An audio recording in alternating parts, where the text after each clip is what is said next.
Oversight Committee meeting. Thank you all for being here. First, I'd like to recognize our Sergeant at Arms. When I call your name, if you could just wave to the crowd, let everybody know who you are. Jonas Cherry, Michael Galloway, David Little, and Stafford Young. Thank you guys for being here. We got a few extra ones in the room today too. I don't have your names written down, but I appreciate you guys being here. Next are pages. I don't have any pages names, but if you're here as a page for either the legislature or the governor's office, if you will stand and just give a little wave to the crowd. Thank you guys for being with us. Hopefully you learned something today about legislative process and legislative oversight. So we're here today because of an unimaginable tragedy and horribly inhumane death of a 6-year-old girl named Dominique Moody. A precious, fragile little girl who first responders found locked in a dog cage, surrounded by her own waste and covered with burn scars, ligature marks that were in various stages of healing, fractured ribs, and rodent bites. I want to establish first that there's an ongoing criminal prosecution in this case, and we will not jeopardize that. Dominique Moody's case will be tried in the court of law, not in this chamber. But what we will discuss today is the system's failure to keep children safe in this state, not just in Mecklenburg County, but a statewide issue. We must address this now because we can't afford to delay. Every delay means a child remains unsafe and placed in unsafe environments for longer periods of time. Delays mean more children will be harmed, and the failures that led to Dominique Moody's tragic death will continue. These were not isolated. They were not limited to urban counties. We've seen the system fail in rural counties as well. Failures have happened in big and small counties alike. There's a pattern here. A child dies, and the Department of Health and Human Services investigates, finds a lack of oversight, poor decision-making, and poor management. And the local Child Protective Services office is put on a corrective action plan, and the state takes over for a little while. But fundamentally, nothing changes. Dominique Moody's death could have been prevented. Let me say that again. This was a preventable death that occurred because of inaction. From the public record, Mecklenburg County's Division of Children and Family Services received 10 reports and deemed 5 worth investigating, but decided that the other 5 were not. Today, we'll talk about how reports are handled, when a visit is made to a home, the prior reports prompt action, when a child is interviewed, when protocols are in place for communication between one team and another within a department. What role do the police play? What are the consequences when policies are not followed? Clearly, Mecklenburg County failed Dominique Moody.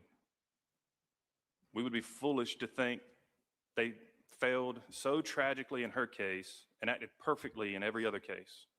Time and time again, children are harmed or killed when law enforcement or social services ignores or downplays reports. Children suffer when those authorities disregard abusive histories, and this must stop. DHHS conducted an investigation of 122 Mecklenburg County DSS cases and found, quote, a broad systemic lack of appropriate safety planning to address identified danger indicators and risk factors to children. A broad systemic lack of safety planning. That's damning and unacceptable when the sole purpose of that organization is to keep children safe.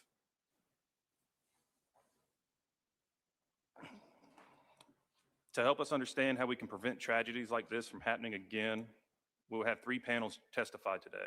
First, North Carolina Department of Health and Human Services Deputy Secretary for Opportunity and Wellbeing, Michael Lays. Did I say that right? Is it Lee or Lays? It's Lays, right? You corrected me on the call earlier, so I appreciate it. And Director of Child and Family Adult Regional Support, Lisa Tucker-Colley. We'll discuss what their agency documented in its review of Mecklenburg County practices and how it's holding the county responsible to improve. They will be joined by Dr. Emily Putnam Hornstein, who has requested to be called Dr. Emily for this meeting, a professor and researcher at the UNC School of Social Work, whose predictive risk modeling tools have been validated to keep children safe and reduce racially disparate outcomes in the counties around Pittsburgh and Los Angeles. We'll also be joined later by Charlotte Mecklenburg Police Chief Estella Patterson and Mecklenburg County Sheriff Gary McFadden. And then they'll describe law enforcement's involvement with DSS cases and what normal policy and procedure looks like.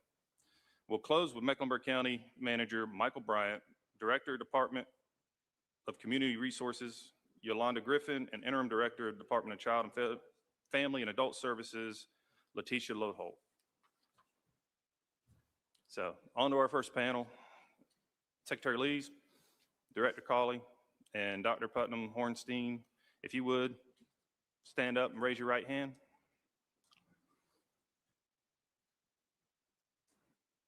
Do you affirm that your testimony is the truth, the whole truth, and nothing but the truth?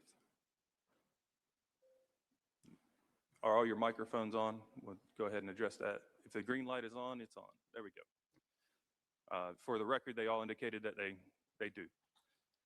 So thank you. You may be seated. And with that, I believe we will recognize DHHS for your opening statement.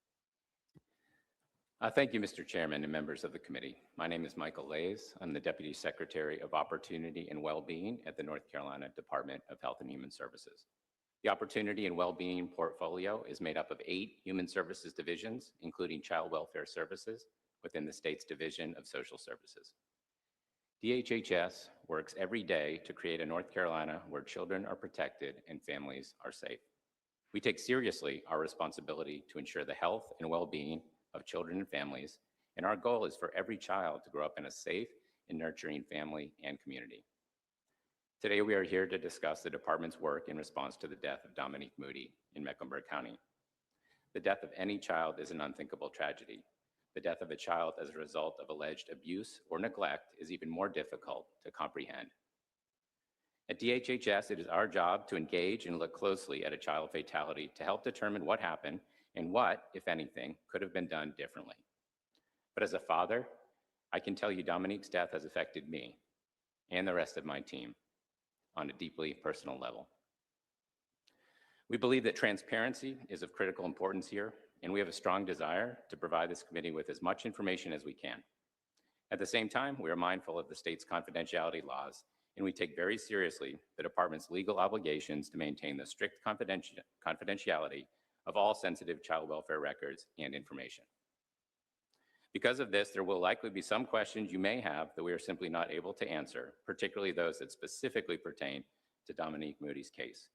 But we will speak to the information provided in the corrective action letter the department issued to Mecklenburg County on May 20th, 2026.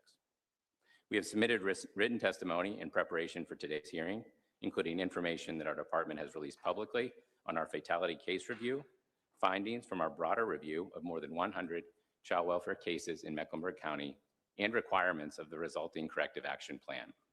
The written testimony also provides proposed changes to improve child welfare outcomes in North Carolina moving forward, which I plan to speak to later in the testimony. With your permission, Mr. Chairman, I would like to ask my colleague, Lisa Tucker-Cawley, our Division Director for Human Services, to speak to our work in Mecklenburg County. Thank you, Mr. Chair. My name is Lisa Tucker-Cawley. I'm the Division Director for Human Services at the Department of Health and Human Services. Certainly. The majority of my career has been working in the child welfare field. I began that career because I was the biological child of foster parents, and I saw the need for change. So both me and my team and leadership at DHHS share that desire to see positive outcomes for children and families. And I speak to you on behalf of that group, as well as children and families in North Carolina. Most of us who work in child welfare for the state have been in this field for decades, and we can tell you that a child fatality never becomes normal. The death of one child is too many, and we feel it deeply every time. While the circumstance is tragic, we appreciate the opportunity to appear before you to speak on behalf of the department. Before I talk about this fatality and our case review in Mecklenburg County, I want to start by providing an overview of the child welfare system in general. Some of the information and data you will hear today is specific to child welfare law and practice, so I'd like to lay the groundwork with a quick explanation of the life of a child welfare case. We provided a handout that you can follow that outlines this overview. So the first thing that happens is that a county child welfare agency receives a report of abuse, neglect, or dependency. Generally, we're going to call that maltreatment. A report can be in different formats. Typically, people call an agency, but they can also email, or even a citizen can walk in and give a report. It's the job of the local intake social workers to document these reports of maltreatment, ask sufficient questions of the person making the report to understand the overall risk to the child's safety, and then determine whether the information provided meets North Carolina's definition of maltreatment. And that is based on the general statutes, the definition of maltreatment. This is a two-step case decision that must be signed off by a child welfare supervisor. Reports that do not meet the definition of maltreatment are screened out, meaning they do not move along the Child Protective Services process. If a report does meet the definition of maltreatment, the report is screened in to move forward for further investigation. Based on the information provided and risk to the child, the intake worker must also determine whether the situation warrants an immediate 24-hour or 72-hour response. Within the appropriate time frame, the County Child Welfare Agency must initiate a CPS assessment to further investigate the information provided in the maltreatment report. At this stage, the assessment worker must interview the child and parents and assess where they live to determine safety and risk.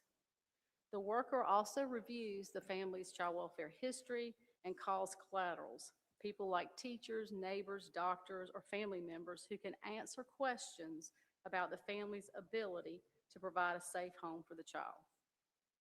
In some cases, a CPS assessment may find no safety or risk factors requiring intervention by child welfare services. In these cases, the CPS case is closed with no further action.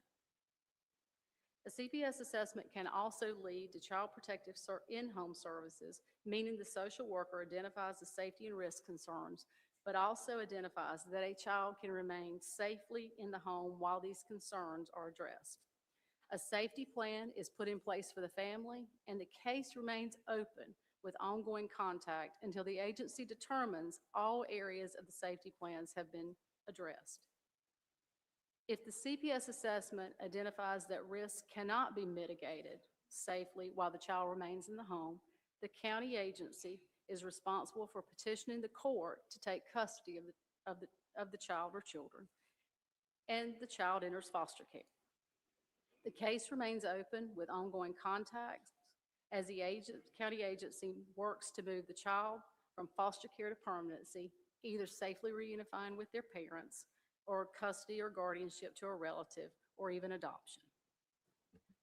Assessment case decisions regarding what, if any, services to provide are required to be made in consultation with a child welfare supervisor. You will hear many of these terms: intake, assessment, screen in, screen out, and more, as I provide a summary of the information included in the state's corrective action plan to Mecklenburg County. I'm happy to answer questions about this as needed.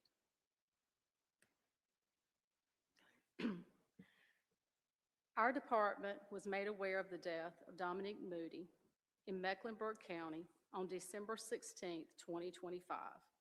In response, state staff conducted an extensive file review of the fatality case, which includes a complete history of the family's involvement with Child Protective Services in North Carolina. Our review of this fatality revealed serious concerns with Mecklenburg's child welfare practice, including numerous violations of state law, rule, and policy. For clarity, we've divided the fatality review findings that have been shared publicly into three categories. First, concerns about the 5 maltreatment reports that were screened out at intake with no further action. The second category is concerns about the multiple reports that were screened in, as well as the county's assessments of these reports. And lastly, concerns related to the county's decision-making at both intake and assessment. First, for screened out reports. The state review found the following. 4 out of 5 total screened out reports were screened incorrectly. In those 4 instances, information provided by the reporter did meet the definition of abuse and neglect, and the case should have been screened in for an assessment. For screened in reports and assessment, the state found the following.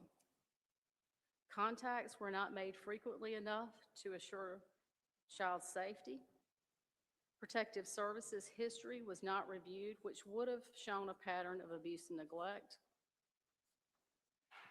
A lack of thorough assessment of the child's medical, developmental, and physical environmental concerns. Collaterals significant to the case, including medical personnel, were not contacted. The last category is concerns related to both intake and assessment. The state review found the following. Inaccurate case decisions were made that resulted in no services being provided to ensure the safety of the children. In short, Mecklenburg County received multiple reports of abuse and neglect and conducted assessments, yet failed to intervene further. As a result of its finding in... Ms. Colley, I apologize to interrupt. Really, can you pull your microphone down a little bit more? The public and some of the members in the back are having a hard time hearing you. Thank you, ma'am. As a result of its finding in reviewing this fatality case, DHHS began a further file review across a large sample of Mecklenburg County case records to better understand whether the identified concerns existed more broadly. This review included 58 intake reports and 64 reports that were screened in, as well as the assessments that resulted from those reports. The review of the 58 intake reports revealed the following violations of law, rule, and policy. In 52% of intakes, intake workers did not ask sufficient questions to explore all alleged maltreatment. Reporter notification letters were not sent within 5 days of the CPS intake in 37% of intakes. In 36% of cases where reports contained allegations that did not meet the in 36% of cases where reports contained allegations that may have met the criminal definition of child abuse, case files did not contain verbal and written notification to the district attorney and law enforcement. The review of 64 assessment case records revealed the following violations of law, rule, or policy. Safety assessments had safety plans that were adequate to ensure safety in only 43% of the cases. Face-to-face contacts with children occurred at the correct frequency in only 48% of cases, with mothers in 52% of cases, fathers in only 34% of cases, and non-resident parents in 53% of cases. These numbers include diligent efforts to locate children and parents when a contact is unsuccessful. 45% of the cases did not document or show efforts to conduct a separate individual interview with children regarding safety. 64% of cases contained supervisory oversight at a minimum of every other week. 58% of cases did not contain all required components of quality oversight. It is important to note that our review of the 122 Mecklenburg case records, both intake and assessment, did identify several areas of strength in Mecklenburg's child welfare practice. At the same time, the state's review also revealed broad failures in critical practice areas, including a lack of appropriate safety planning, insufficient family contacts, and inadequate supervisory oversight. North Carolina General Statute 108A-74 gives DHHS the ability to take actions when counties fail to adhere to applicable federal or state law or rule, including the ability to require a corrective action plan. The state sent a corrective action letter to Mecklenburg County DSS and Mecklenburg County leadership on May 20th to alert them of the requirement to develop a plan within 30 days to address violations identified in the sample case review. The corrective action plan must be approved by the state, and it must include, but is not limited to, the following: an immediate plan for how the agency will ensure current safety of children with an open Child Protective Services case, training for all staff on identifying safety risks, as well as planning for the safety of children when safety threats are identified, written protocols and processes to ensure accurate completion of and tracking for case initiations, ongoing contacts, and completion of all structured decision-making tools, effective use of Mecklenburg's internal quality assurance team to identify trends from file reviews and develop training to address deficits in policy, practice, and knowledge. Leadership develops strategies for providing ongoing and effective supervisory oversight for supervisors and social workers. DHHS leadership met with Mecklenburg County DSS the Mecklenburg County DSS interim director and senior staff on May 19th, 2026, as well as county leadership on May 20th, to share the findings of the case sample and to communicate the requirement of a corrective action plan. In summary, our review of this specific fatality revealed continuous poor assessment and decision-making by Mecklenburg staff in the most basic areas of child welfare practice. Our larger sample review identified practice concerns that will now be addressed through corrective action. Looking more broadly across North Carolina, there are statewide challenges within the child welfare system that impact outcomes for children every day. I want to make it clear that these systemic challenges are real and they put children at risk of remaining too long in unsafe situations. Before I ask your permission, Mr. Chair, to hand the microphone back to Deputy Secretary Lays, I want to take a moment to speak about some of the challenges and how they are impacting our child welfare system in North Carolina. We hear from counties across the state regularly that they have difficulty in recruiting and retaining an adequate workforce. Rapid turnover has led to overall less experienced staff and loss of institutional knowledge in local agencies across the state. Caseloads can be unmanageably high, particularly in under-resourced counties. The complexity of child welfare cases continues to increase, in part due to the prevalence of unmet behavioral health needs, substance use disorders, and domestic violence. Some of these challenges have contributed to the state temporarily divesting counties of their child welfare responsibilities. Today, our department is actively administering child welfare services in 3 counties. 6 additional counties, including Mecklenburg, are currently completing corrective action plans. Our already stretched regional teams are covering for those who are working full-time in divested counties, and we are reaching the limit of our capacity to meet the need for both intensive technical assistance and routine monitoring for counties statewide. In short, change is needed, and our ability to create this change is limited by our county-administered, state-supervised system. Because of this, we appreciate the enacted provision in House Bill 696 to study state centralization of all social services, including child welfare.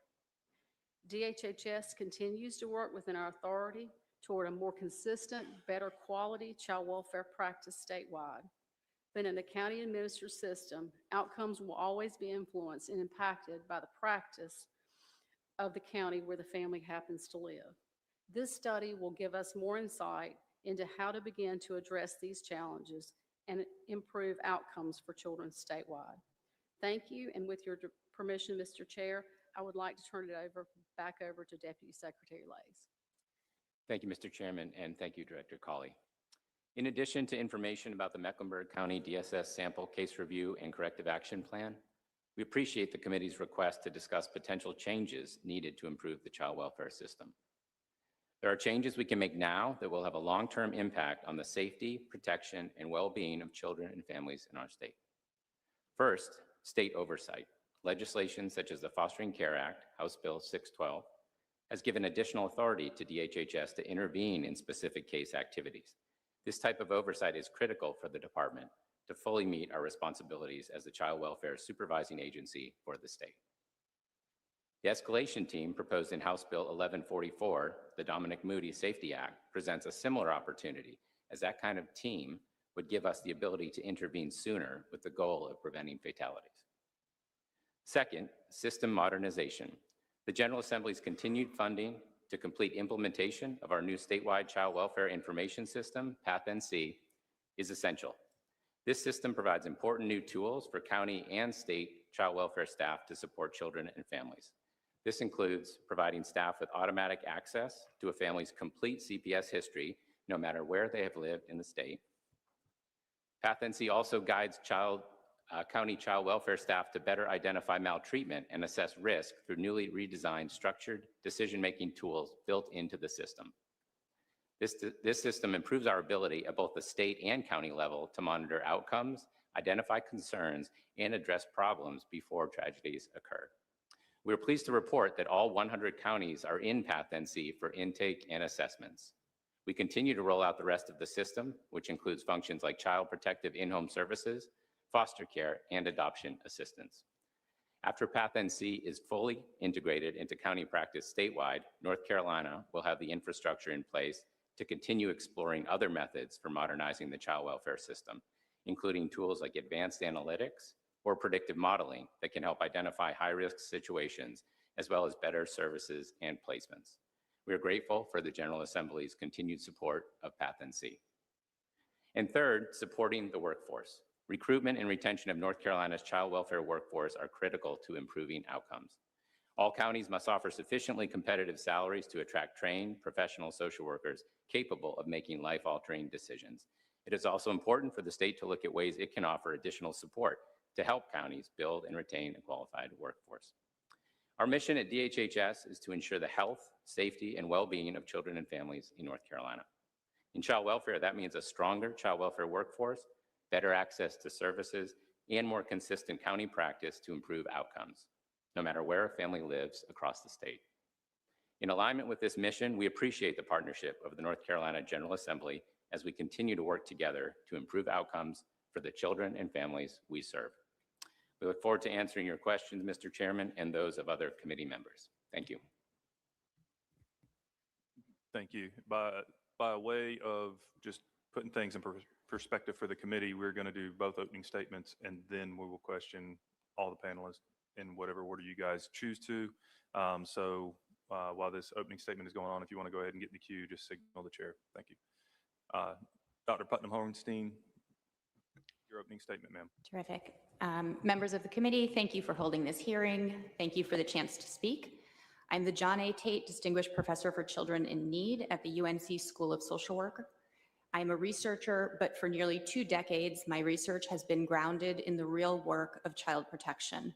I know what it is to sit with a case after a child has died, when it is painfully clear we failed to connect the dots.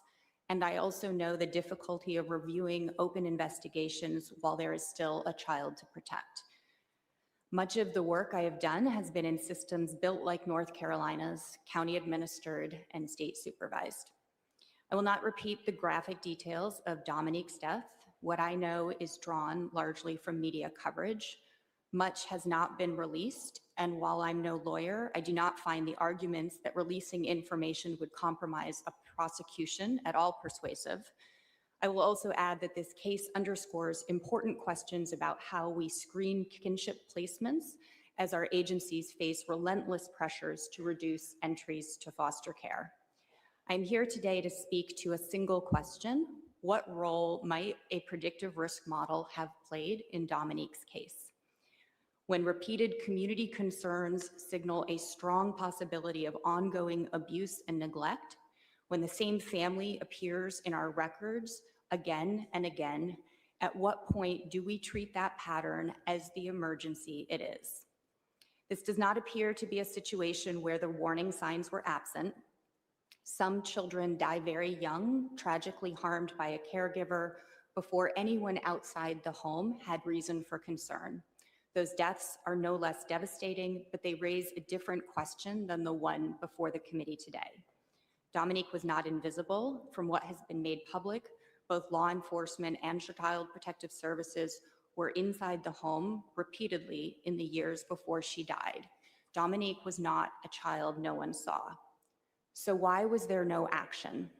It's certainly possible that adults simply chose to ignore the obvious or even claimed to have made visits that never happened. Given how little has been released, we simply do not know. But I will say that the most common failure I see behind serious child injuries and deaths is this. We had information that we realize only in retrospect was critical to understanding the danger a child was in. Too often, we miss small but important details at each contact, and this builds across reports and across years. We fail to follow up on a medical report. We fail to verify a claim a parent has made. We fail to ask the right questions. We're too incurious, and sometimes we're simply too kind. Over time, it means child welfare workers often find themselves in the same home, seeing the same children, presented with many of the same concerns, but we still do not act because we don't feel as if we have sufficient evidence at any one of those isolated contacts. Connecting these dots across agencies, across years, holding dozens of encounters in mind at once and seeing the shape they form is something, frankly, that human beings are not built to do well. It is exactly where technology and algorithmic tools are so useful.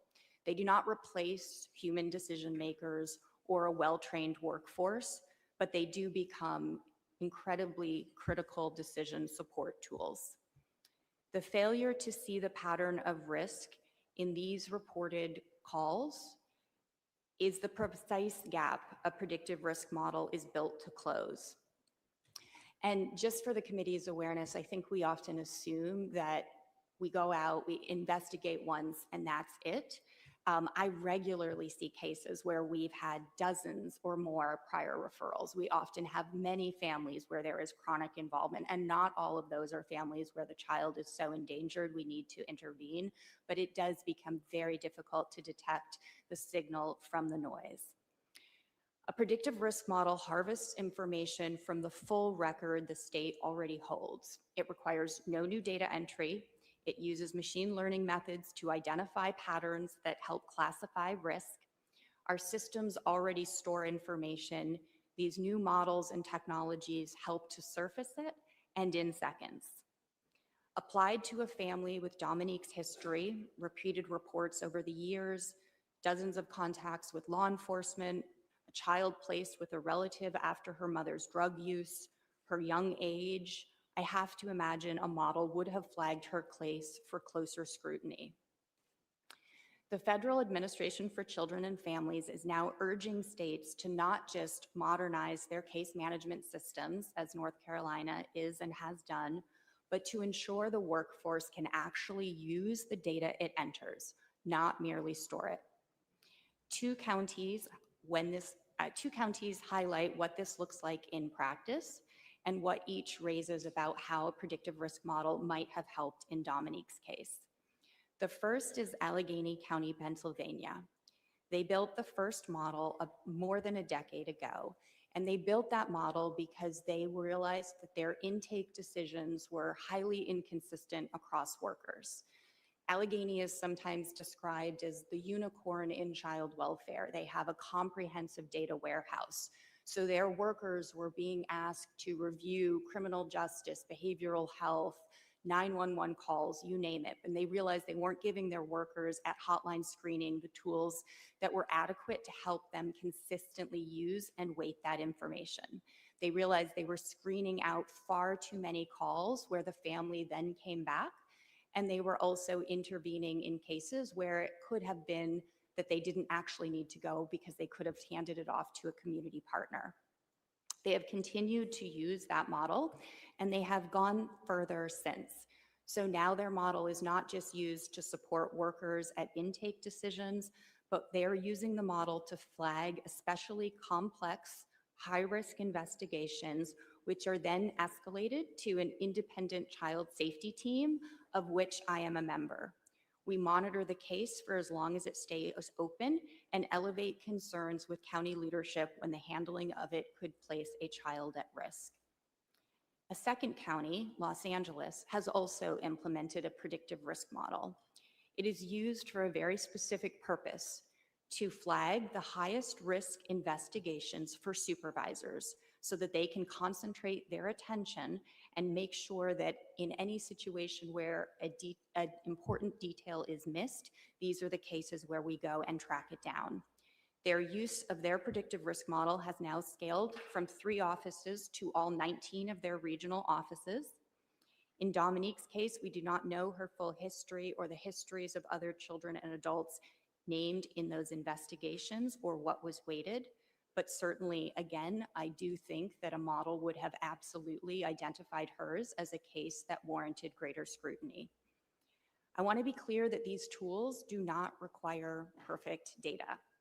As I mentioned, Allegheny's model integrates cross-system information.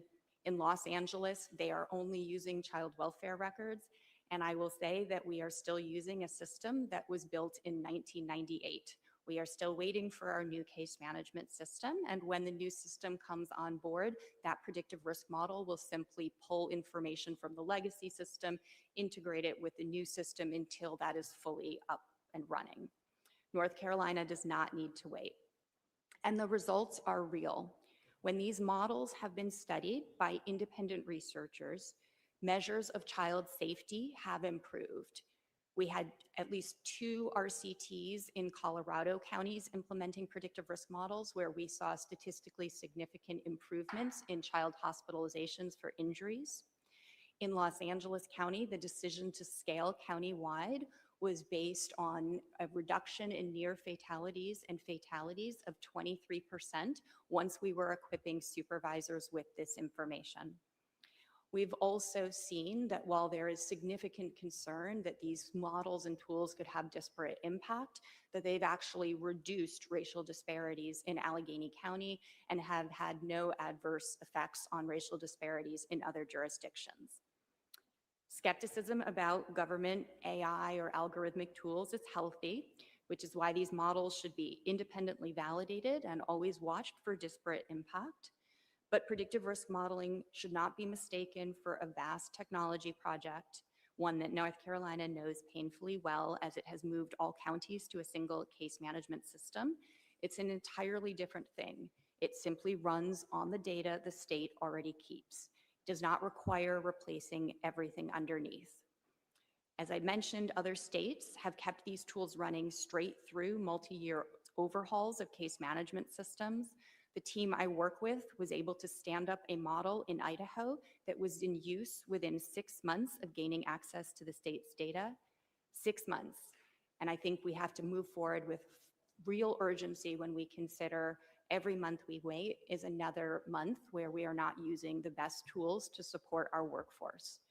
We will not prevent every child death, but we understand more than we ever have about how to find children who are in the greatest danger using information the state already collects. North Carolina has an opportunity to put that knowledge to work. Thank you. I'm glad to serve as a resource to this committee, and I welcome your questions.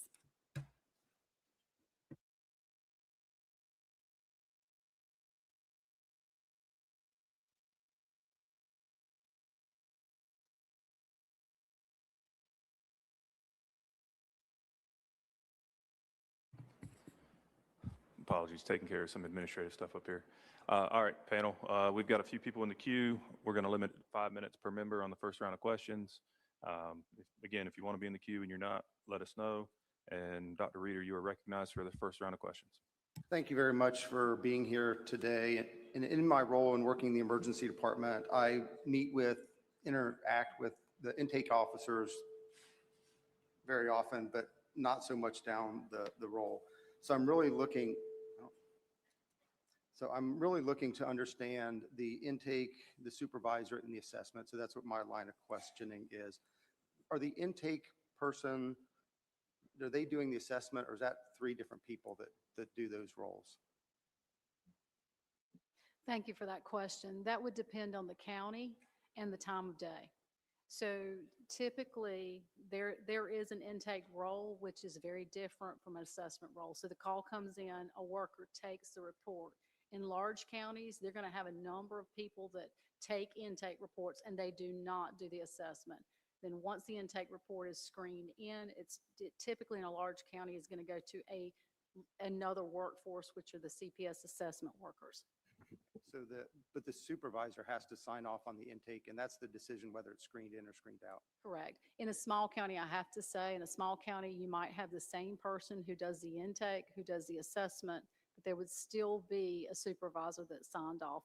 And after hours, you would typically find the same person who took the intake that went out and started the assessment if the time frame was within that weekend or holiday. Talk to me about the typical role of a supervisor. Thank you. That is a very interesting question. Supervisors are critical in child welfare. They are the entity that really keeps the work moving and ensures children's safety. We call them we call that a second level decision making. So a worker might make a decision, but that decision has to be affirmed by a supervisor, both in an intake and in a safety plan and when there's case closure. So the supervisor will sign off both on the intake and the assessment. Yes. Thank you. In your letter to Mecklenburg DSS, in your case review, you indicated that 64% of the cases contained oversight at a minimum of every other week. Is that the minimum requirements, is every other week? Yes, that's correct. And they had a performance at 64%. Would you expect better than that? I think that what is important for child welfare workers is that they have regular supervision so that they can staff cases, make decisions with the supervisors. So you're always looking for that the social workers to have that regular contact. So you would want, and a part of the corrective action plan would be improving that percentage of those every other week conferences happening. What would you expect it to be? Close to 100%? I think that you always want everything at 100%, but thank you. I'm going to give you, can I give you Sure.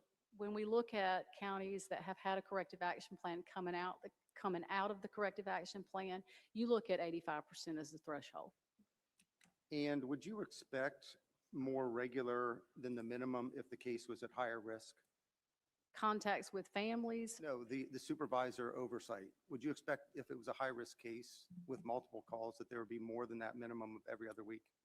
so you would expect them to meet regularly with the supervisor every other week, and you would expect in those supervisory oversight conferences that those high-risk cases would be staffed more often. In 58% of the cases in your report, you said that they didn't contain all the required elements of quality oversight. Again, 58%, more than half. Are those components standard? Those elements, Yes, they are. They are. have they changed in any time recently? We would have, I can't speak to that. It's likely when we did a lot of changes to policy, when all counties went into PATH, we more than likely added more components to supervisory oversight. But those standards are not hidden. They're well known by every social service worker across the state. That's correct. Can you talk a little bit about the typical qualifications and training for a supervisor? So all social workers in North Carolina, before they have, I'm going to go back to being a worker, because before you're supervisor, you have to finish basic training. So the qualifications vary from county to county. You are looking for someone that has a human services background, primarily, your preference is to hire a bachelor's level social worker, a master's level social worker, but the majority of our workforce is not that. So all workers, and this is before you, including supervisors, before they can take cases, have to go through our 6-week pre-service training where they are trained in how to do basic child welfare work. That would include safety planning, that would include intake. It's an overview of all of child welfare work. For supervisors, there is additional training that they go through to learn how to be that second level decision making, to learn how to coach, to ask questions, to make sure that they can lead staff into the right decisions. And what's that extra training that they go through?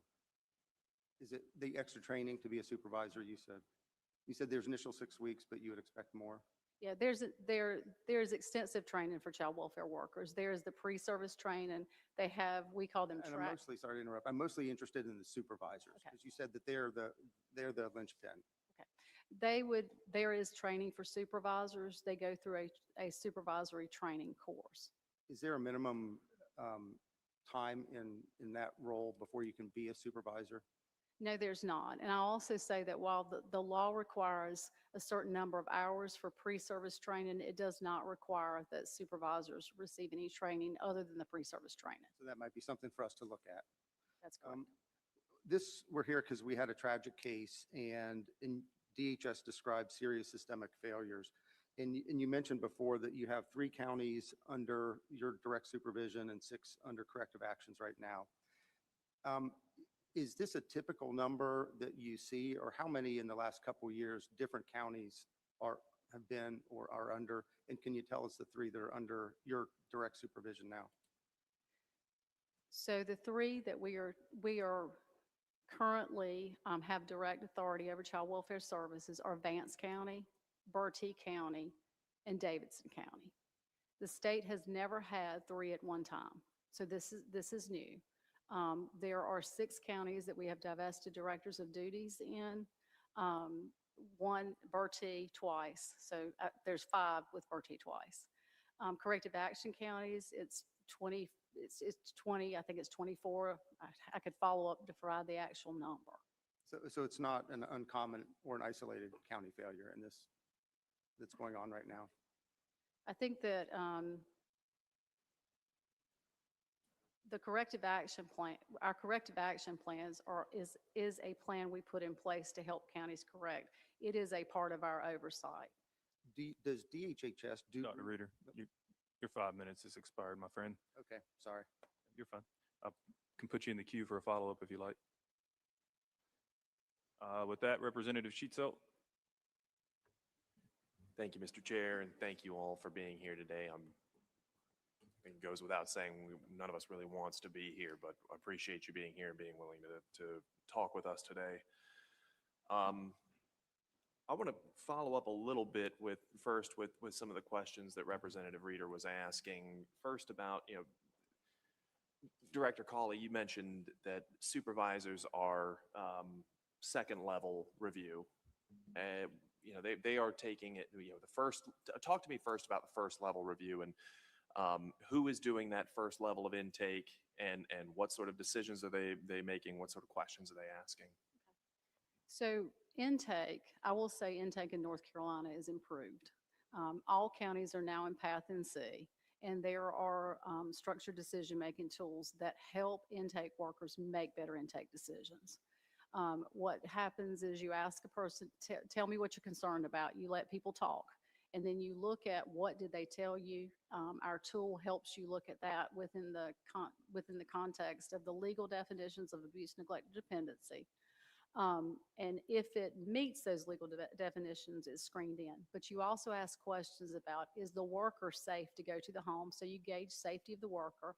You ask questions so that you know immediate risk of harm to the child. Who do they live with? So you know how. There are times when children are approached individually at school before you talk to parents. You've got to figure out what's the safest way to approach that situation. And so the tool walks intake workers through that process, gives them prompts so that they can come to the best decision as far as abuse, neglect, and dependency. And then the time frame is automated based on what the information they put in. It gives you a time frame. So a worker gathers all that information and they land at a place of, is it screened in, screened out with the time frame? A supervisor is going to look at that and affirm it. And it may be that the supervisor looks at that intake and says, you need to go sooner. Because no matter what this says, like Dr. Emily said, you do need social workers who make those decisions. A supervisor would know at that point you need to go out and give directions. So let's talk really quickly then about, I am an attorney. I think a lot about, I do a lot of appellate work, so I think about standard of review. What is that standard of review that the second level, the supervisor puts on that second level review? Are they looking at it and is there a bias they are supposed to exercise one way or another toward advancing it or to screening things out? Or is this purely de novo review? They're looking at this with fresh eyes. What's that standard? So they are looking at it with fresh eyes to determine, did the worker capture all the information that is needed to know so that they go out, so that the worker that does the assessment is safe, so that they gauge the right time frame. And I would say the primary role of the intake supervisor at that point is, are there other questions you need to call back and ask? Okay. So let's turn specifically to the file review in this case, in Dominique Moody's case. Have you had eyes on, for example, the screened out reports? Have you had eyes directly on that information and, what was not asked, what was screened in, what was screened out? Are you familiar with the facts of those individual reports? So I can talk about the case sample in Mecklenburg. Yeah, as we talked about, I'm not allowed to talk about the Dominique Moody case. Yeah, I'm not necessarily going to ask you about the granular facts. I just want to know if you have that knowledge so that we can ask other questions beyond that. For example, let's see. Pull up the letter from DHHS. It says, of the total number of screened out reports, 4 out of 5 reports met the definition of abuse and neglect for this family and were screened out with no further assessment of safety of the children. Now, again, I understand as an attorney that definitions there can be gray areas and whether or not something falls within a definition or does not. And I guess my question is, generally, of the 4 that were screened out that should not have been screened out, how squarely would that have fit within the definition had they been, properly screened? So I'm not going to speak specifically about the case. What I'm going to speak about is how we review intakes as a state. So when DHHS goes in and does a file review, a review of intake of any case, we look at, was the information in the intake, like what was there? And then we look at, did it meet the abuse and neglect definition?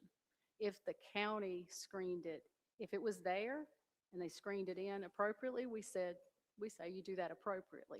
If we see the information in any intake report, like you see what the reporter said and it's there's the allegations of abuse and neglect in what they said and they screened it out, those are cases where we would say in our case review, this was not screened appropriate. So we're looking at the content of an intake report when we do any type of case review.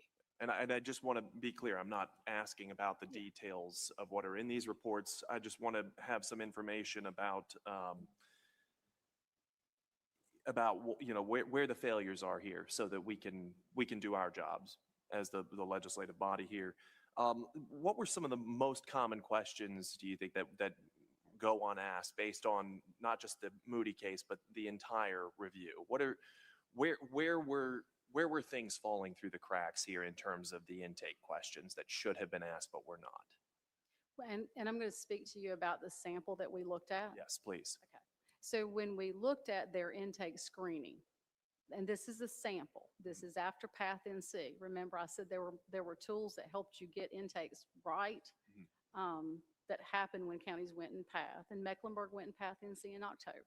So when you looked at their screening in the case sample, they did really well. They screened the right cases in.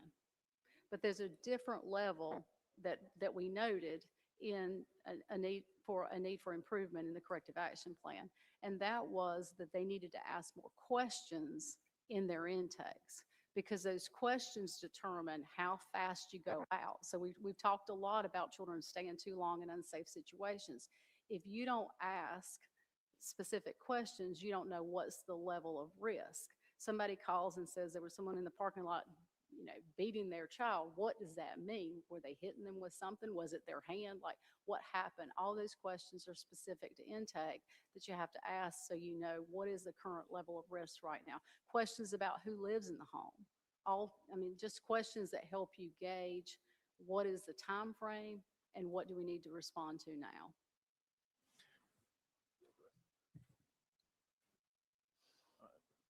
Representative Dahl, you are recognized. Thank you, Mr. Chair, and thank y'all. And I'm not sure who to direct this to. I'm more interested in, it appears that there was a lack of even somebody with glasses on in this case. When I worked with children in the homes, and we were told, if there was feces on the floor, or if there were animals in there that were not pets, that we needed to report that directly. And so I'm wondering, so how many visits does a typical CPS worker do in a day? That's just a general. So I think let me talk about what we expect I'm going to talk about a case and see if that answers the question. If not, I'll talk about a day. A CPS worker, when we talked about that intake screening and you screen a report in, you go based on that time frame. So it's immediate, that's go now. So you would go out immediately. You have to see the child, you have to see the parents in the same time you initiate, children and parents at the same time, then follow up with collaterals. We expect for all cases that there be at least a visit every other week with no less than 7 days in between. That's a minimum. But for high-risk cases, you would expect workers to go more often. So if you have a high-risk case that you're worried about, you might be going every week. You might be going more than once a week. Okay, excuse me. I understand that. What I'm trying to figure out is, what is a caseload for a person? Because oftentimes people are they required to do 5 visits in a day, which is a lot? Or is there a requirement? Because what I really want to know is how much paperwork is involved and how much actual visits are involved. Are there uses of artificial intelligence or a note-taking tool, or do they have to handwrite out? I'm more interested in, what I'm trying to get at is, we may have a very failed system, but we may also be failing the people that are working for that system by requiring more than is humanly possible. So thank you for that question and for your support of our workforce. So the recommended caseload for a Child Protective Services assessment worker doing this work is 10 cases. That's the most we would want them to have. I can tell you, and when I talked in my opening remarks, there are concerns that the caseloads are much higher than that. And so that's why we said there needs to be some support from the workforce. Counties bear the majority of the funding for their workforce. And so the caseloads depend on where you work. You have counties that are able to keep those caseloads under 10, but you have other counties that do not. When I talked about the complexity of the cases with more substance use disorder, domestic violence, behavioral health concerns, counties say even 10 is more than what they can handle. So I think that's a place that there needs to be a look at. One other question is, what are the credentials for someone who's are they a licensed social worker, or are they trained in, certain, what are our training? What are we looking at when we're looking for someone who is going in the home and doing either intakes or visits? So those credentials are going to vary from county to county. You would look for, you want someone with a college 4-year degree. the reason that pre-service training is so important is there are 2 levels of that training. If you have a social work degree, there's parts of that training you do not have to take because we want people to enter the workforce as soon as they can with the training they need. But if you come from a human services background, criminal justice background, something that's not social work, you have 2 additional weeks at the beginning that you have to attend. And I had a follow-up, but I've forgotten it now. Oh, well, I'll come back. You've got about 7 seconds to remember it. No, you good? All right, cool. Representative Campbell, you're recognized. Thank you, Mr. Chair. Mainly, these questions will be about the 122 case reviews. And I'm going to focus on a specific part of that. But before I do, in terms of, we talked about 52% of intakes. They did not ask sufficient questions to explore the alleged maltreatment. Did you find common questions that were missed? Was there a pattern at all that you saw in that review? There's not a pattern that I could share with you today, but I could have our team follow up and provide that information for you. Okay. Now, to set up what I'm going to ask for in a minute, it is true that you guys found that 36% of cases where reports contain allegations that may have met the criminal definition of child abuse, case files did not contain verbal and written notifications of the DA and law enforcement, correct? Correct. And that is state law to do so, correct? Yes, it is. The reason I ask that is it also seems like that less than half of the time in these case reviews, there was not face-to-face contact with the actual child. Is that correct? There was face-to-face contact. There wasn't enough face-to-face contact, and there were concerns that there was not. You have to see children individually, alone, to give them an opportunity to disclose any information they might not say in front of a parent. And that did not happen in all the cases. Well, that was my follow-up question. Do you have information? And you say that some of these cases were not enough contact. I guess the first thing I asked is, of the face-to-face contacts that did happen, do you know what percentage of those the child was actually alone when questions were asked?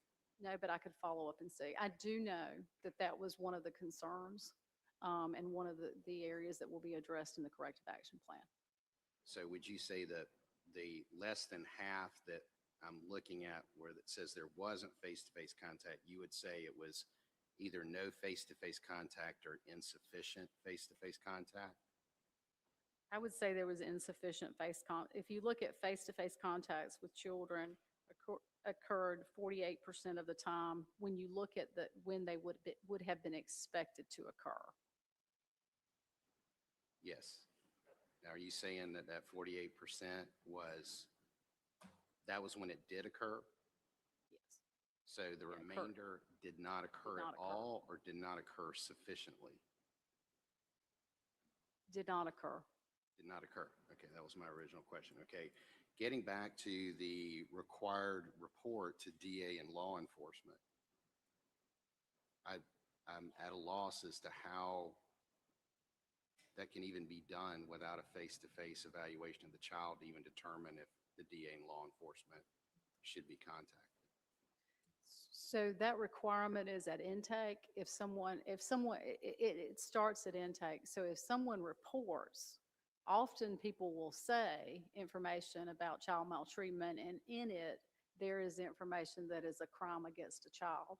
So there's an expectation that even at intake, that be provided to law enforcement and the district attorney. I guess the way I'd ask it, and I'm just trying to get your opinion on this, is if there wasn't an obvious report of abuse that would trigger that call and no one bothered to look at the child, is there a tremendous opportunity that abuse could be there and there wouldn't even be the opportunity to report it even if they decided to? Okay, so let me go back because I did find that percentage. 45% of cases did not document or show efforts to conduct separate interviews with children regarding safety. So that's that individual. So When I'm speaking about the reports to law enforcement or district attorney, that's when we did a case review, we saw that evidence in an intake report, and it didn't happen. There are, if you don't interview children alone, if you don't see them within the required time frame, there are that's why those things are so important, because they are missed opportunities. If I may, Dr. Emily, I have one question for you, if I may. I love this model, and it's almost like a triage aid in this process. One of the concerns I wanted to get your thoughts on, one of the concerns I have both from an upstream and a downstream. From an upstream standpoint, it does appear that predictive risk modeling does require or depend upon adequate documentation of encounters from the department. Otherwise, the model, what you draw from, will be flawed from the beginning. Is that correct? It is correct that if we have absolutely no history from or involving the family, the model would not be able to run. In Allegheny County, that's true for around 10% of calls that come into the hotline. Okay. And then the other thing, the downstream concern I have is that this model also depends on when you identify troublesome areas that need further evaluation, that this model, to be successful, depends on that downstream person in the department actually doing that, correct? That is correct. What the model helps us do is to focus attention and I think to create important accountability mechanisms in terms of making sure that there is that downstream action. Okay. And final question, Director Cawley.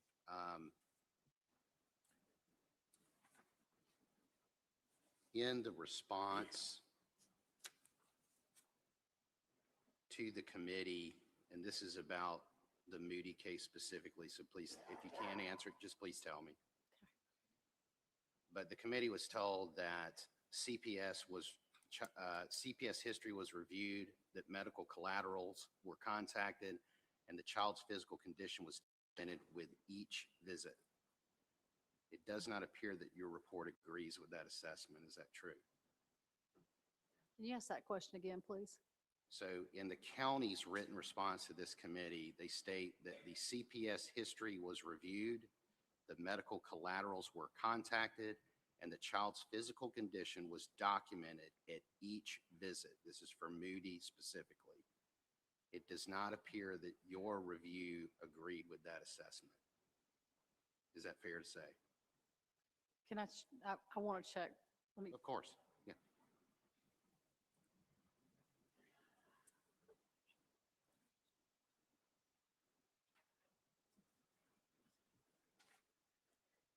Thank you. I want to give you as much information as Sure, I and thank can, you. but I'm not going to be able to answer that. Okay, that even includes the letter that was already supplied to this committee that stated that, which is public record, correct? Our review did reveal that there were collaterals that were not contacted. Okay. Thank you, Mr. Chairman. Thank you. Just real quick, I want to follow up on a line of questioning. So you testified that there may be occasions when it's not safe for a worker to go to a home. What conditions could exist that would make it to where and I'm sure there are some, that's why I'm giving the opportunity to explain it, but what may exist in a home that would make it unsafe for a worker to go there, but make it safe for a child to remain in that home?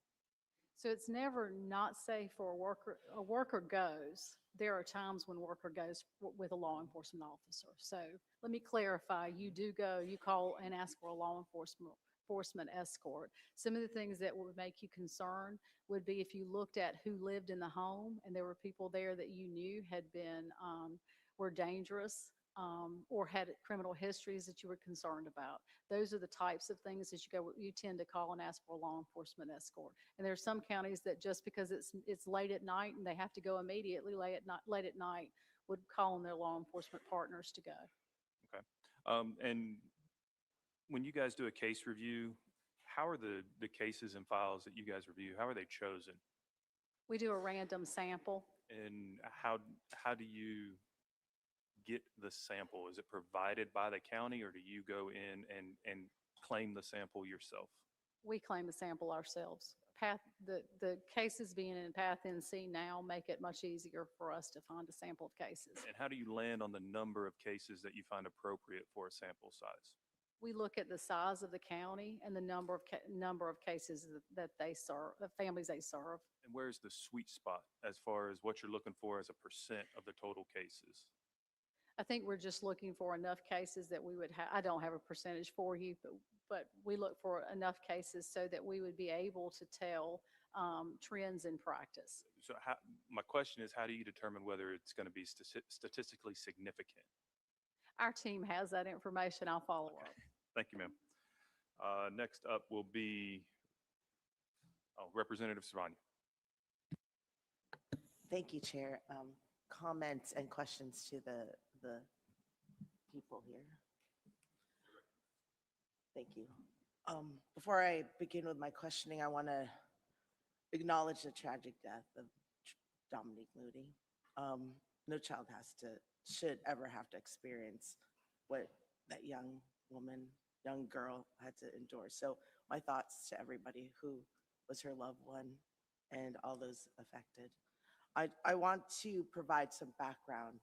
A large part of my career was in child protective services, including working in Texas that provided after child death $2 million in 2005 to reform CPS, which included more quality assurance in terms of intake, investigations, and all sorts of things, and really a lot of mobile technologies and to make sure that our workers had everything that they can to reduce the time to investigate and go through the process with a child and a family. And also a performance management system that included, at the time, a SACWA system at any point of time, knowing where that child is, where that worker is in that case, and that there's accountabilities put in place. So I'm going to go back to old school because it's great that we would have a Dominique Moody Express team and a child fatality investigation, but that's way too late. It's also too late at quality assurance. It's too late. Our basics when it comes to child protective services is the worker and is the supervisor. So I appreciate my colleagues' questions on that. So I'm going to ask, at this time in Mecklenburg and in our counties, how is a caseworker actually capturing the case? Are these still handwriting it, or do we have mobile technologies that go straight into our NCPath system? Thank you for the question, Representative Servania. So Path NC is now live in all 100 counties for intake and assessment. So we will roll out more modules throughout this year. We call it ongoing case management. So that'll be in-home services, that'll be foster care, that'll be adoption assistance. That's rolling out. We have 11 counties who are in all the modules, but we'll roll out to those remaining 89. But the good news is there are 100 in the intake and assessment model. So that is giving them a tool that they did not have before. It includes structured decision-making tools to guide workers to make the right decision at intake. And the great thing about PATH is that we can capture data for a variety of reasons, right? So you can do quality assurance easier. You can look at trends. We're building dashboards with county input so that not only the county staff can see trends and have a leg up on quality assurance, they can also look at workloads of workers, but those dashboards will also give our team more insight into things that we're seeing. So PathNC, again, appreciate the support from this body. It is going to be a game changer, I think, for our counties to give them that tool. It'll also help us tremendously in terms of just for the sample, as Director Colley talked about, it was easier to do that because of PathNC. It will be easier to see trends going forward. So that system, we feel, is going to make a very big difference, and we hope we can look at things like predictive analytics as the system is fully implemented. We will have more data at that time, so we are very excited to consider tools that cull that data so that we can be predicting high-risk cases. So let me go backwards, and it's a stepping stone with my colleague here, Representative Campbell. I'm asking how that data is put in to NCPath. Are you still, is there some, like, are caseworkers still writing and Or are they actually, like in Texas, we integrated a mobile technology. It went straight in once they synced it at Starbucks or whatever hotspot they had. Data that's well put in before predictive model is going to give us the best way. So how are our caseworkers putting input in? So, Representative, I'll start there, that we do have mobile functionality Good. for PathNC. It is a system based on Salesforce, so it has a number of screens that a worker would work through to enter this information and would get prompts back. But I'll hand it off to Director Colley. She's going to talk probably in more detail about what it looks like at that worker level. It is much improved. I was a handwritten worker myself. It is much improved. And it no longer has forms. It is a big lift for our workforce. So you go in and an intake, it gives you, it has all types of, it has all types of tools that help you. You can hover over, it'll take you to the policy manual. It gives you, if someone calls and says something about medical neglect, it gives you questions to ask about medical neglect, so you take better intakes. It has all kinds of prompts. It is the it is going to be the basis of what changes our child welfare system, and it does have the information that's needed for predictive analytics. So you're saying they're not handwriting anymore? No, they are not handwriting. Because that's a lot of times where that inconsistency in terms of a case happens. You'll have our workforce is quitting, you have files in some sort of rolly or in a desk, and we've had child deaths that happen because sometimes that happens. So thank you for clarifying that. So let me go into. Can I follow up? Okay, yes. Representative Serrano, your time has expired. Yes, okay. Director Colley, you may follow up with your answer. It is a enormous transition for our workforce, especially those who did write to take notes and then put in. So you're still going to find some workers who keep that notepad that write, especially when they're with families, and then put it into the system. But the system is designed to be able to put it in as you write your notes, think of your notes, and it has some interactions, some parts of the system you can do with families. Thank you. Representative Willingham, you are recognized, sir. Thank you, Mr. Chair. Most of my questions actually been answered. I was going to ask you about the path that you put in operation, where it is at this point, and you've answered that. I was also going to ask you about the number of cases that an average that's assigned to social worker, because in most cases it seemed to be more than what's recommended. But I do have one question. It seemed to me that as far as training is concerned, that there's no uniformity in training of these persons who are doing the investigating and also people who are doing the intake. So it also appears to me that depending on where you are, which county, and the resources they have, that in some kind of way seem to indicate whether a child is safe or not safe. And that again gets to the level of training and the level of competency that the people have in those counties.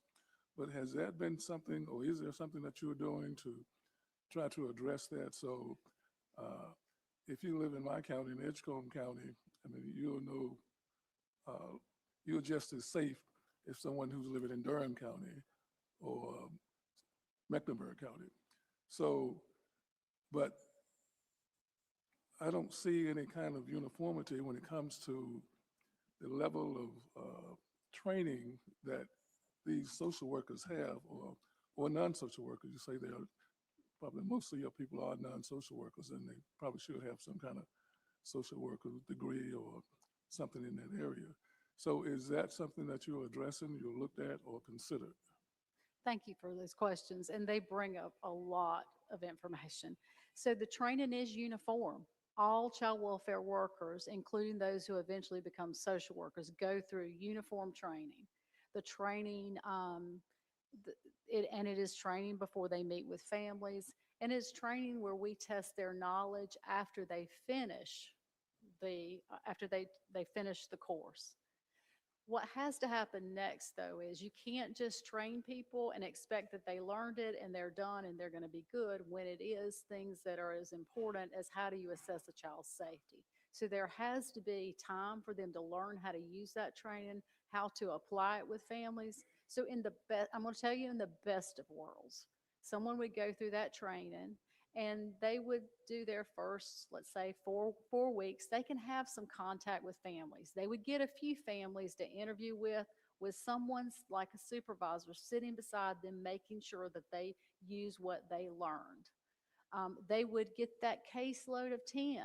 They would gradually build up to a caseload of 10, and a supervisor or or someone on a training team, large counties have training team, would observe them to make sure that they really are applying all the things and skills that they learned. That's what really needs to happen. It's not that the training does not exist. It's not, and the training is good. Workers appreciate the training. They give us great, researchers at UNC have evaluated the training and the value of it. But what happens is you finish that training as a worker, you finish that all those number of weeks you go, and immediately you get that caseload of 10 or more.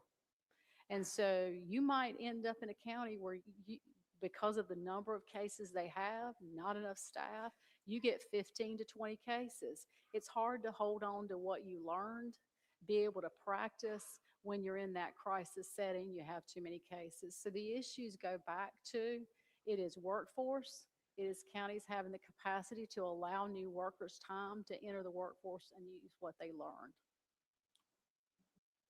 Thank you. All right, Representative Quick, you are next, sir. Thank you, Mr. Chair, and good morning, and thank you all for being here.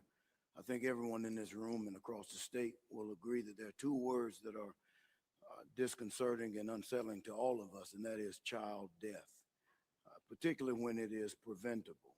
The questions I have for you come, I represent Guilford County, which is about 1/3 the size of Mecklenburg County, and we've had some similar concerns about our child welfare system.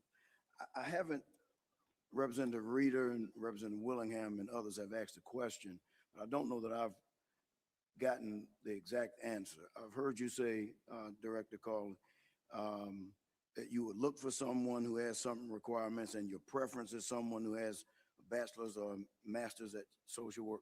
What are the minimum requirements for someone to be a child welfare worker in North Carolina? You have to have, these requirements are going to vary from county to county. You do have to have a 4-year degree, but you have different requirements based on the county's personnel requirements. You mentioned earlier, and I'm gonna jump around a little bit, you talked about face-to-face contact. I'd like a definition for what does face-to-face contact mean? Does that mean that I, as a child welfare worker, see a child, or am I questioning the child? That means that you see the child, you talk to the child, you interview the child. If it's a baby, you're going to make sure, do a body inventory, make sure the baby is okay and there's no harm to the baby. But that is the term we use to mean you made contact, you saw the child. And it's important because, Again, you said you made contact, you saw the child. yes, and I had an opportunity to interview. So I'm asking the child, did you eat? Have you bathed? Those type questions. And we ask very open-ended questions. Tell me who you live with. What's it like to be in your house? What do you like to do? What do you worry about? We ask all those open-ended questions after we give children time to warm up to us so that they have an opportunity to tell someone in a helping profession role if there are things that are concerning. Do you have any demographic data on the average number of years of an average child welfare worker in North Carolina? You talked about turnover and those type things. Do we have any data on how long the average person stays in that position? We do, and I can provide that to you. Thank you. The other thing, you do random evaluations of counties. You said that your department comes in and does random evaluation of counties. Do counties do random evaluations of caseworkers? In Guilford County, is a supervisor going in and saying, hey, I'm pulling 5 of your files today, just at random? Does that happen? So that would vary from county to county. In a large county like Guilford, they have quality assurance teams that would go in and pull those records. One of the most important things for counties is to have protocols so that you know how that quality assurance and how those records are pulled and when it I'm happens. gonna cut you. Why is that not required of every county? Because some counties, some of our very small counties have 2 workers that do child welfare, 2 to 4 very small teams, and they wouldn't have the ability to have a quality assurance team. Yet they are responsible for children. So why would it not be a baseline requirement that someone goes in and audits the caseworkers in every county? I think that I agree. There needs to be oversight. In a state supervised county administered system, it is the requirement of the DSS director to make sure that child welfare services are delivered as intended. So it would be up to that DSS director to determine how that happened. In a large county, it could be a quality assurance team. In a smaller county, it might be a supervisor pulling records. But is there a baseline requirement from the state that happens, that there's random audits of case files? Is that a baseline requirement in the state? For county staff, for counties, no. We do teach in our supervisory course for a supervisor how to review a record. Last question that I have: Mecklenburg County grows by about 21,000 people per year over the past several years. That's the equivalent of moving Boone into Mecklenburg County or Lexington into Mecklenburg County. With that number of people who are moving in,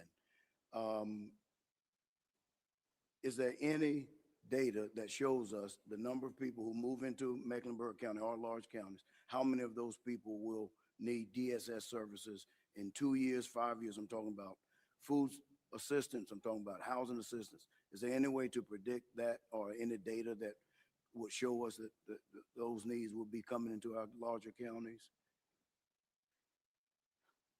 Not that I'm aware of.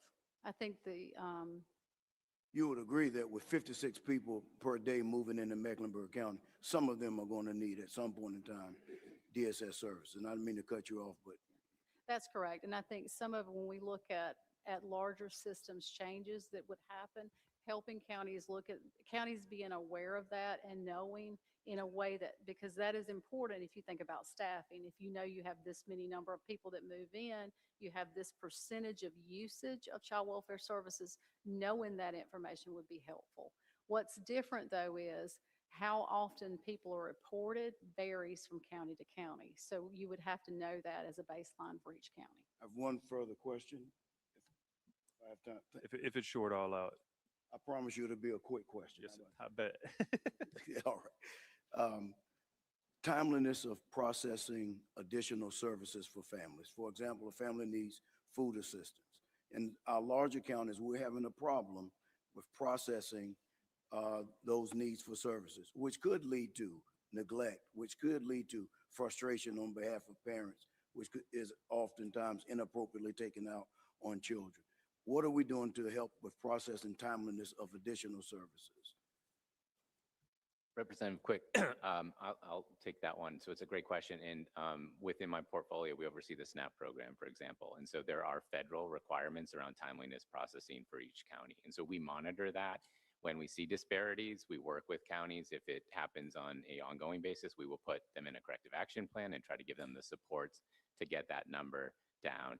I will say, we are seeing stressors on the county workforce to keep up with some of the demand, especially around food insecurity. I think you're absolutely right to lift that up as one of the contributing factors when we see kids who are in situations of neglect. So it is all interconnected. I think that is part of our agency's focus to kind of have those supports in place too, and that is our responsibility to oversee and regulate when counties are not keeping up with something like timeliness of processing applications. So it's a point well taken. It's something that we take seriously. Thank you. Representative Quick, your microphone's still on, sir. Just a quick follow-up. Representative Quick triggered something in my brain. So in those meetings that you're making reference to, Ms. Colley, how many of those should be occurring, say, on a monthly basis while a child is in care? How many face-to-face meetings should be occurring? So is that question about children in foster care or open for CPS assessments? I mean, we'll say foster care and a familial placement. So if a child's in foster care, it's required that they be seen once a month.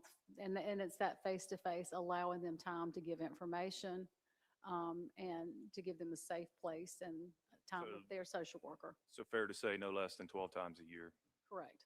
Okay. And so if in theory a child was in the care for 6 years, it'd be 6 times 12 would be the number of these face-to-face meetings that would have to take place. If they were in foster care. Okay. And each one of those, the questions that Representative Quick was talking about that should be asked would be asked of the child. What did you eat? Are you bathing? Essentially, are you being abused or neglected? Are there any concerns? They would be examined in some way and they'd be asked questions, correct? They would be asked some questions. I think it would depend on what, the social worker over time has a relationship with the child. They would probably follow up on things that happened the previous visit.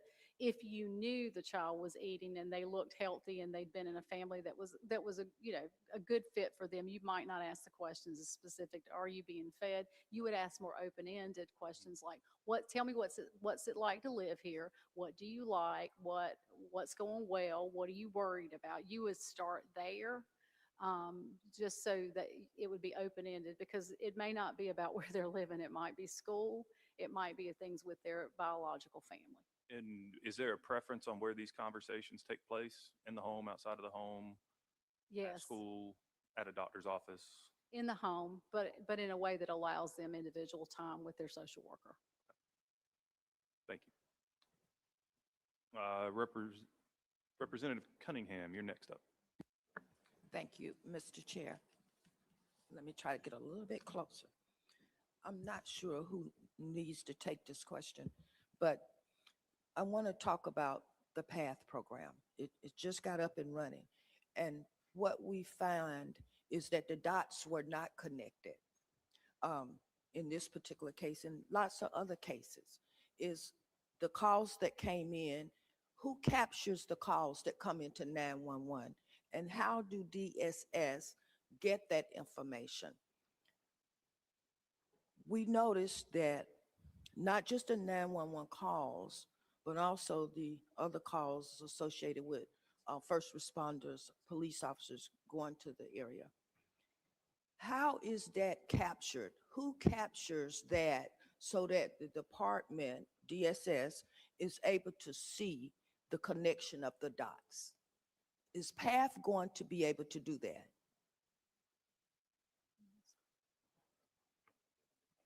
So when 911 or a law enforcement officer gets anything that is a Child Protective Services report, they're expected to make a report to the Department of Social Services. There's also a requirement in policy, so that reporting is by law. That has to happen.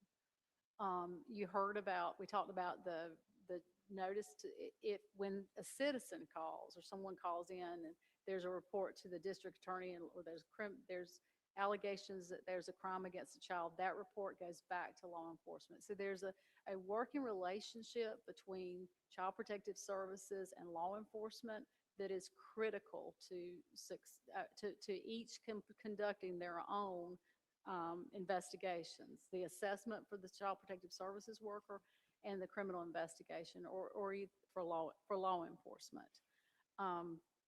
The other thing that's in policy for child welfare workers is they're expected to check 911 logs during a CPS assessment. So if there's any criminal activity in a house or there anything they need that you need to be concerned about for children living there, they check those logs just to see the number of calls to the house. Thank you. Another question. I noticed as I was reading some of the documents, the department made several referrals to other organizations that would look at children, such as child development or family or medical. When a child transfers from one county over to another county, don't the medical records supposed to follow them? So is your question about a child open to protective, tell me about So if a child is in Montgomery County and they've already been involved with the welfare system and they transfer over to Mecklenburg County, maybe in Mecklenburg County, the medical records should follow the child to the new county, correct? So are these medical these medical records that Child Protective Services has access to? Yes. Um, so best practice prior to Path NC was that if there was a case that showed up in Montgomery County that came from another county, that information would be sent to the county that had the case open now, would request the information, and the county that had previously would send it, electronically in some way. But you're relying on facts, you're relying on sending it that way. Right now, you have a system where all counties can see Child Protective Services cases in PATH. And so you don't have to it's a pretty easy process in PATH. If a child has been served in one county and then that case is closed and the case opens in another county, they will eventually have access to all that information as cases are gradually added into Path NC. Okay, so let me go back to the referrals. So when a referral is made out from the DSS department to another organization that's supposed to look at the child, or they recognize the issue is there, they're saying, okay, I want you all to do this assessment. Additional information is needed to determine whether it's substantiated or unsubstantiated. But there's no follow-up. If I made the referral out on the particular family for the child, you made a referral, but nobody follow-ups on the referral to see if documents came back or information came back before you have determined whether the case is unsubstantiated or substantiated. Is a policy in place for that? I'm going to answer that from a perspective of doing a thorough assessment, okay? I think there's so when you send out referrals for families, there's some you don't need back. Like you might tell someone, well, you could go here and they can help you with a wash machine or something that's not critical.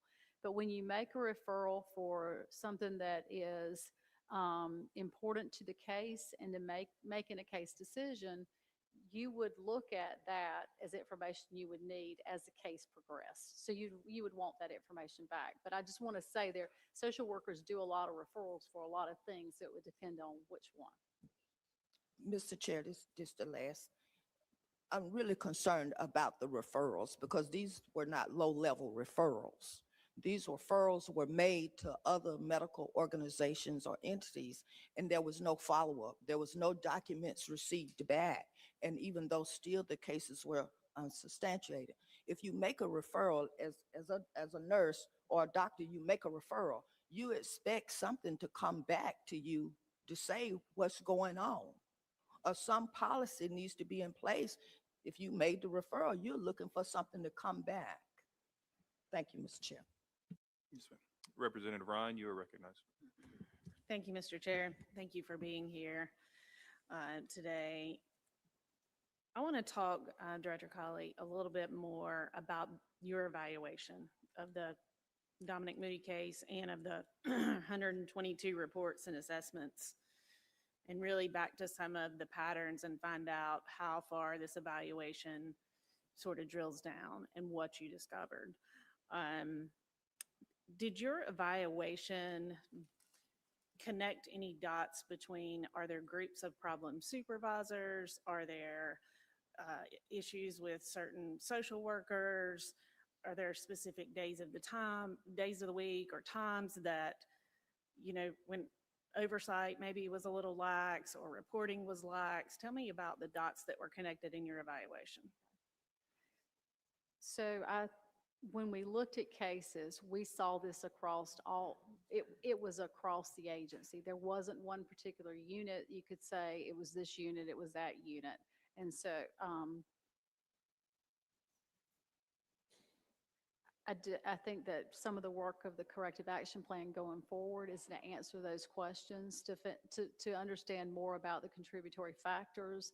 And I think that Mecklenburg has been asked to look at that as they're developing the corrective action plan. So how about when you talk about workforce, and I think you mentioned earlier something about the turnover can create less institutional knowledge. That's correct? Okay. So will this evaluation, the one you did or the one forthcoming, will that determine if newer social workers more likely made mistakes, or was it experienced social workers that maybe were desensitized? Are we gonna connect any dots there? Are we gonna look at that? And is there a difference between male and female social workers or supervisors? How far does that evaluation go? So one of the things, we have worked in a large county before. You have to look at this by unit and by especially supervisors, and determine who can make decisions who can make good safety decisions, develop case decisions with integrity. So we will have to work with Mecklenburg to look at individual supervisor practice, individual program administrator practice. One of the things that I understand Mecklenburg has done is they have a contract agency that's going to come in to assist with that in addition to state oversight. So that will be a part of the go forward process. Some of when you look at this case sample, we're really just looking at what is their decision making, what do we need to focus on. So we're to the what do we need to focus on. Last question. The county's written response to this committee states CPS history was reviewed, medical collaterals were contacted, and the child's physical condition was documented each visit. Your report to us says Child Protective Service history was not reviewed. Collateral significant to the case, to include medical personnel, were not contacted. Is the county's characterization accurate? I'm going to speak to what we found. And is this specific to the Dominique Moody case? Again, the county's response, this is all public record, the county's written response to us said that CPS history was reviewed, medical collaterals were contacted, the child's physical condition was documented. Your report to us says the exact opposite. Is the county's characterization accurate? We stand behind our review of the case, in that there were concerns about those elements of the case. Thank you. Dr. Reeder, you're recognized for a brief follow-up. I promise I'll go quick. Going back to what Representative Quick was asking, in the quality assurance team, does the state, since it's county administered, state supervised, does the state have an obligation, or do they have a policy where they do audits to make sure that the counties are doing what they're supposed to do? So with PathNC, we are better able to do statewide audits. And are you doing them? Is that by statute or by policy that you're doing them on all those counties right now? That is by policy. It is not by statute. Okay, and what does the policy say that you're doing? You will not find this in policy. We have determined that the best way we have made the counties aware, the best way to look at counties statewide. And let me just say, the ability to look at counties statewide, it is there because of PathNC. Prior to that, we had a difficult time because you didn't have a window. I understand that, but in your policy, how often do you review counties so that we know what's happened in Mecklenburg and these other counties is not going on today, that there's poor oversight from the state of the counties? So we have 4 elements that we will look at, that we started in April looking at, and 3 of those are specific to Mecklenburg. One would be, we are looking at safety plans, contacts with children, supervision, and the other is case plans. And I'm not worried about Mecklenburg. There's 100 counties in North Carolina. Do you have a policy where you routinely audit the performance of these workers across the state? We have a protocol that we do. What is the number of cases that you review by county every year, every month, whatever? I'll follow up and provide that to you. Okay, can you tell us that every county is reviewed on an annual basis? Every county is reviewed on an annual basis. Okay. Going back to the intake, the supervisor, and the assessment teams, in some counties you said it's one person. Is there a practice, a policy, a procedure that if the intake worker disagrees with the supervisor or the assessment, how does that happen? Because in this case, we know that the intake worker, and there was evidence of abuse in a number of these cases, and the supervisor screened them out. What should be, or is there a process for that intake worker or to say, I think the supervisor's made a bad decision? Can they escalate it? Is that a requirement? That would depend from county to county. You would have counties that would have a policy or protocol for that, and you would have counties that would not. So do you think that there should be a required policy that says if the supervisor is making a bad decision, the intake or the assessment worker should be able to go to somebody to say, we're making a bad decision, as we saw in this case? I do. I just want to say in some counties, you have an intake worker who reports to a DSS director, so you might not have somewhere for them to go to. And I bring that up just to point out the reality of what it means to work in a state supervised county administrative system. Should that assessment worker, if they disagree with the supervisor, can they come to the state and say, is that a requirement, or do we tell them that? Because I fear that, as you talked about, the supervisor is the linchpin. And if the supervisor is making bad decisions that we've seen in this case, how do we make sure that that doesn't get perpetuated? I think there's also the DSS director in most counties, and I gave you the outlier for the very small counties. So also to bring it to a DSS director, but yes, bringing it to the state could be an option. Thank you. Representative Quick, you're recognized for a brief follow-up. Thank you, Mr. Chair. I wanted to ask a question of Dr. Emily. Let me preface this by letting you all know most of my professional work has been in youth development, including serving as Chief Executive Officer of the Boys and Girls Clubs in Greensboro. Used a word that stood out to me, that incurious workers. That stood out to me because that can be very, very dangerous when you have a person who's either burnt out or just is not into their job. Is there a mechanism to find out or weed out those who are incurious or burnout or just have reached a plateau in their job, and something that your studies have found that can be done about that? It's a good question. I am working with jurisdictions, and this ties to some of the other committee questions that have come up recently, where they are taking a very data-driven approach to identifying both workers and supervisors where there are consistent patterns of not just a failure to comply with policies in terms of timeliness of visits, but also where there is an indication that the outcomes for those cases look meaningfully different than that of their peers after adjusting for caseload risk differences. Generally, there would be some kind of remediation, coaching, whatnot, but some of those people need to be counseled out as well. And finally, I'll just make this comment. I think that all of us need to recognize that this type of work is very stressful and is very demanding on the people who do it. So sometimes the burnout doesn't come from not caring about it. Sometimes the burnout comes from caring about it too much. There's no harder job in my mind. Representative Cunningham, you're recognized for a brief follow-up. Thank you, Mr. Chair. This is the opportunity for you all to talk about RAMS a little bit, which I've been very impressed with RAMS going live out in 2023 in a number of counties. And that's why I was looking at the escalation team. So tell them a little bit about the RAMS that exists and what age it covers. Thank you. So North Carolina has a team that is through a contract with the UNC School of Medicine, and it is called the Regional Abuse Medical Specialist. They are available 24 hours, 7 days a week, and they consult with county DSS agencies.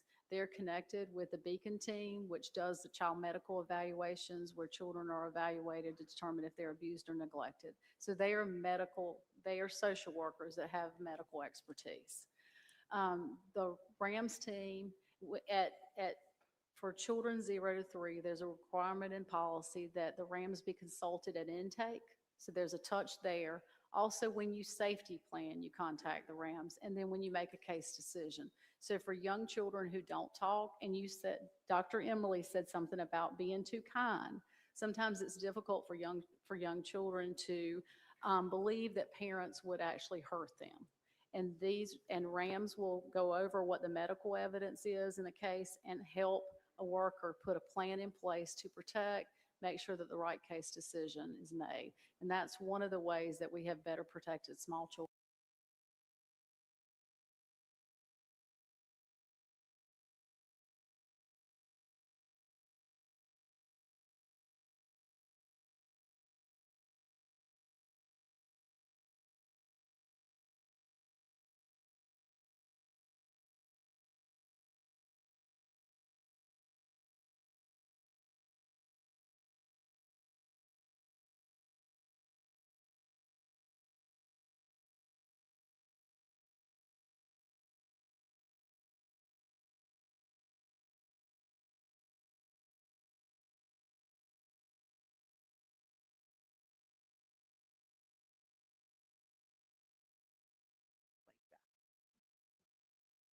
Representative, I think it's a great idea. I think it's something we could look at. I would say just truthfully, our current resources wouldn't allow for something like that because of the number of counties we'd have to engage with there. But I think that's something we'd be happy to look at and see what additional resources would be needed for having a team like that. So happy to bring that back.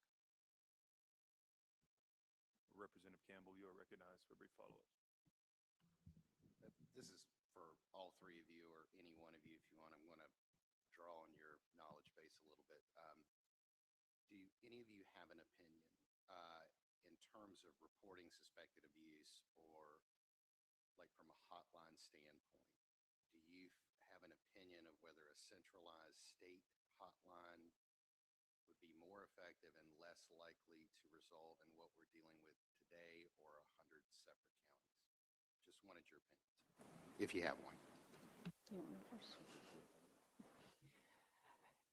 I was asked this question recently by folks in Virginia who were also considering whether they needed to move to a centralized intake. It is very hard to be able to point to direct data or research. It's not something that is studied, but I will say that in all the jurisdictions I work in, it seems abundantly clear that a centralized intake process is critical to not only how we consistently respond to concerns of abuse and neglect, which every single family deserves, but there are all sorts of other frictions and inefficiencies that are created when we leave that to individual localities. And Dr. Campbell, I just add, we alluded to the study around centralization options that was included in House Bill 696. This seems like something that would be very relevant to look at that and kind of look at the pros and cons for the state of North Carolina. I look at the benefits for workers being on call. You have to be on call in case there's a CPS assessment that comes to your county and you have to take that call. I mean, you have to do that assessment. But you have 100 counties that have to have 100 people ready to take intakes all the time. And in smaller counties, you rotate people that take intakes. They're not the people that do child protective services intake. They can be adult services. They have to be trained. They can be adult services. They can be foster care workers. So a CPS centralized intake would allow you to more thoroughly train people. And as we know, if you do a job every day, you master it and you become better and better at it, as opposed to if you just do it once a month. Just briefly, before we close out here, you guys can go ahead and start preparing in your mind any closing statements you'd like to make. But I've got a question. In law enforcement, we have this thing people talk about all the time, qualified immunity. When you're acting in your legal capacity, you have some criminal protections. Is there anything like that in this space, in the DSS space?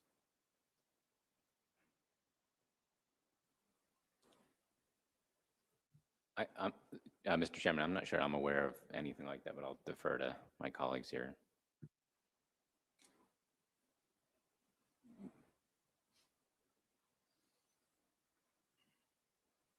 Like to consult on that?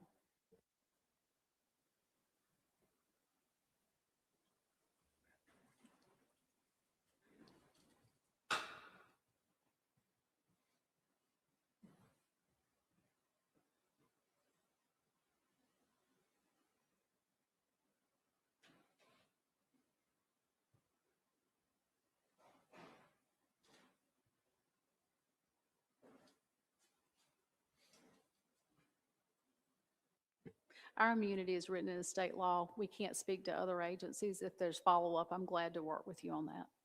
Are you aware of any case where,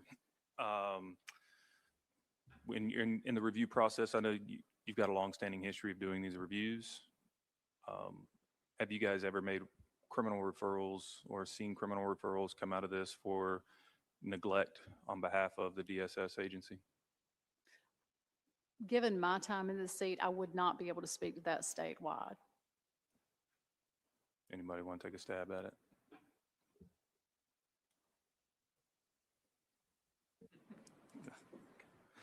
All right. In your opinion, I'll start with you, Ms. Colley, and I'll let all three of you answer this if you'd like. What are the areas, or what are the focuses we need to be moving toward in order to improve our child welfare system? I go back to first, I think it's come out lots of different ways. First is a strong workforce. And there's so many things that have to happen with that. Practice standards. You ask good questions about the ability to monitor counties, but counties are run by DSS directors. And if that's the system that we have to make it clear what the expectations are around quality assurance. What does the state do? What's the county expected to do? They have to be funded. The state are expected to do those things. They have to be funded and they have to have the resources. Really thinking about standardizing practice, what's expected. The state does a lot of that, but what is the expectation that be followed? Accountability and leadership. And when I think about the system that we have, whether we're state administered, whether we're state supervised county administered or state supervised state administrators, those elements have to exist. So we have to have the resources, we have to have the workforce, and we have to have the expectations. Mr. Chairman, I would echo everything that Director Colley said. I just would argue again that we just have to continue to also invest in technology in any way we can to help support our workers. I think one of the things that we see with the pressure on the workforce, things like path-NC or potentially predictive analytics, hopefully can give them more tools to do their job better. I think that retention piece is something that we worry about quite a bit. But just efficiencies. I mean, we want to look at efficiencies in perhaps governance model or way we deliver services. So again, I alluded to some of the work that we'll be doing coming up shortly around looking at different services that maybe would benefit from some level of centralization. I think that's an important thing for our next step. We've alluded to some of the challenges with our existing structure, and I think it behooves us to really take that study seriously and look at what we know about the challenges facing the child welfare system, especially, and what we might look at to deliver services more efficiently that also support the workforce at the same time. So thank you. I will also lead with workforce, but with a few footnotes there. I don't think it's as simple as we need to hire more people. If we're hiring more people without the proper both training and accountability structures, it's not at all clear to me based on the facts that have been released that hiring 21 additional people in Mecklenburg County would have made any difference in Dominique's case or is the kind of systemic change that's needed. I would also note that while I have every confidence that that our training in North Carolina is adequate, one of the things that I have seen broadly across the country is that we fail to distinguish the different roles that caseworkers may play.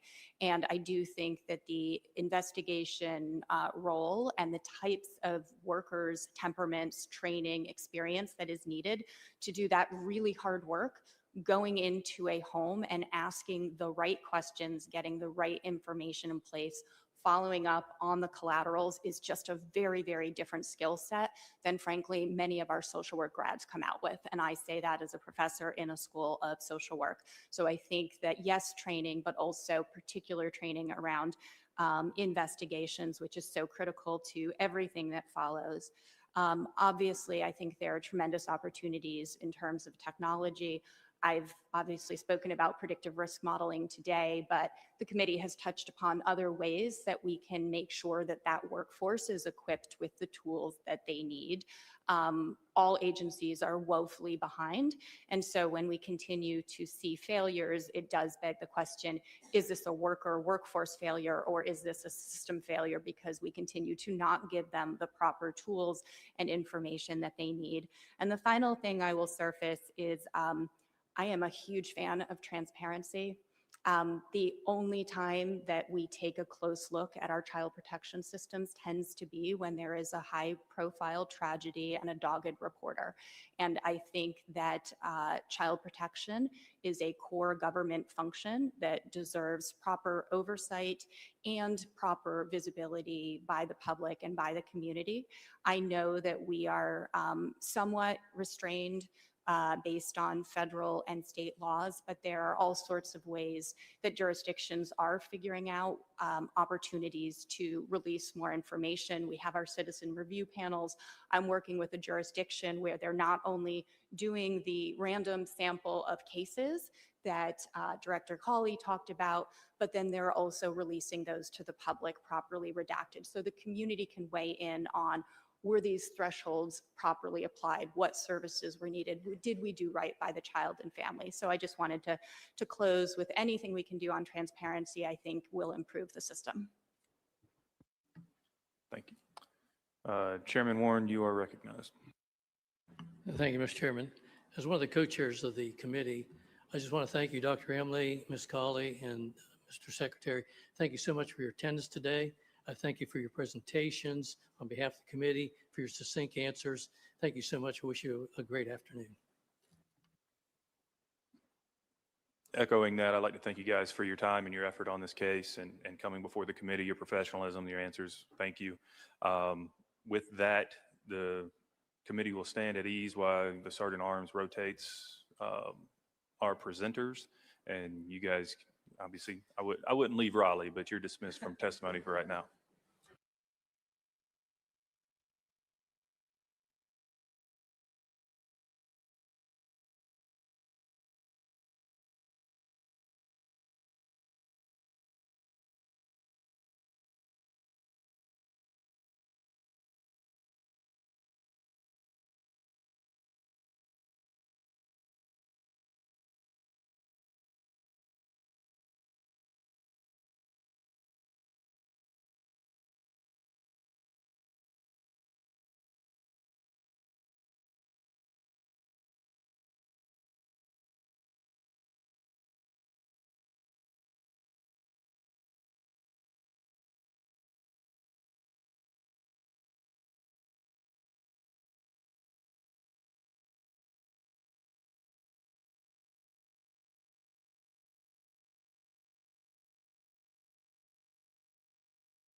All right, we're going to be back in session now.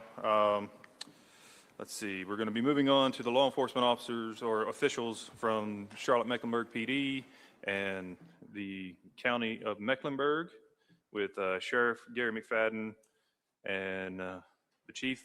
Sheriff McFadden, you requested the opportunity for an opening statement. Floor is yours, sir. Yes, thank you. Members of the House Oversight Committee, thank you for the opportunity to appear before you today. The Mecklenburg County Sheriff's Office shares the committee's sentiment that the death of the 6-year-old Dominique Moody should have never happened. This tragedy, heartbreaking, and other thoughts remain with everyone affected by this unimaginable loss. It is important to clarify the role and the responsibility of the Mecklenburg County Sheriff's Office, as the agency involved in this case was extremely limited.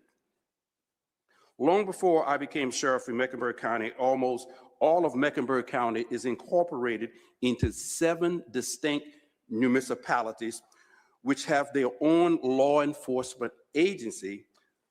To put it in another way, Mecklenburg County, most of their citizens live in Davidson, Cornelius, Huntersville, Pineville, Matthews, Mint Hill, and of course, the city of Charlotte. Accordingly, once again, long before I became sheriff,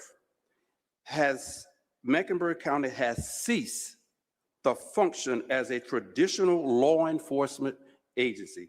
Unlike most North Carolina sheriff's offices, Mecklenburg County does not respond to calls for services through the 911 system. In Mecklenburg County, only these 7 municipalities, police departments respond to 911 calls. Mecklenburg County Sheriff's Office do not have deputies or officers trained to investigate crimes like the municipality police agencies in the county. Mecklenburg County Sheriff's Office do not provide funding to provide these services like the other municipalities for several decades. We do not conduct child investigation welfares as well. These duties are simply not within the Mecklenburg County Sheriff's Office authority or capacity. Rather, Mecklenburg County daily responsibilities are centered on the functions unlike traditional law enforcement, which can be and is provided by Mecklenburg County 7 municipalities, police departments that no other agency is authorized to provide.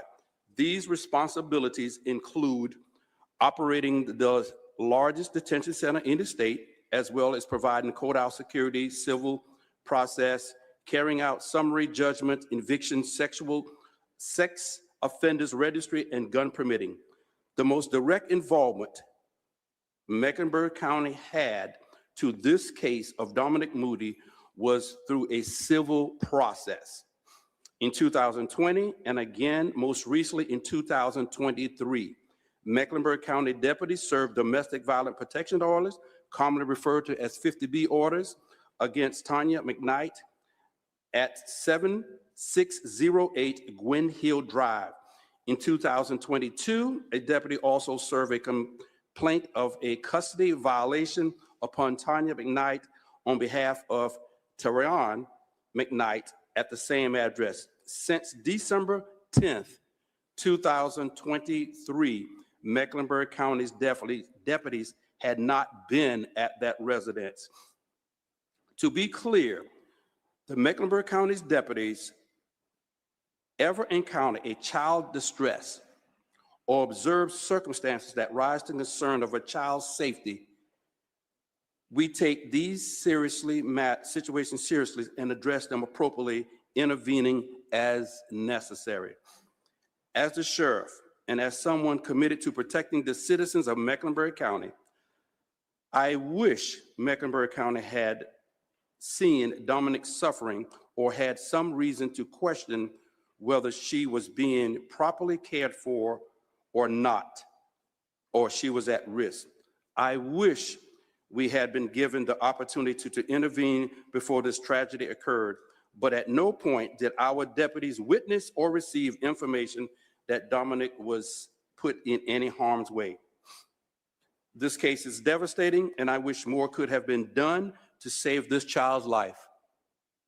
I also believe continuing collaboration communication resources focused on child safety and well-being among the various agencies across the counties are critical to preventing tragedies like this in the future.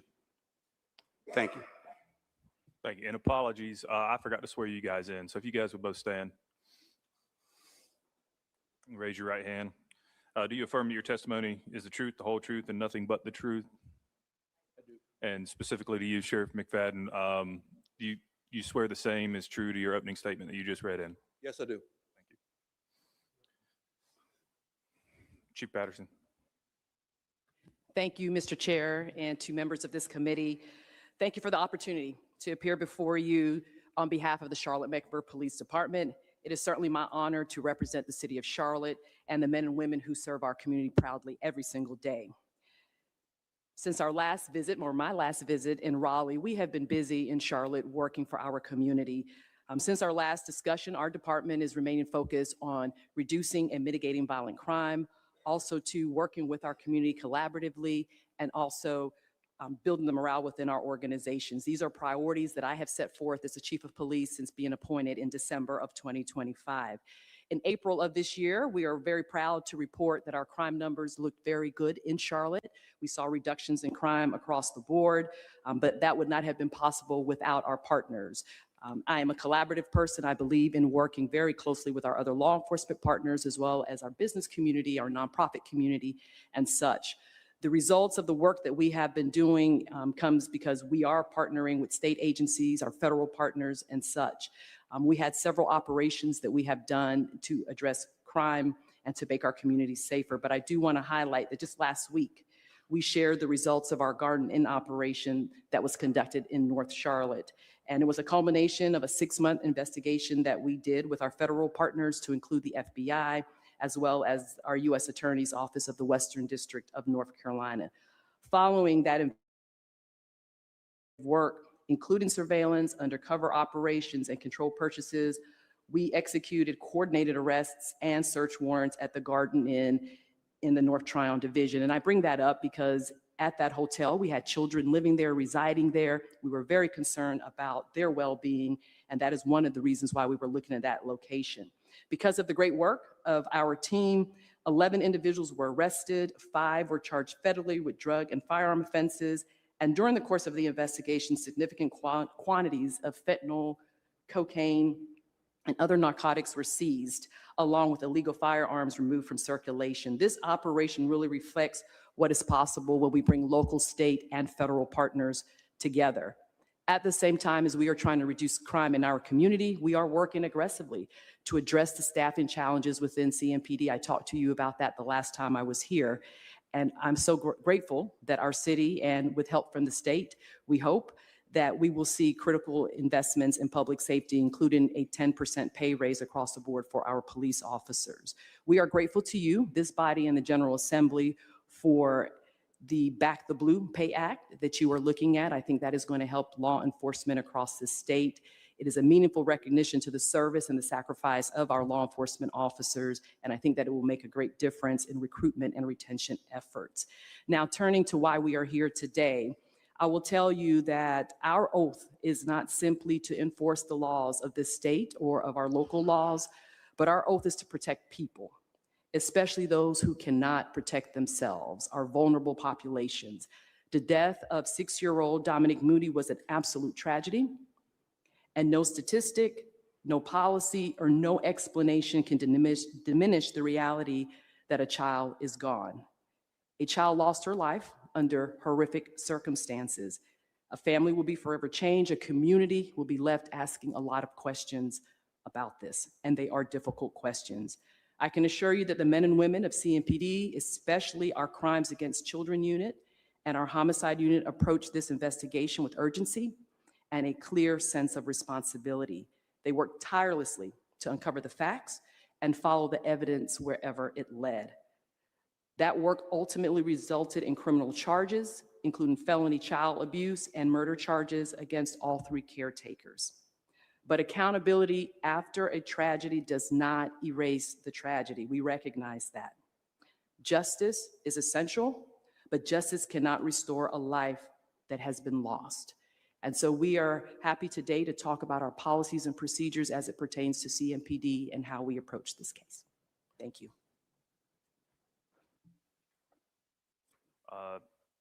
Thank you both for being here today. Thank you for those opening remarks.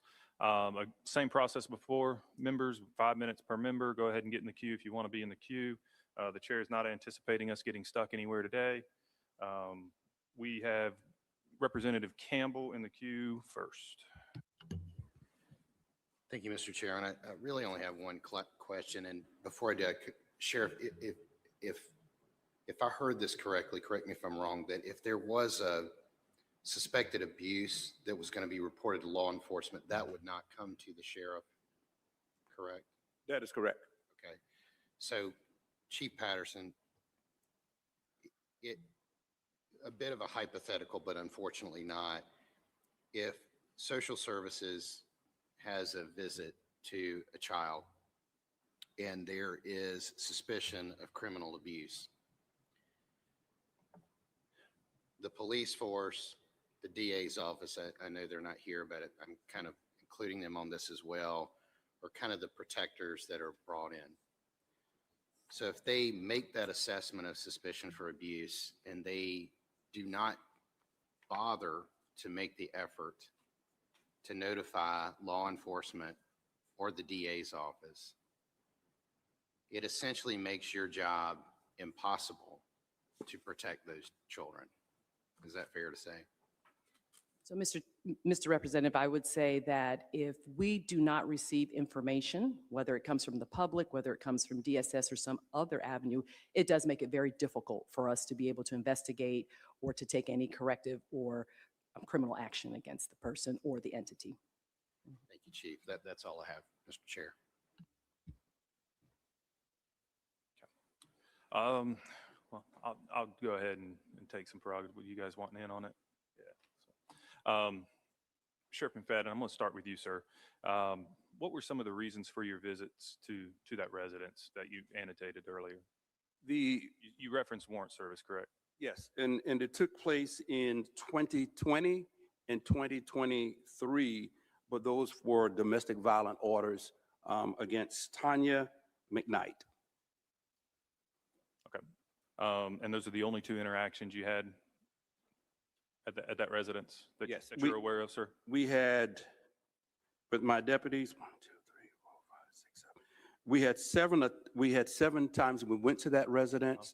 I think 4 they were to serve the domestic violence protective order, but no one came to the door. Yes, sir. And so I've worn a badge. I kind of know what the process looks like. But for those of the public that don't know what a warrant service or an attempt to service for a civil action or something looks like, can you kind of walk through how your deputy might be on the property but not enter the house? Right. So we're not called for 911. We usually knock on the door. Someone comes to the door and we're telling them that we're serving them a civil process, a civil paper. At that time, there's no real need to be searching for someone unless they can see that someone's in the house or we believe there is someone in the house. But if the person comes to the door and we just said this is a civil paper, we serve them with that paper. Oftentimes on a civil service, it's just literally the matter of just identifying them and handing them the paper, correct? That is correct. It's literally that. And how does that differ than, say, the service of a warrant? Well, the warrant will give you jurisdiction, or we said the ability to go in the house to look for the person, and that's pretty much the difference. You have that legal obligation that you should be in the house looking for someone if that address is on the warrant. But usually the civil matter is just you go to the door. Sometimes they're in the yard and meet you at the door, and you provide that civil paper and you're on your way. And I believe your testimony indicated there were several attempts to serve that were unsuccessful. And so in that, it is oftentimes as simple as they knock on the door and no one answers, correct? That is correct. And so again, they would not enter the premise. That is correct. Okay. And then even on the successful attempts, that doesn't indicate to you, do you have any way of knowing whether or not that successful attempt to serve the warrant happened inside the residence or just on the curtilage of the property? Not at this time, but if the deputy provides that information to dispatch, I'm sure that is recorded. Right. what I'm saying though is the information available to us only indicates that there was a successful service, not necessarily where on the property that service occurred. That is correct. Thank you, Sheriff. Patterson, moving on to you. What were the number of calls your agency received to that location? Yes, sir. Since 2020, there were 59 events or associated through our computer-aided dispatch, our CAD system. And if I can, I'd just like to clarify a little bit about that. Yeah. That did not mean that there were 59 welfare calls to that particular residence. Actually, there were 36 incidents, if you will. As incidents were wide in range, meaning we got a call for wreck, we got a call for forgery, stray animal calls, we did zone checks, we had larceny calls, domestic situation between neighbors. Those were the types of calls, not just welfare calls to that residence. Was to say 59 calls, how many times did you guys actually physically respond to the residents? We responded, anytime we were called, we were responded. So those 36 incidents, we responded to those. 36. Okay. Are either of you aware of any other activity or any other attempted services at the residence that did not involve what the individual named Tanya McKnight? I would say that we responded every time that we got a call and we went there or to that location. I'm not aware of any other time beyond that. So there was no attempt to serve anyone else. There was no look for anyone else, a male subject at that location. I'm sorry, Mr. Chair, can you repeat that question? I believe that there was a criminal case in that area that there was another suspect involved in that location for a different event. Are either of you aware of that?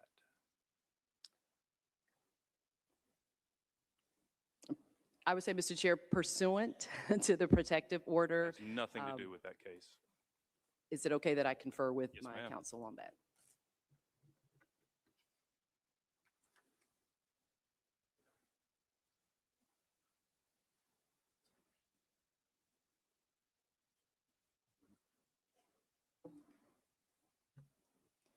So, Mr. Chair, I'm prepared now to answer that. So there were calls that did not involve the suspects. In this Question. particular Yes. case. Are you prepared to speak on those calls? Yes, I believe I can. Thank you.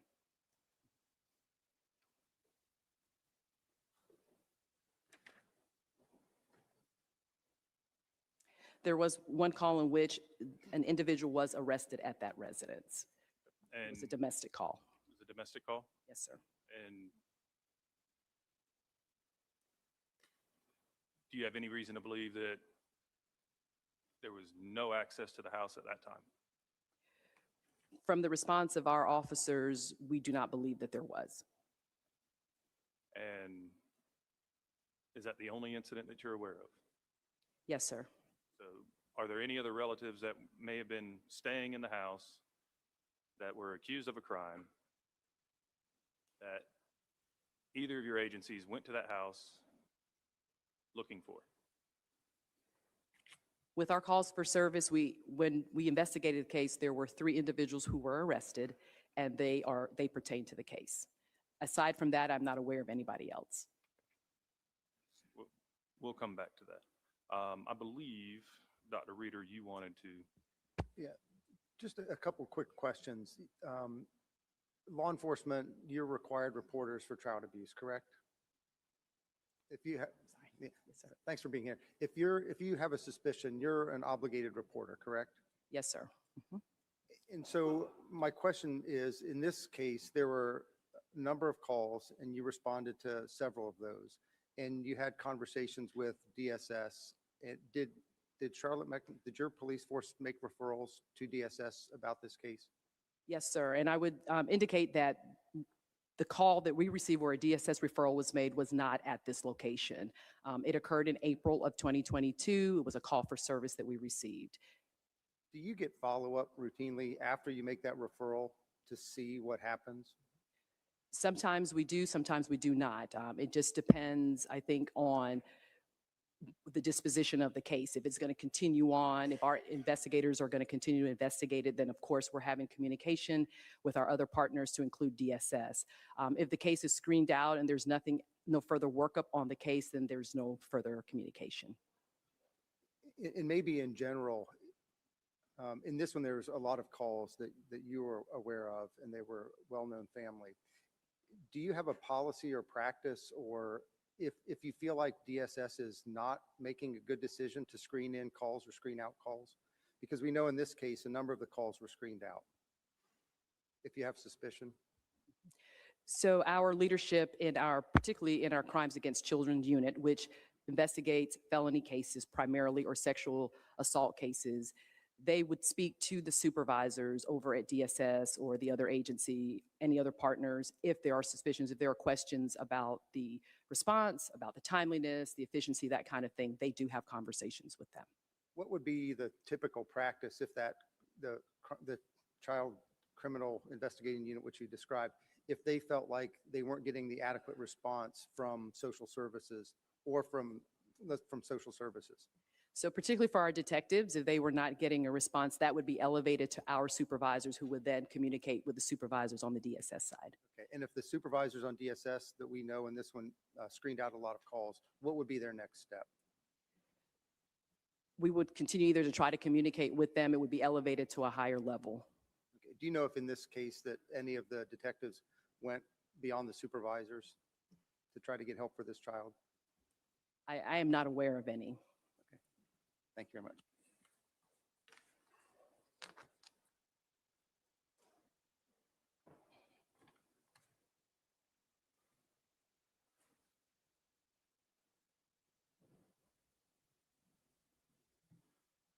Representative Reeder, are you done?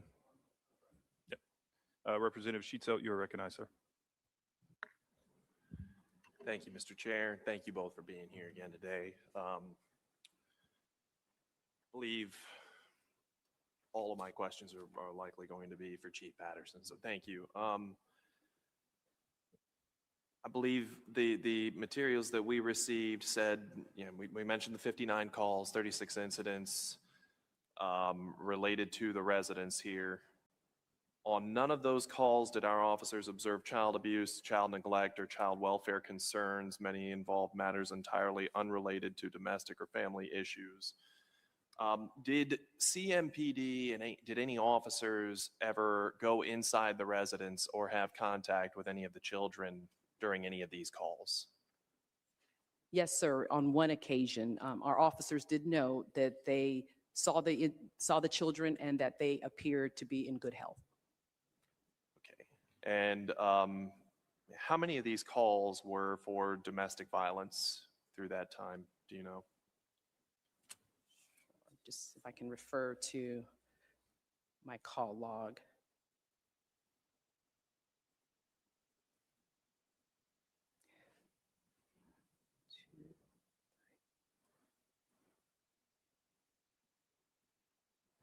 We have three calls to domestic disturbance and one call to domestic violence, physical assault.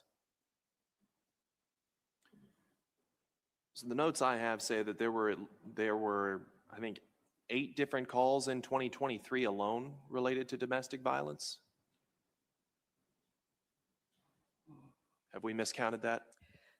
I think the clarification for that is there might be duplicate calls or calls where another or a neighbor may have called, but it's the same incident kind of thing. Okay. We also have a number of calls for animal bites. Do you know how many of those there were? I do not. I know that there were 2 stray animal calls that our animal control unit responded to. Okay. And there were also just welfare checks on at the house. Is that true as well? Yes, sir. I guess my question is, at what point do these calls cumulatively raise a concern for CMPD that this should be referred to DSS? When does that cross the threshold? Sure. While there's not an exact number on that, I mean, when we look at these calls, it's a span over 5 years. We did not see a pattern of behavior that was concerning in those 5 years. As we look forward, though, and as we dive into this case, one of the things that I am looking with my team is to be able to flag calls, to have an automatic flag to say, is there a problematic issue here? Is there something that we should be looking at more? When Dr. Emily spoke about that predictive analysis, that is something that we're very interested in, and seeing if that we can get grant money to be able to implement something of that nature. I agree. The predictive modeling would be helpful. And the unfortunate, I think the unfortunate side of what we heard earlier is that that's dependent on the inputs, garbage in, garbage out. So we have to make sure that DSS is getting adequate inputs. And so I guess my questions here, and this isn't really a question, just more of a thought, is my concern is, at what point do we give DSS the inputs, and what is DSS doing with those inputs? That's, I guess, what we're here to try and sort through today. I believe we mentioned earlier that there was one referral made to DSS that was not related to the residents, that something was observed elsewhere. And did you ever hear back from DSS? I don't know if you answered this earlier, I may have missed it, but did you ever hear back from DSS regarding that report? Not that I'm aware of. We did make the DSS referral on that, and I do not believe that we got a response back. Okay, and is it standard operating procedure for CMPD to continue communications with DSS after, not necessarily this incident? Obviously, you said you never heard back, but is it standard for CMPD and DSS to continue communication after a report is made? Typically, if there is a criminal investigation that comes out of the referral or the communication, then certainly we will continue to communicate with them. But again, if the case is screened out, then typically we will not hear back from them. Thank you very much. Nothing further, Mr. Chair.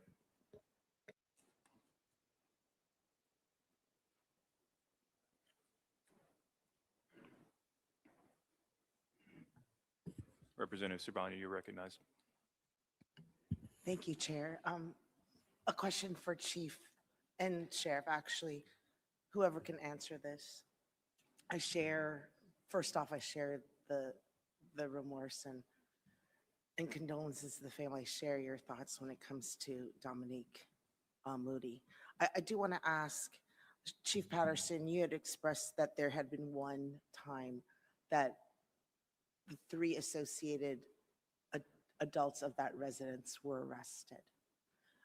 At the time, did the young children in that home have another identified parental or guardian of that time? And if not, what is the procedure in which, if all the adults of that residence are arrested, is DSS notified, and are they taken for placement?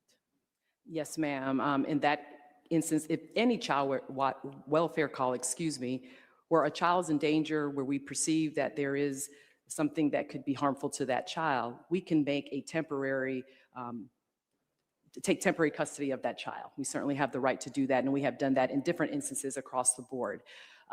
Anytime a child is in danger, we would do that, and we certainly would do the full investigation. Going back to you asking about the 3 arrests, so those were post the death of Ms. Moody, where we made those arrests of those individuals. And at that time, the other children were taken out of the home.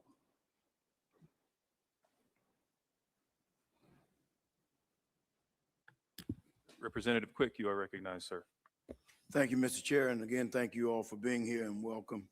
I just have one question. I asked, and I wish I had done it online, but I asked offline the previous guests who were here about special needs children and investigating crimes that involve special needs children, where either the child is either a victim or a witness to a crime, or a victim or witness to abuse in the home. What methodologies does each of your agency use to get information from special needs children, that it could include nonverbal children, or from children who are hesitant to speak out because of fear?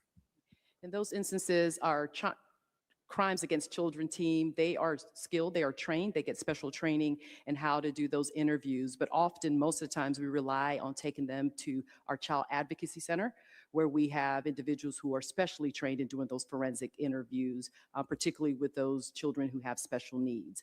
So if our detectives are able to handle those investigations and those interviews, they will do them. But most typically, we rely on our partners for that. Although we do not answer the 911 calls, but of course, my deputies do interact with the public on a day-to-day basis.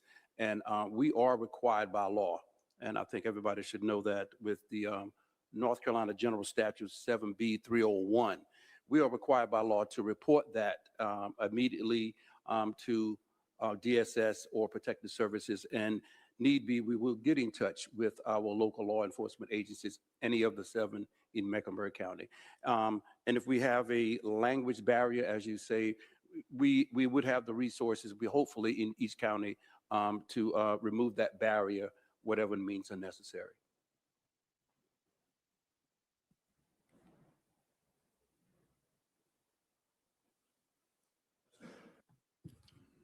Thank you. Representative Cunningham, you are recognized. Thank you, Mr. Chair. So I want to go back to the requirement for you to report. If you went to the residence, and this is for both of you, Sheriff and Chief Patterson, if your officers or your deputies went to the residence, and from what we were able to see, what was reported and documented of how the residents look from the outside, and if your people were able to enter and saw the conditions on the inside, how many times did you all make a report to DSS? How many times did your officers make a referral? Did yours make any, Sheriff McFadden, to DSS? No, we did not. So, let me follow up. So they went there. Did they ever go inside of the home, or they only stood at the door? We don't have any indication that they went inside the home. Thank you. Chief Patterson. Yes, Representative Cunningham, as stated, there was one referral that we made, and it was not at the premises. It was not at the home of this residence. So, but your officers went to the location. Yes, ma'am. They saw the outside, whether they got inside, and I'm assuming that some of them did get inside. Were there not just one referral from 59 times that they went to the location and they saw nothing that indicated there was an issue?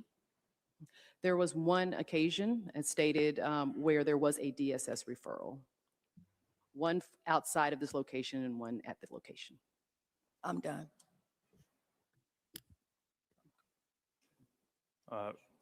Representative Ryan, you are recognized. Thank you, Mr. Chairman. Sheriff McFadden and Chief Patterson, this question really is probably for both of you. Sheriff McFadden, you told us in your opening statement what you and your department are not responsible for, and I appreciate that information. You stated you had limited involvement in this case. You also stated that we need to look to figure out how to prevent future tragedies.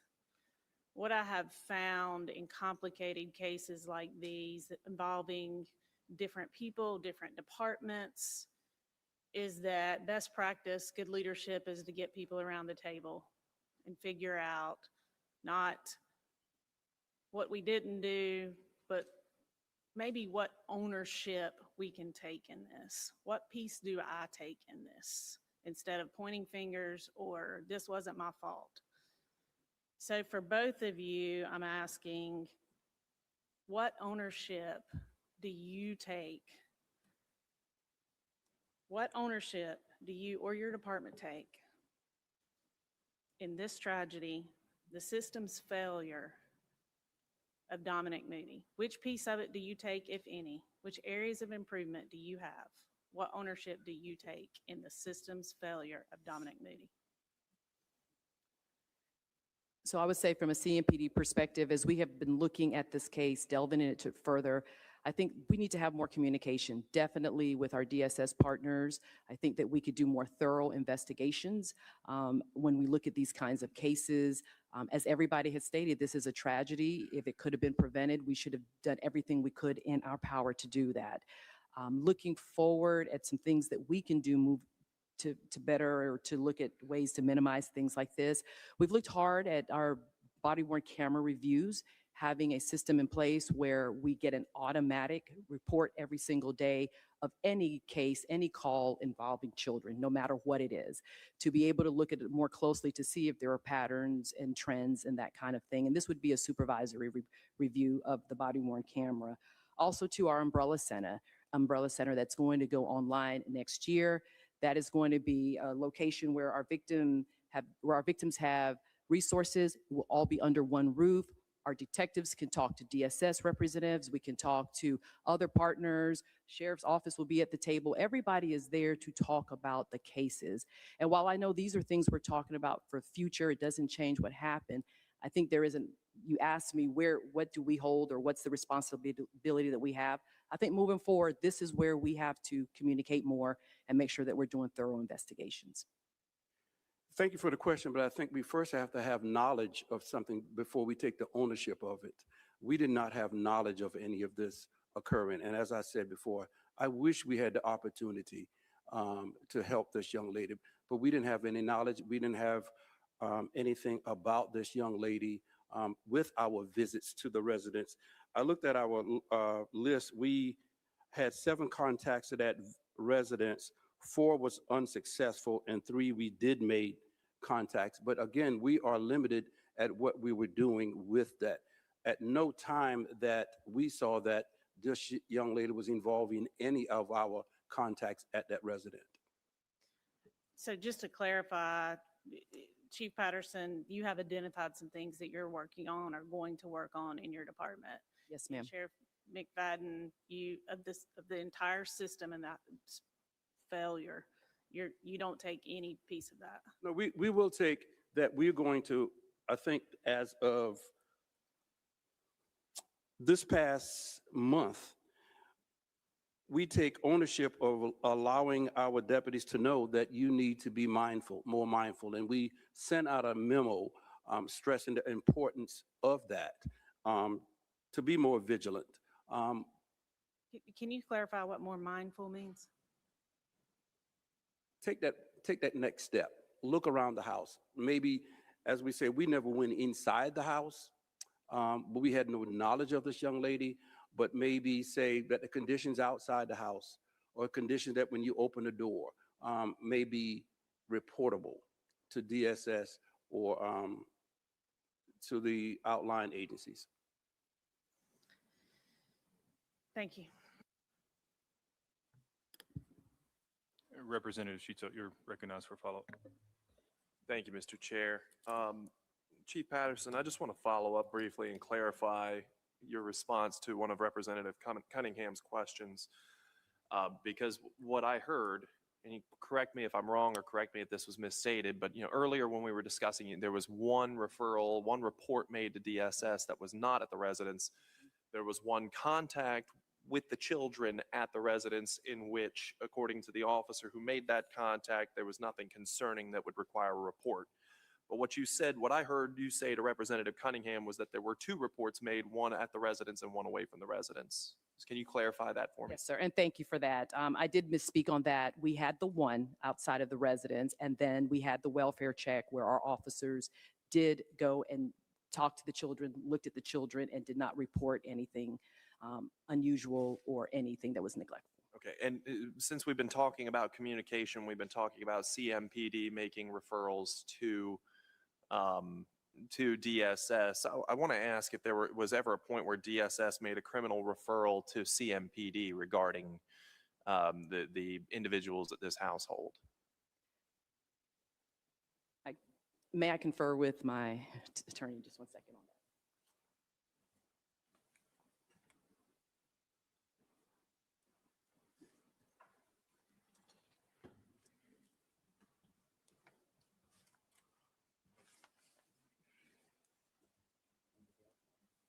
And Before you respond, I also want to clarify my question.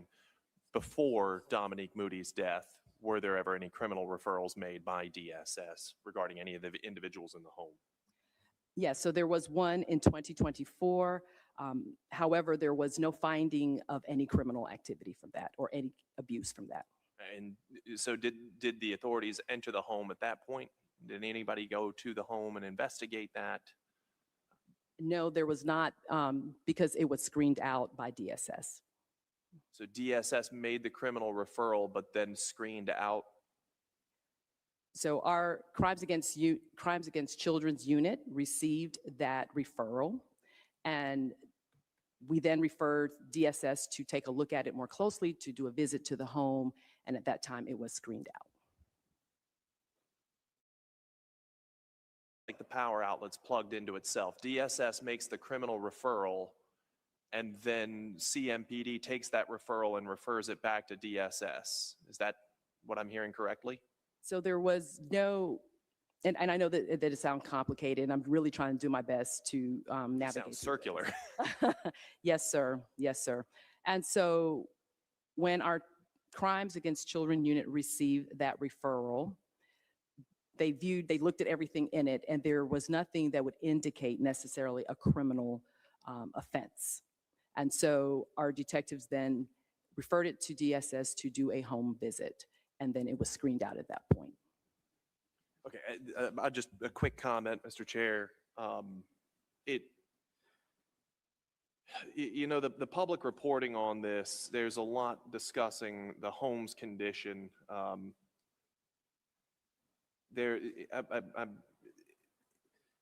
Even just from the exterior, there were holes in the roof, there were holes in the wall that led from the inside to the outside. These sorts of things, if they did lead to the outside, should have been observable from the outside. I'm going to confess a little mounting frustration today as we've had these discussions, that there seems to be a lot of willingness to shirk responsibility and to try to place the blame on someone else or circle the wagons and say, hey, we don't accept any responsibility for this. DHHS didn't accept responsibility for this. Our law enforcement agencies are, you know, trying to say, hey, we only went to the house, or we didn't observe anything. There were flashing red signs that should have tipped people off that something was not right here. And I know every time we come into Oversight, I always seem to get on a soapbox about public trust and confidence in our government and in our government institutions. This sort of bureaucratic morass over accountability is why people don't have trust in government institutions. This is why people have a hard time believing anything anyone says when it comes out of a government official's mouth. At some point, there are a lot of people who need to accept responsibility for what happened to this 6-year-old girl. Most of us don't wake up one day. It is not a common experience to find a dead 6-year-old child in a dog crate in a home. There's a lot that fell through the cracks here. This passed through a lot of people's hands, and a lot of people need to accept responsibility for this. With that, Mr. Chair, I yield whatever time I have left. Thank you. Chief Patterson, you made reference earlier to, there was a quote, a visit from your officers that at some point, your quote was, they appeared to be in good health. When was that visit? That was in April of 2023. In April of 2023. Yes, sir. Okay. I'm just going to write that down. I'm sorry, Mr. Chair, that would be March of 2023. March 29th. Okay. And then in another line of testimony, I forget, it might have been Representative Servania's line of questioning. I think you said that if it could have been avoided, referencing the Dominique Moody case, so is it your testimony that that death is unavoidable? It's my testimony that I believe that collectively there could have been done more in this case to save her life or to have a different outcome. Anytime a person is killed, murdered, shot, whatever the case may be, we're always looking to see what could have been done better. Certainly, as I stated, I think there could have been more communication. There could be more thorough investigations on all sides to potentially prevent something like this from happening. I just wanted to be very clear for the record that you, in fact, your testimony is that you believe that this was avoidable. I believe it could have been, yes. Could have been, yes. Okay, thank you. I just want to back up because my brain operates in a strange way. I remember things. I can't remember why I remember them, but I want to come back to the line of questioning that I had with you guys about anyone else or any other engagement in that property, and give you guys a chance to double down on the testimony that there was no other involvement for no other suspects at that house that are not involved in the criminal prosecution for the death of Dominique Moody. So, Mr. Chair, I would say that there was an arrest, and thank you for clarifying that. There was an arrest of an individual in that residence that occurred. Not one of our suspects, the 3 suspects that I indicated, but another individual that was hiding out in that residence. You like to clarify on that? Because if it's the individual I'm thinking of, that's a closed case, so that's not protected by anything. Yes, Mr. Taryn McKnight Jr. Okay. And what was he sought for? For murder. What was he ultimately convicted of? I don't have the conviction. I believe it was for murder, but I do not have that information. I can get it. Was there also a robbery with a dangerous weapon charge?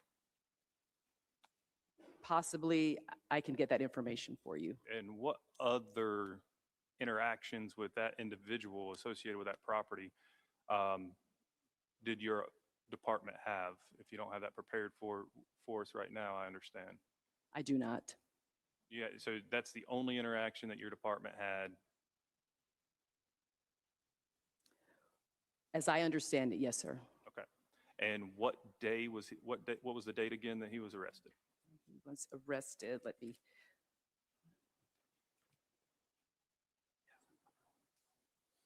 Okay, May of 2024, and he is still in custody. Yeah. Okay. Is this one of the times that you're referencing that your department made a referral to DSS? No, sir. So you've already said that you guys were inside the house. Why? I've seen pictures of the inside of the house.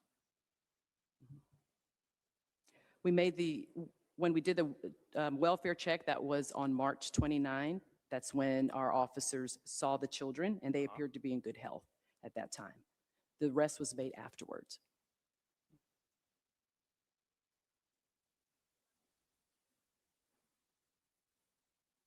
I struggle with that description of events, not saying that you are not giving me the most honest testimony you can with what you know. I'm not insinuating that in any way. I know what I know, which we will get to some of that later, and it conflicts with the facts as you know them. And I struggle reconciling those in my mind. Also, which agency actually executed the arrest? CMPD. CMPD executed the arrest? Okay. So did your agency, Sheriff, attempt this service, or was it just handed off to CMPD? It was probably handed off to CMPD. The only time that we had a Terry, the gentleman we're speaking about, we had a service of a summons on 7/6/2022. That's the only time that we had that individual named in any of the paperwork that we had. Thank you, Sheriff. With the referrals, and we keep going back to the term, the children were in good health. As far as your understanding of basic training, policy, and procedure, should a referral be made if the living quarters are full of animal feces, there's holes in the walls, holes in the floor, there are rats in plain sight, roaches in plain sight. Should a referral to DSS be made in those circumstances? I would say if we're at a residence and we're seeing anything that would show that a child needed medical care, where the environment is injurious to the child in any way, then yes, a referral should be made. There could be criminal charges as a result of that, yes.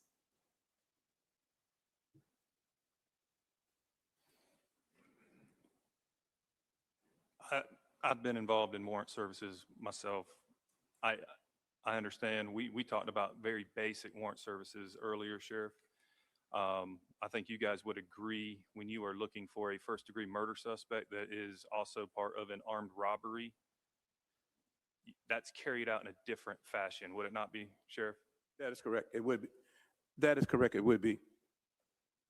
Significantly more aggressive?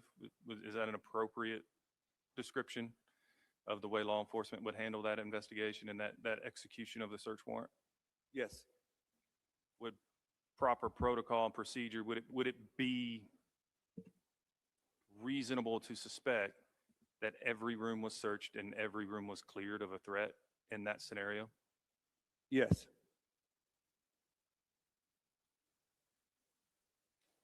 Yes, sir. And nothing was observed? That's the apologies, Sheriff. I just transferred and didn't acknowledge. I'm sorry. And as far as you are aware, nothing was observed, and the children were in good health. That's the reports that you have. What the officer shared, it appeared that the children were in good health. And I will address what you're saying, Mr. Chair, because I've been on search warrants before. We go to many homes where the home is in disarray, where there are perhaps insects and different things in a home. If it's to the point where it's injurious to the individuals living there, if there are children that are harmed in any way or potentially harmed in any way, we do a referral, or we should do a referral. That is our practice. That is our policy. We also have what's called a CDCP, which is a child development community policing clinicians. These are social workers that when we do go to calls and we see those kinds of things, we do a referral to them. They come in, speak with the families, and they provide resources to that family if they need it. In 2024, body cameras are abundant now. In 2024, was it common practice or policy for your tactical officers to wear body cameras to document their takedowns and their execution of search warrants? Yes, sir. And while I'm sure all that footage is probably part of, would I be safe to assume that all that footage is probably part of the criminal case that? Yes, sir. Okay. It saves us a lot of back and forth. I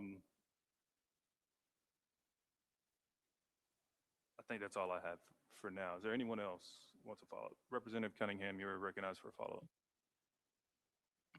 Thank you, Mr. Chair, and this is to both of you, Chief Patterson and Sheriff McFadden. I'm very concerned that the interactions took place between CMPD officers and that your people were also, Sheriff McFadden, in that vicinity at the residence. And it was almost like we had a shield over our eyes and we could not see. And that cannot be. I'm a nurse by profession with over 30 plus years and have dealt with children that have been abused. But to go to a site and not see what was on outside in the yard and then go inside of the house and see the conditions.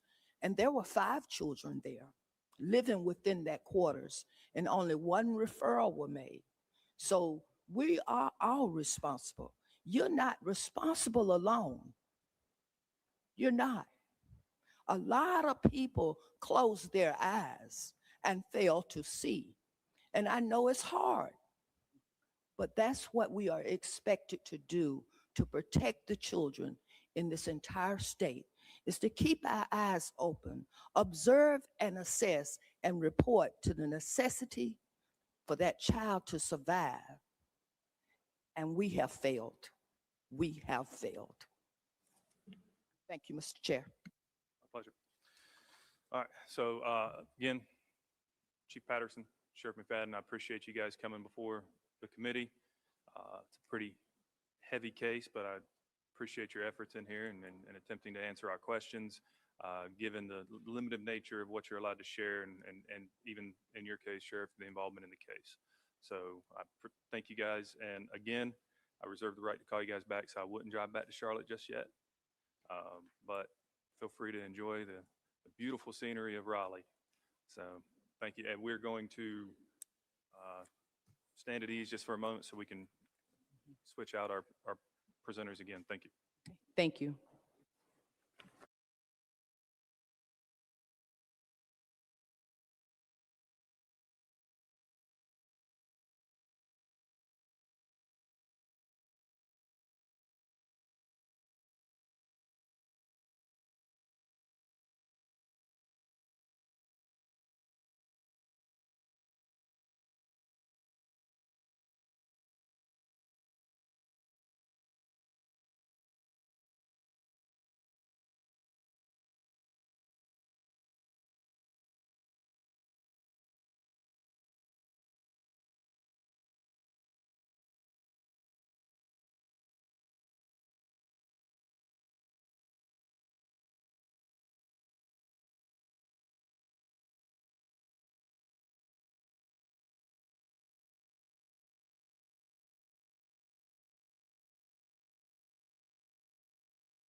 Now we're going to move on to our final panel, Mecklenburg County Manager Mike Bryant.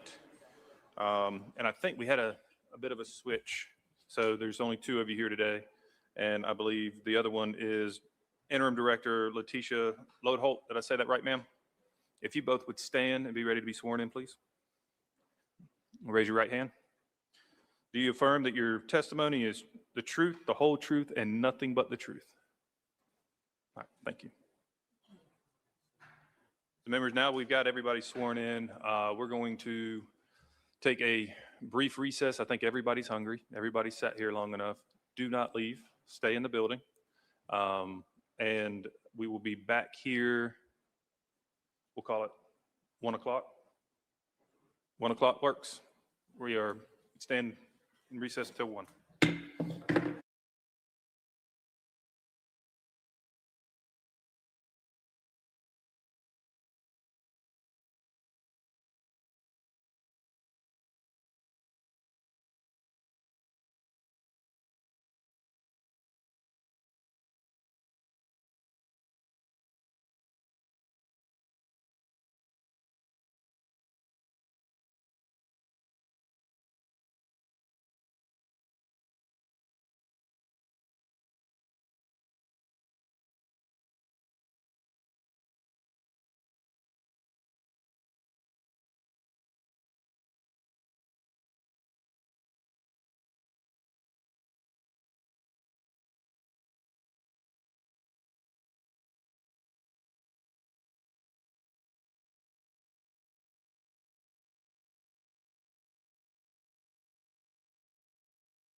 We're back in order. Chair is going to recognize Representative Sheetselt for a brief explanation. Thank you, Mr. Chair. Going back to the first, before we recessed for lunch, there were a few times where the protective order that applies in the ongoing criminal case was invoked. And so I just want to take a moment for the committee's benefit, for our witnesses' benefit, to discuss the protective order, specifically what it protects and to whom it applies, because I think there's some confusion about that. If you look at the last page of the protective order, right above where it says order, the court found that there's good cause to enter a protective order prohibiting the release of the materials Charlotte-Mecklenburg Police's there is good cause to enter a protective order under GS 15A 908 prohibiting the release of the materials Charlotte-Mecklenburg Police's investigatory file, including but not limited to any materials requested and enumerated in the above referenced demand letter. So I think there might be a typo in there, but it applies to the release of materials that were requested. So it applies to documents and it applies to CMPD. The above referenced files is under order now. The above referenced files and records requested by the House Oversight Committee from CMPD shall not be released. That's all that this order really applies to. So I understand there are other statutes that require confidentiality, but what we don't have to do in this hearing, and what I think happened a couple of times this morning, was we wound up burying our head into the sand regarding facts that are already in the public record. The media, I guess it was Dr. Emily this morning who mentioned that a lot of times it takes a tragedy and a dogged investigative reporter to bring a lot of these things to life. And I want to commend especially Naomi Coles at WBTV, who's done a lot of investigative reporting on this. We know a lot about what we know because of these investigative reports. We know that records detail nearly 50 visits from the authorities to the troubled home in the years leading up to Dominique's death. We know that, that Dominique was severely underweight at the time that she was killed. We know that DSS had received at least 5 reports alleging children at the home were being abused or neglected over the 6 years prior to her death. We know that she was deeply scarred and emaciated and in need of immediate intervention. We know that people would tell investigators that Dominique stayed in a cage with rats and that the women in the home would tie her up with black tape all the time, whip her, and her body would become swollen. We don't have to bury our head in the sand regarding these facts. And it is important, if we are to get accountability, we are to get corrective action and fix the problems that we have at the local level, at the state level, that we are honest with ourselves and honest with each other about this. So I just wanted to say a word about the protective order, and I genuinely hope that this doesn't come up, that, you know, we want to respect the bounds of confidentiality that is required by law, but what we don't want to do is avoid a very necessary conversation about our public institutions. So with that, Mr. Chair, I will yield back. The chair would remind the witnesses that they have already sworn for their testimony. They're already sworn in, and I would ask that you honor that oath that you took before lunch and remind you that it's still binding upon you. And with that, the chair recognizes Chairman Warren. Thank you, Mr. Chairman. Good afternoon now. Thank you for being here. Appreciate that. I'm going to first start with you, Manager Bryant. We had sent you a list of about 15 questions. You were kind enough to send those back, and I want to ask you some questions about that simply for clarification. The first question I have, though, is there were 15 questions. They covered a wide range of information. I know you're a very busy fella, and I'm curious, did you answer these yourself, or did you delegate it to staff and then approve them? Chairman Warren, thank you for the question. Before I respond, do I have an opportunity to begin with opening remarks like the others? I have no objection. As the chair of mine. You may proceed, Mr. Thank you, Bryant. Mr. Chair. Mr. Chair, members of the House Committee, Thank you for your leadership in attempting to improve North Carolina child welfare system. The death of 6-year-old Dominique Moody is a heartbreaking tragedy. As county manager, hearing of the situation, it left me speechless. I would never understand how an adult can abuse a child. As county manager, when I learned of the situation, I immediately directed a comprehensive internal review to better understand the facts, identify any breakdowns in practice, policy, or decision-making, and determine what corrective actions might be necessary. Staff conducted a thorough examination to understand what occurred, and most importantly, what measures might be put in place to help ensure that a tragedy of this nature, to the extent possible, never happens again. I also asked for an employee investigation conducted by Human Resources for accountability and appropriate disciplinary actions. That information has been provided to the committee. And of course, while we cannot change the outcome for Dominique, we have an obligation to learn from this case and strengthen the systems entrusted with protecting all vulnerable children. That commitment remains my highest priority. I want to assure this committee that Mecklenburg County remains fully committed to working collaboratively with the North Carolina Department of Health and Human Services, state leaders, and our community partners to improve our child welfare system. We welcome the partnership of accountability, transparency, and constructive recommendations that will help us better serve children and families. At the same time, as you are aware, there is a criminal case pending and a court order regarding public disclosures of specific case information. Our system is far from perfect, but we have greatly improved our practices from within and in a sustainable manner. Our effort to assess our practice and make improvements begin well in advance of the state's review. My commitment as manager of Mecklenburg County to this work has been operationalized through the new fiscal year county budget by my recommendation, which has been approved by my Board of County Commission to add 22 new positions to DSS. My board recognizes the gravity of this work, which I am joined with my chair of our county commissioner, Mark Jarrell. The budget adds staff and support, as well as resiliency support for those on the front lines of this work, whose job is to investigate the brutality experienced by children.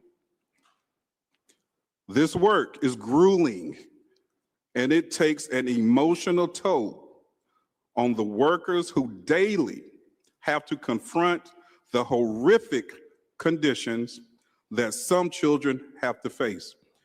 While there were changes to the staff, the collective team remains dedicated to our vulnerable children. Your letter addressed to me included some very tough statements, but I understand the need. I clearly understand the need for those words that were articulated. I know it comes from a place of deep care for the vulnerable children of North Carolina, a sentiment that I likewise share. As I wrap up my first year as manager, I assure this committee it is my intent to implement changes that will have a positive impact on the process in the future. I cannot answer why some people do what they do and harm children. I don't know the answer to that. I can only try to make sure that Mecklenburg is prepared to respond appropriately in whatever the situation may be. I commit to you that we will remain focused on that responsibility. As the new county manager, I extend my deepest condolences to the Moody family. I've had an opportunity to do that in person today. If there's one benefit that came of this trip of me coming to Raleigh, I had the opportunity firsthand to extend my condolences to Dominique Moody's uncle. That loss is tragic. And it hits home for me, because I'm from Mecklenburg County as well. I know what it's like to be born into a situation, just like Dominique Moody, when you cannot be raised by your biological mother or father. I experienced that firsthand. It's one thing when you talk about it in a setting like this, it's something else when you actually experience it. I'm so grateful for the opportunity to speak to the Moody family as well. I was raised on Murchison Road in Fayetteville, arguably the toughest part of Cumberland County and areas in the state of North Carolina as well.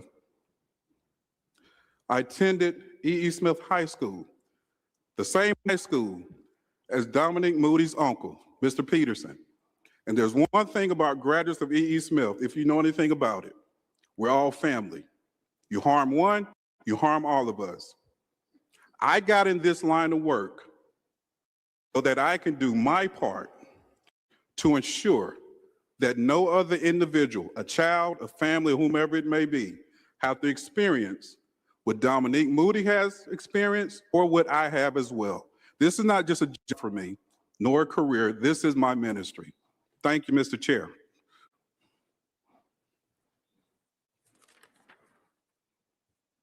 Ms. Little, did you have anything you want to say? Please proceed. So much. Good afternoon, Chairman and members of the House Oversight Committee. Thank you so much for this opportunity to appear before you today. I want to begin by acknowledging the tragic death of Dominique Moody. As a grandmother, it is difficult to comprehend the circumstances surrounding Dominique's death. No child should experience harm or neglect by their caregiver. The loss of a child is heartbreaking, and our thoughts remain with all of those that are affected by this tragedy. Child welfare professionals enter this work because they are committed to protecting children. When a child dies, it impacts not only the family and the community, but also the professionals dedicated to serving and safeguarding vulnerable children. As public servants, we recognize our responsibility to continuously evaluate our practices and strengthen the systems designed to protect children. We take the findings outlined by the North Carolina Department of Health and Human Services seriously and have worked diligently to review those findings, identify areas requiring improvement, and implement corrective actions to strengthen child safety practice throughout Mecklenburg County.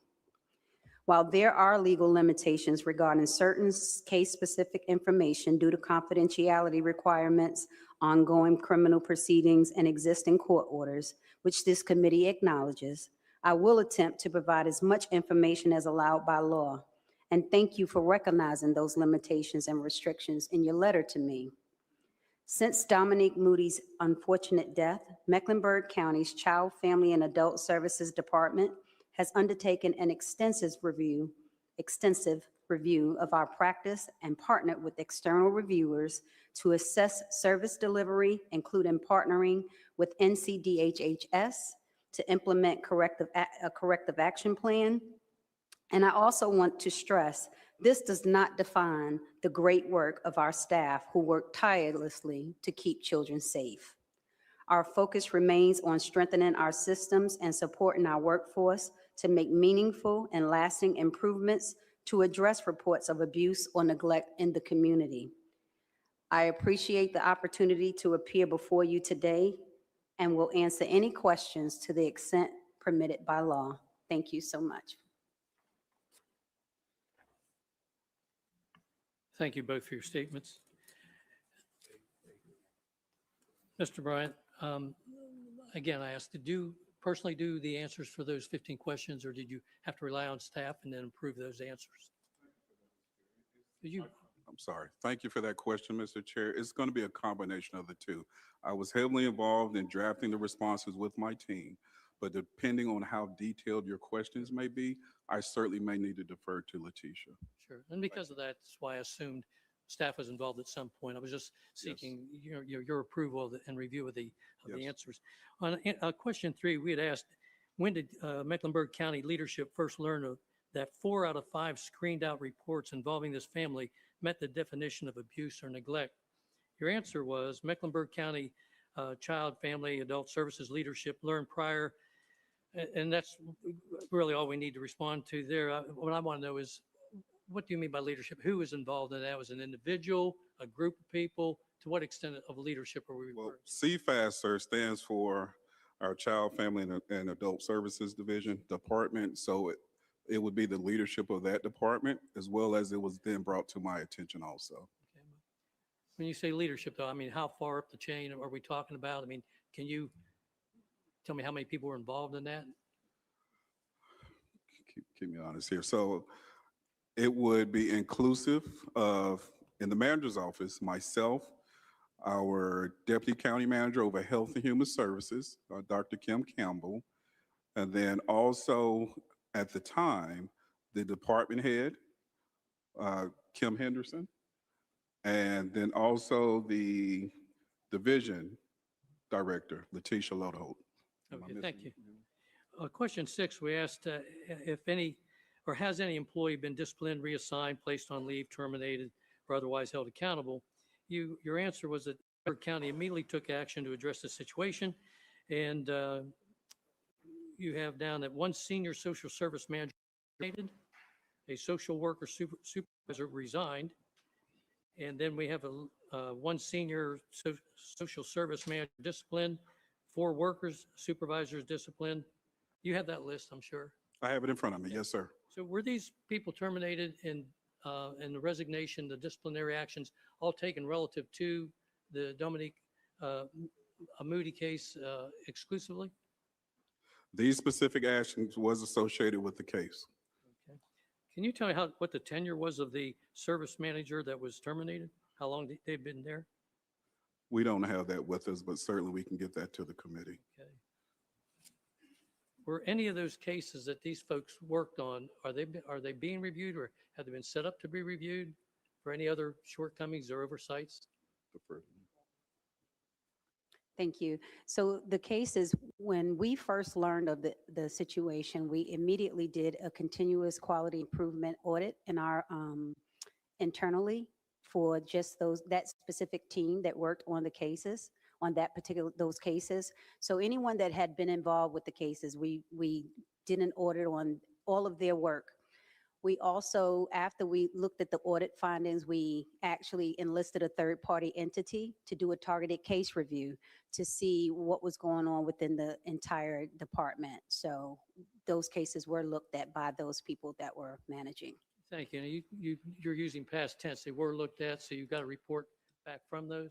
Yes. And is it possible we could get a copy of that? Sure. Thank you.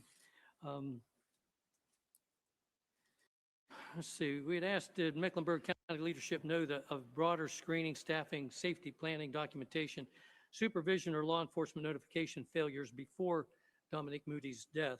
And your response was that Mecklenburg County's new leadership team was aware of general operational challenges that were common across child welfare systems, such as workforce capacity, documentation timeliness, and supervisory oversight, and had already begun implementing improvements. When you refer to new leadership, are you referring to yourself or your team? Or Yes, sir. As context,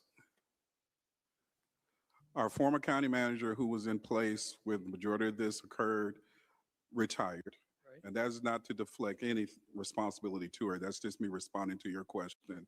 Also, the deputy county manager, who was providing oversight of this area, also is no longer with the county as well. And the department head is no longer with the county also. So when we say new leadership, we're now referring to myself, also my deputy county manager over Services, who was employed in August of 25, who is joining us as well. And currently, we're doing a national search to backfill the department head position.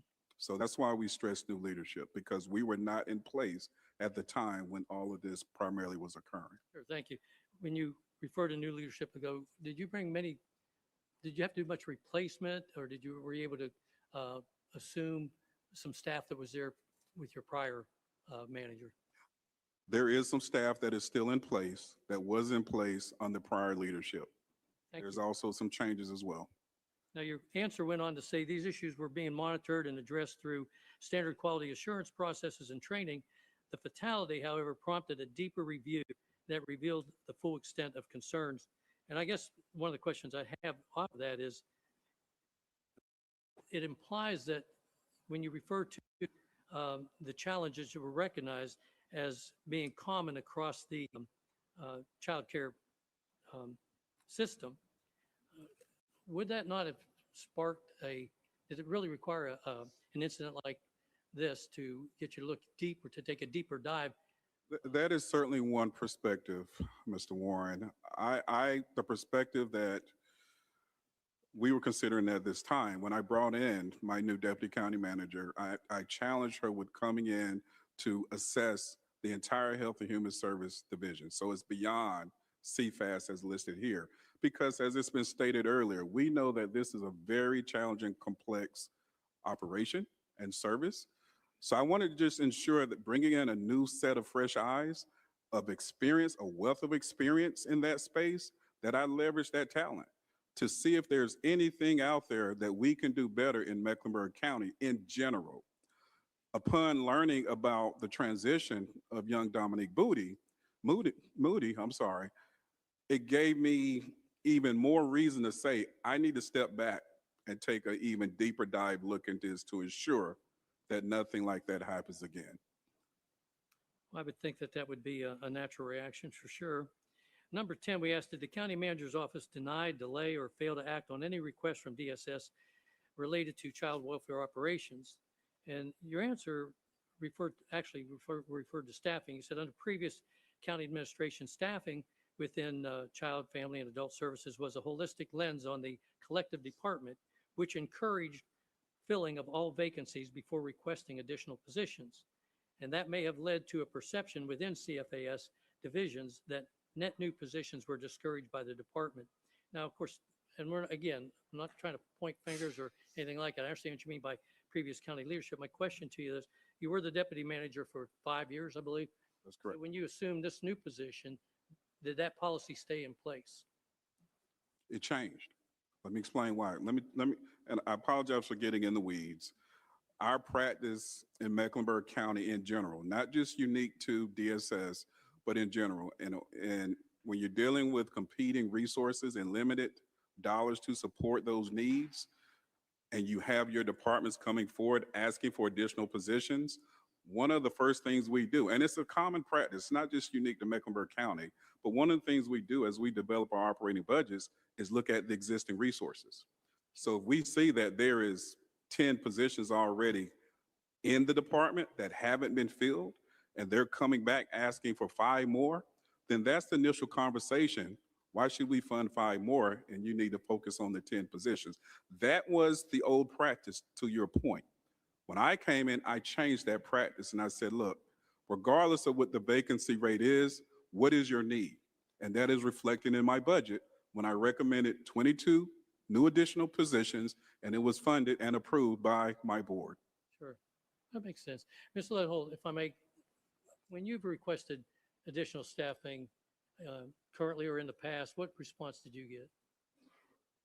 Thank you for that question. So I just started working there in 2024, and upon my coming in, we were already set for our upcoming budget year, but we were able to get 5 additional positions, I believe, for team leads to help assist social workers that go out in the field and give them some one-on-one coaching. Thank you. And how many unfilled positions do you have now?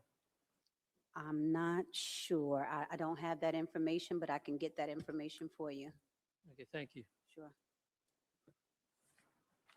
And although we don't have it, the filling of our positions have improved over the years. I do feel comfortable saying that, although we don't have the exact percentage. Okay, thank you. We asked if Mecklenburg County has reviewed screened out reports to determine whether reports were improperly closed out without assessment. And your answer was yes, screened out reports are reviewed by the manager, continuous improvement team, as well as external. So when did that policy begin? Or is that in conjunction with the previous answer that, Will you repeat the question, please? okay, it's, has Mecklenburg County reviewed screened out reports to determine whether reports were improperly closed without assessment? Yes. We have a quality, continuous quality insurance and continuous quality improvement division. And what they do in that unit, not division, I apologize. What they do in that unit is they do random audits of cases, and they also look at intake screen out reports to ensure that we are meeting the metrics and we are screening, having appropriate screenings. Anytime that there's a trend, then that requires additional training on our part. Can you tell me how long, I know you just started there, but can you tell me how long that team has been in place? I don't have that information. It's been in place since I've been working here since 2024. Okay, that's fine, thank you.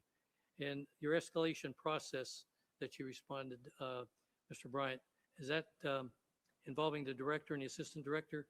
You said, let me go back. The question was, has Mecklenburg County reviewed cases involving repeated calls for service to the same address, repeated reports involving the same child, or repeated reports involving the same caretaker? Your answer was yes. An escalation process involving the director and assistant director is in place to address repeated calls and reports involving the same caretaker. Is that in place now, or is that? That is in place now. And also, I took it a step further, and I believe it is referenced in one of the responses.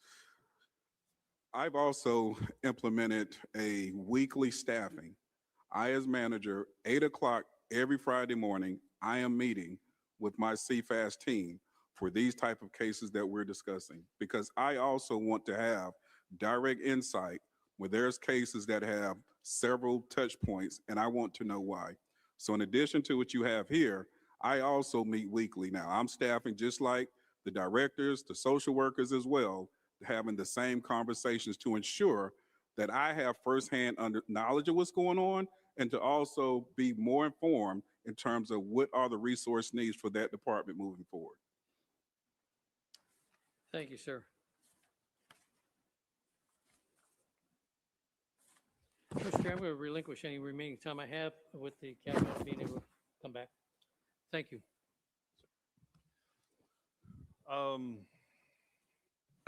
Director Loholt, just as a point of clarification, you made a statement that you did your own internal investigation on case review, a case sample study. Were your findings in line with the DHHS case study? They were pretty accurate. They're very accurate in the deficiencies that they note in their report? Yes. Next will be Representative Ryan. Thank you, Mr. Chairman. Thank you both for being here today. I want to take a look at something that, quite frankly, shocked me to see. In its fiscal year 2026 budget, your county's budget office graded your Child Protective Services Division, the one responsible for Dominique Moody. They used numbers from October 20th of last year. She died 8 weeks later. So this is how your county scored this department while she was starving. Let me read it to you. Your county graded how often children it already knows are being hurt or hurt again. The state calls it recurrence of maltreatment. And I'm going to quote your own document so that there is no confusion about whose words these are. Quote, recurrence of maltreatment is also below state targets, although the county is performing only slightly worse than other large metropolitan areas, end quote. Let me make that plain for the committee. Your county is failing children, and your county's own explanation for failing is that you are only slightly worse than other big cities. And it was no slip of the pen. Your county used that phrase, only slightly worse, 3 separate times in this one review. Director Lodeholt, is that a fair reading of your county's own words? I'm not even aware of the document that you're referencing. I would like to have more information about this document that you're referencing. It's the fiscal year 2026 budget. I have not online. reviewed that.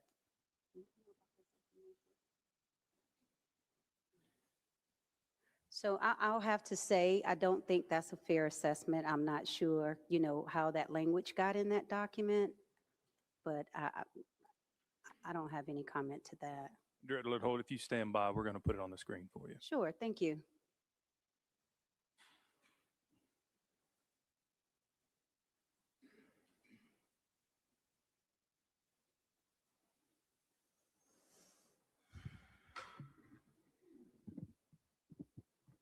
You familiar with this document? Does that look familiar to you? I'm familiar with that document, Representative. And thank you for referencing that. That is an example of the accountability and performance evaluation structure that we put in place. Obviously, you are pulling one excerpt from that report. You'll see that overall, if you go back to the first page, that service collectively received an 83 ranking, which means that it is performing well overall.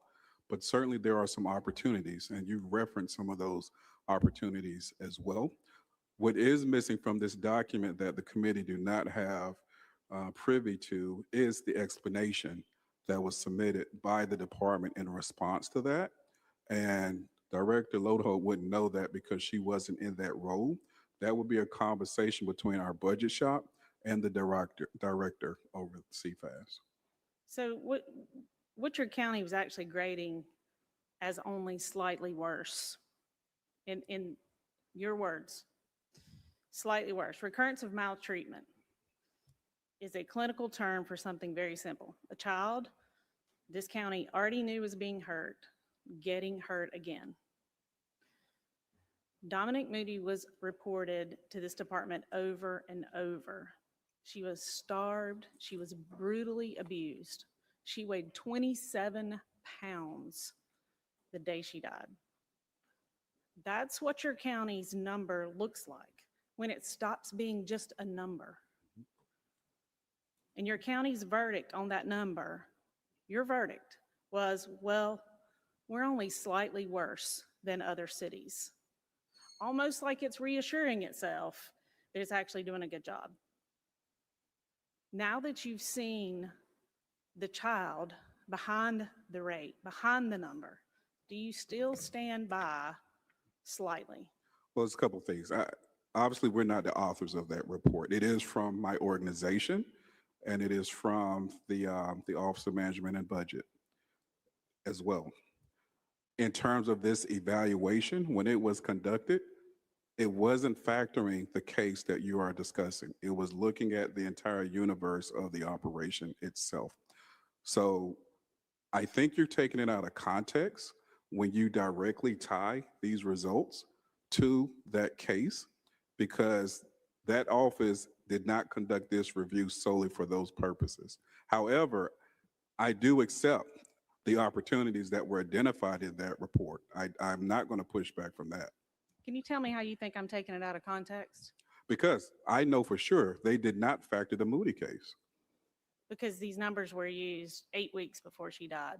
And then in your new budget, you found how many $1 million in 22 new positions? It's about little over 2 million. So you were able to find that money after she died, but not before.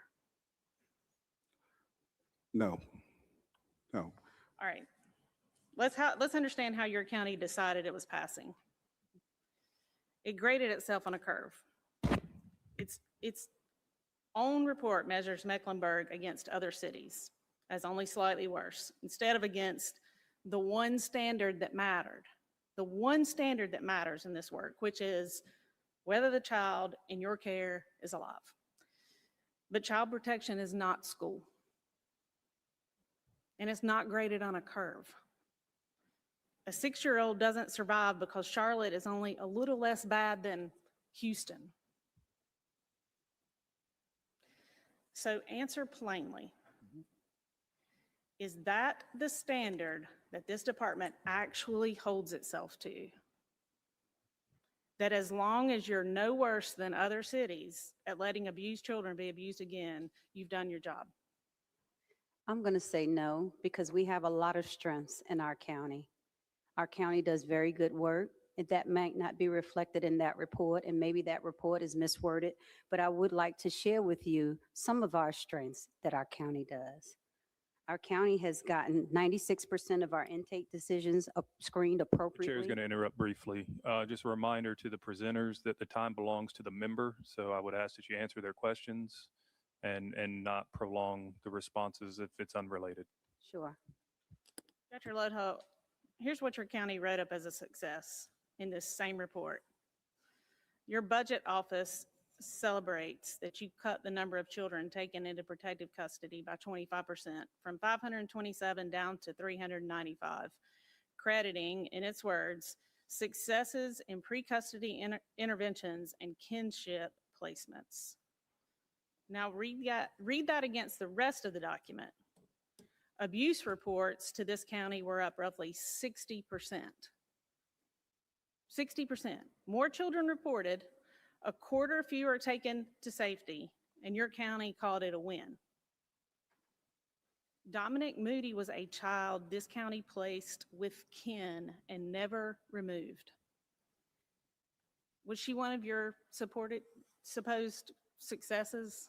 So Director? I want to just let you know that we did not place Dominique Moody in our county. Dominique Moody was placed in our county from another county. She was placed in our county without any involvement from us. We did do a safety assessment initially, but she was not placed in our county by us. She was not in the foster care system of Mecklenburg County. Okay, so she wasn't placed there, but you left her there. Correct? You didn't place her there, but you left her there. Is that correct? I don't even know how to respond to your question. You didn't remove her from the home. No. Doesn't a success metric like that create exactly the wrong incentive, Director? To leave children in dangerous homes rather than remove them just to keep your custody numbers down? Because that's precisely what happened to Dominique Moody. A child this county placed with kin and never took out. Here's what the only slightly worse looks like when it comes off the page. A 6-year-old reported to this county again and again who weighed 27 pounds the day she died. Your county had every number that mattered. The reports climbing, the children it didn't remove, a failing re-abuse rate. It saw all of it, scored itself, and decided it was doing about as well as anyone else and might spend a little less money. A child starved to death on this county's watch, and the verdict it wrote in its own budget was that it had done slightly worse than average. She deserved a county that was horrified. She got one that seemed satisfied that it was only slightly worse. I yield back.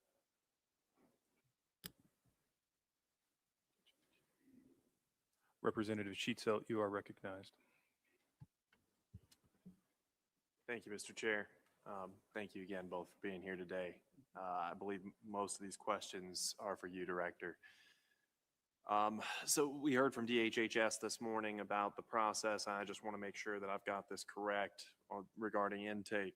When someone makes a report, of suspected child abuse or neglect, that call or that report is handled by an intake worker, correct? Yes, And that worker is required to ask a structured set of questions to determine what's happening, who's involved, whether the report meets the legal definitions of maltreatment, legal definitions of abuse or neglect under North Carolina law. Is that correct? yes, The information gathered during that intake call is the foundation for every decision your department makes afterward, including whether to screen the case in or out. Is that correct?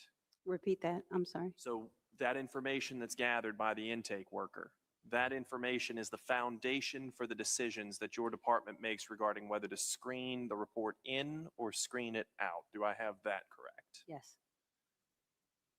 Now, the Department of Health and Human Services has explained why those intake questions matter, and I'm quoting directly here. These intake questions are necessary to obtain critical information to determine appropriate response timeframes. Those are not optional questions in my reading of that. They're required for the department to make a legally sufficient screening decision. Do I have that correct? yes. Now let's talk about DHHS's findings.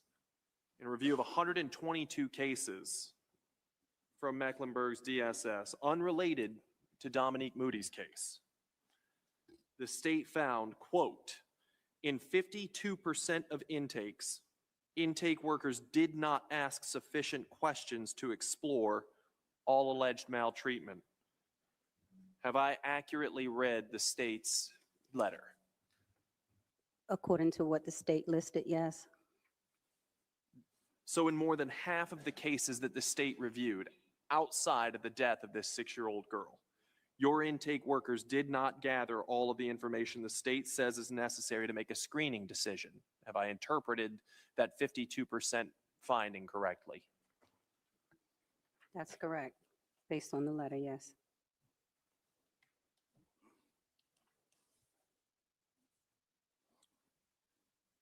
When your intake workers don't gather the information the state says is necessary, your department is making screening decisions with incomplete facts.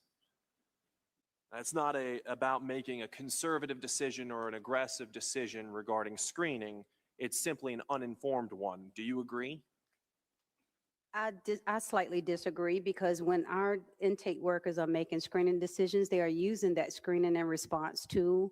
And there are also other factors that come into play with that. So once they look at that screening and response tool, sometimes they don't have enough information to make a screening decision to screen it in. Sometimes the information that is provided is not enough to state that there is a reason to go out to accept the report, screen it in. So I don't always agree with that. You may not agree with that, but again, isn't it the intake worker's job to ask questions, to Yes. follow up?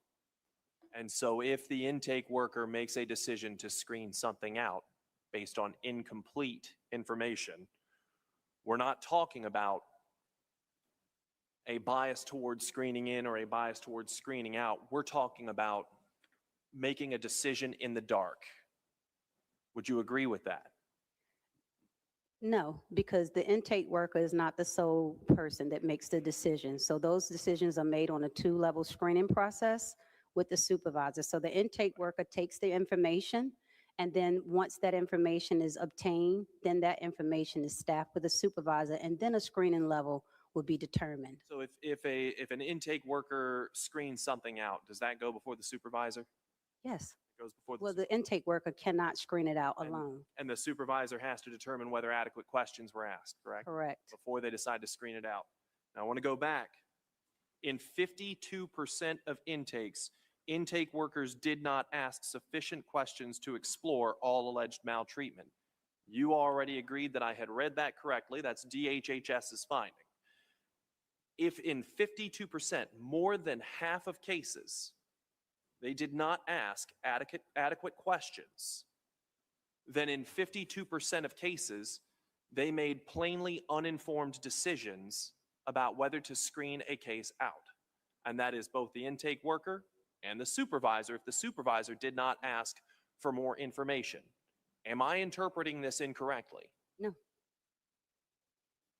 How many cases from that time period that was assessed by DHHS were screened out where the intake documentation was later found to be insufficient?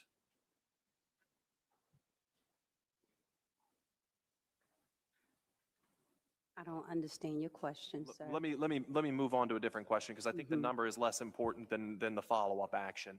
Okay.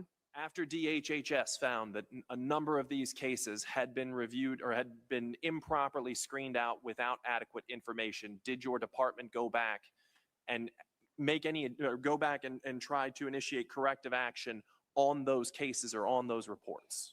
Did you re-review any of those reports after the state identified the problem?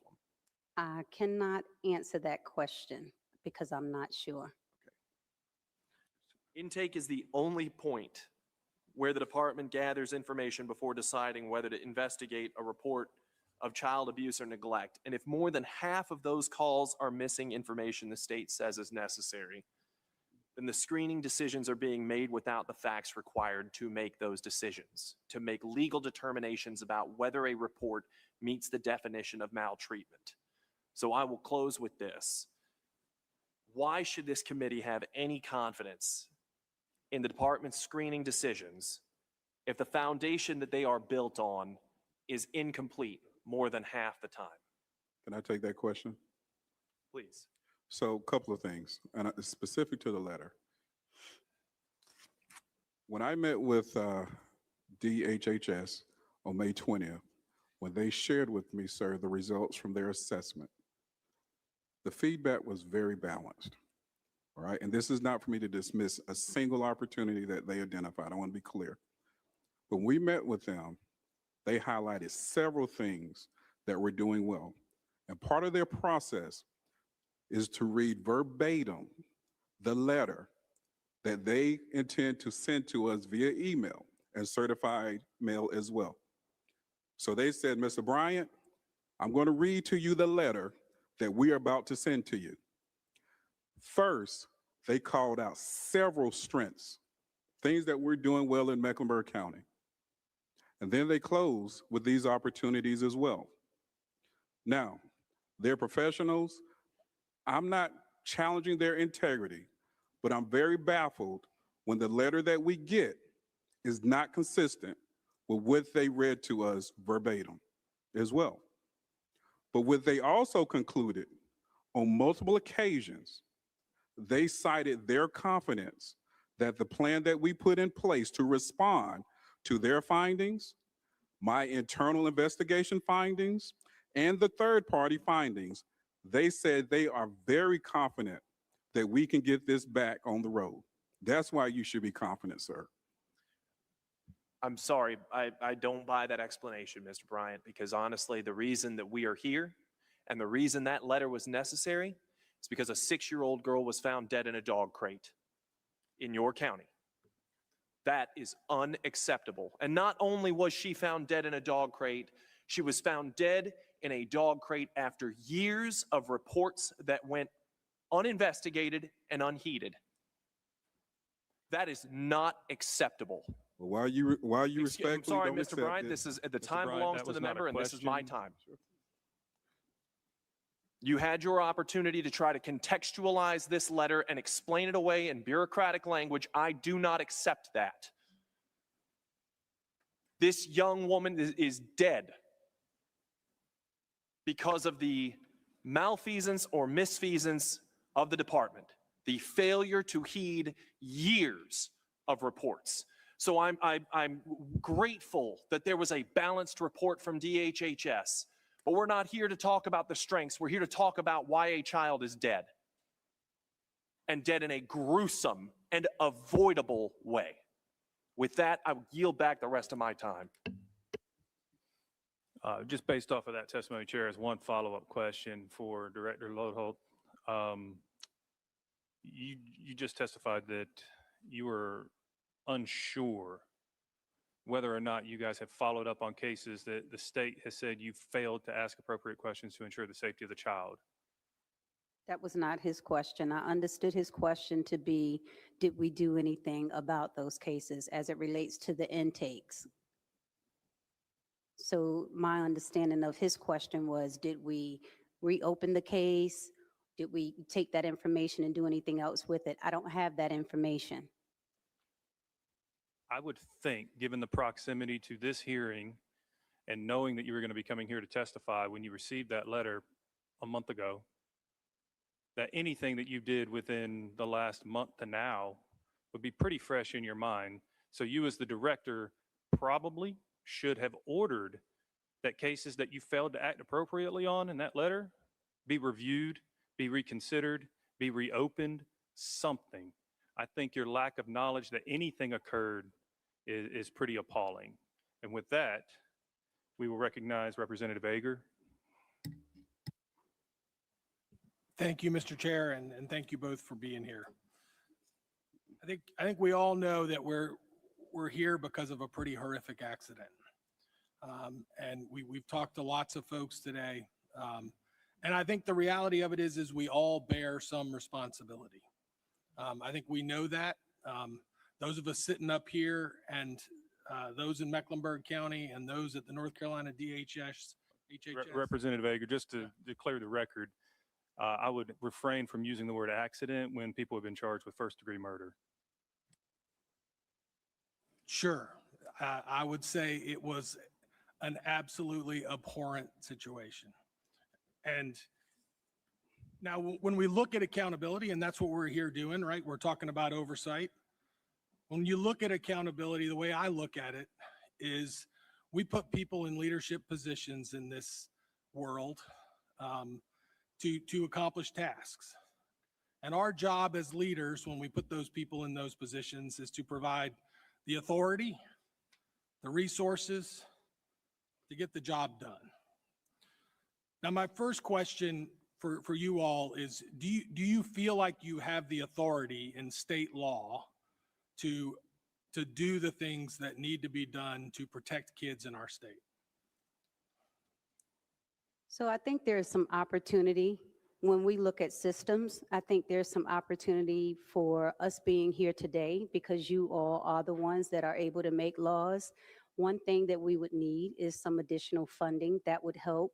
And we're state supervised and county administered. So we only practice within the provisions of the state policy. I do think there needs to be some more enhancement to the state policy that would help social workers have more tools in their toolkit to be able to administer their jobs.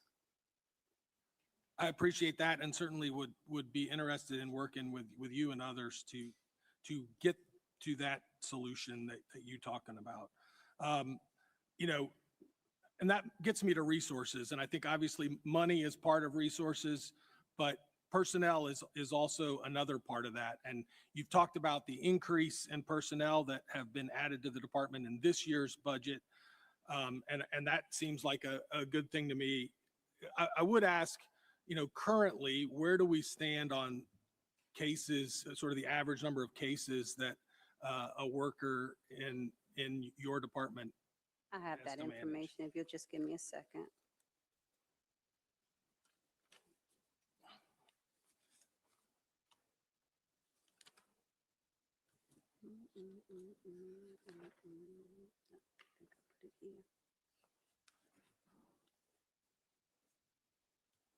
So right now we have about 654 open investigations.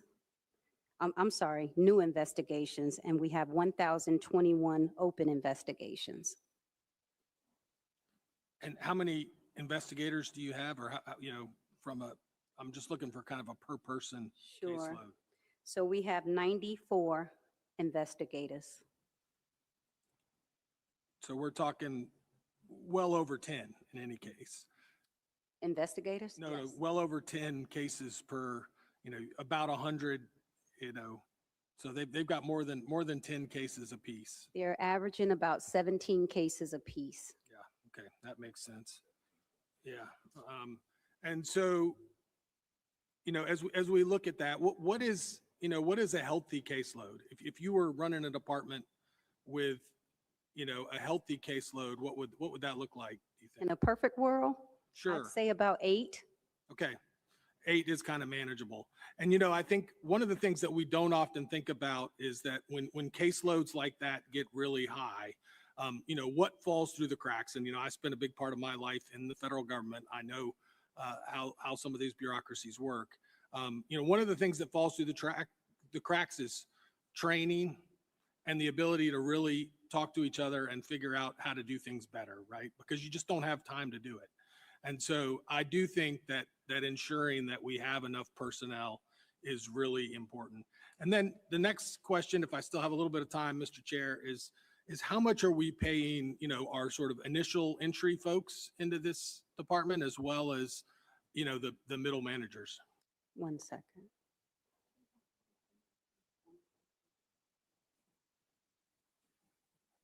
So I don't have the information on the initial salaries, but we can get that information for you. Okay. I mean, do you have a range at all? I don't want to misquote any information. Sure.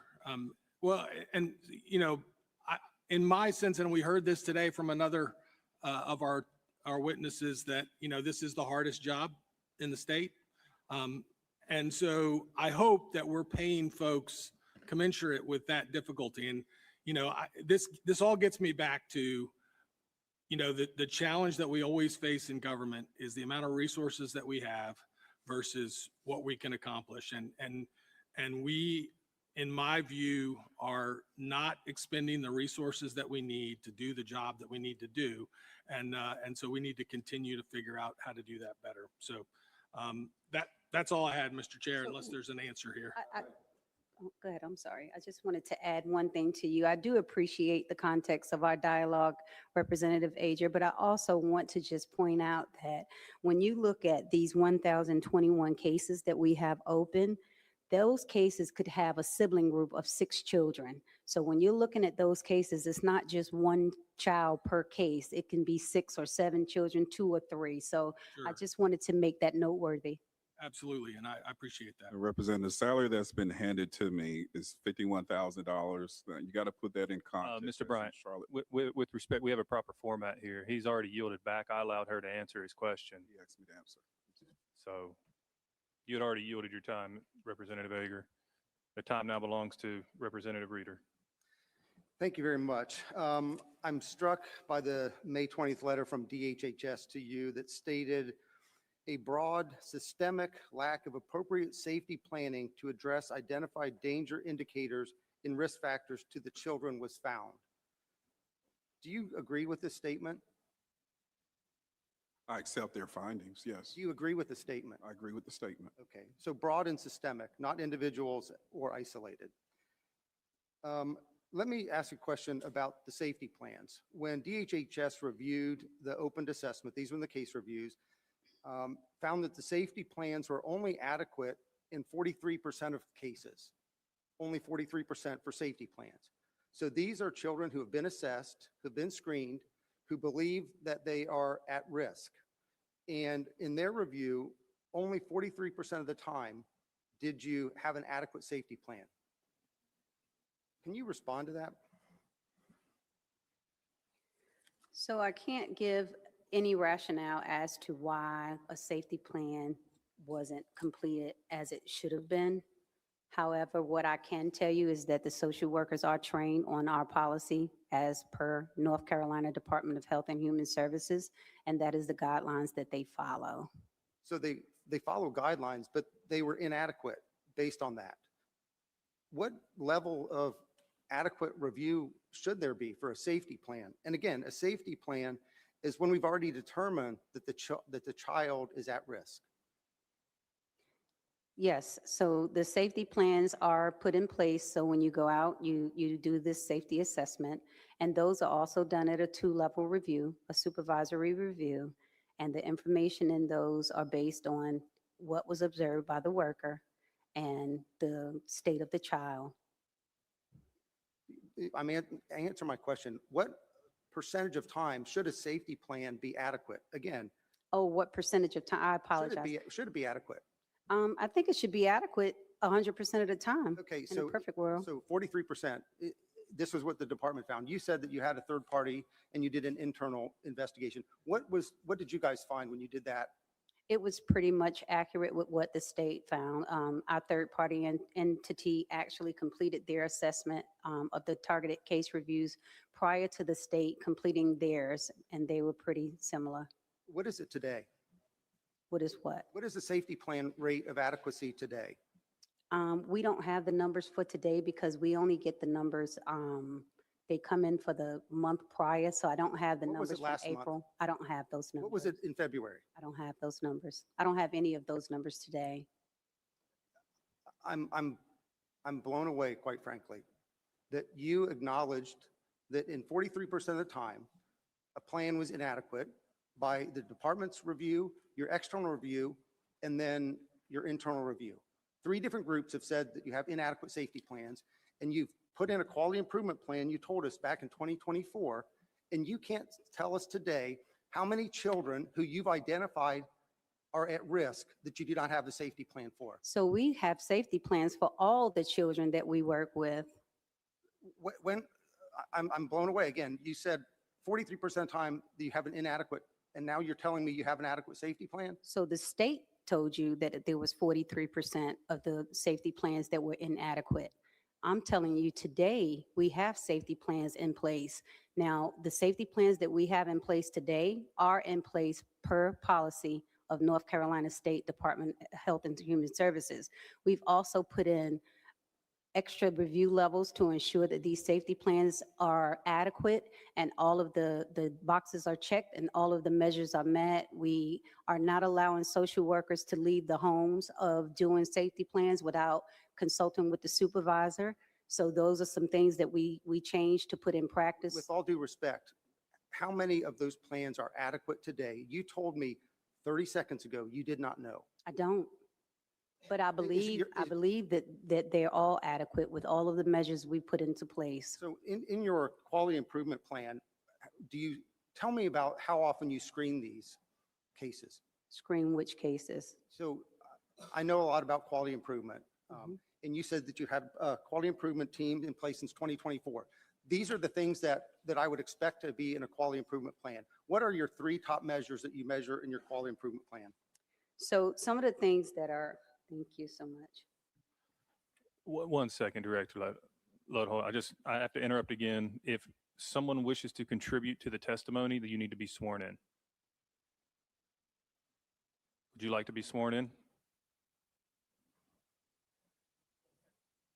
Yeah. Step to the microphone.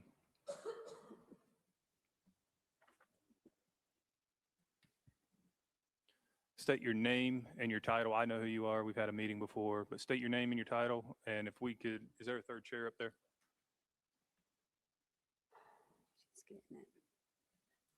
I'm Dr. Kim Campbell, Deputy County Manager, Consolidated Health and Human Services. And I need you to say it into the microphone, please. Dr. Kim Campbell, Deputy County Manager, Health and Human Services, Mecklenburg County.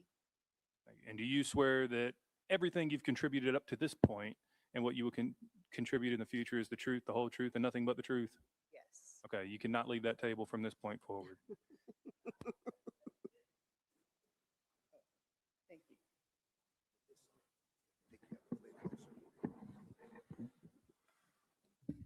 Dr. Reeder, I apologize. Once they get settled, you can continue. But we were testifying from the back row. Tell me, what are your 3 performance measures that you monitor in your quality improvement program? We look at the safety assessments, we look at the visits that are conducted, and we look at the risk of the children. And in your safety assessments, are you looking to see if they're adequately performed? Yes. Okay. Did you consider looking at the adequacy of the safety plans as a performance measure? Yes, the safety assessments are a part of the safety plans. And what was your last month? I assume you do this on a monthly basis. What was your report last month? What was the percentage of adequacy? I don't have that information. Okay, let me move on then from the safety plans let me just move on. Have you ever been a supervisor? Yes. Okay. We learned before from DHHS that the supervisors are the key in making a determination. What's your process if the intake officer, the assessment, and the supervisor disagree on whether there's abuse going on in the child? So if there's a disagreement, then that goes up to a higher level, which would be the senior social services manager. Okay. And how many senior social service managers do you have right now?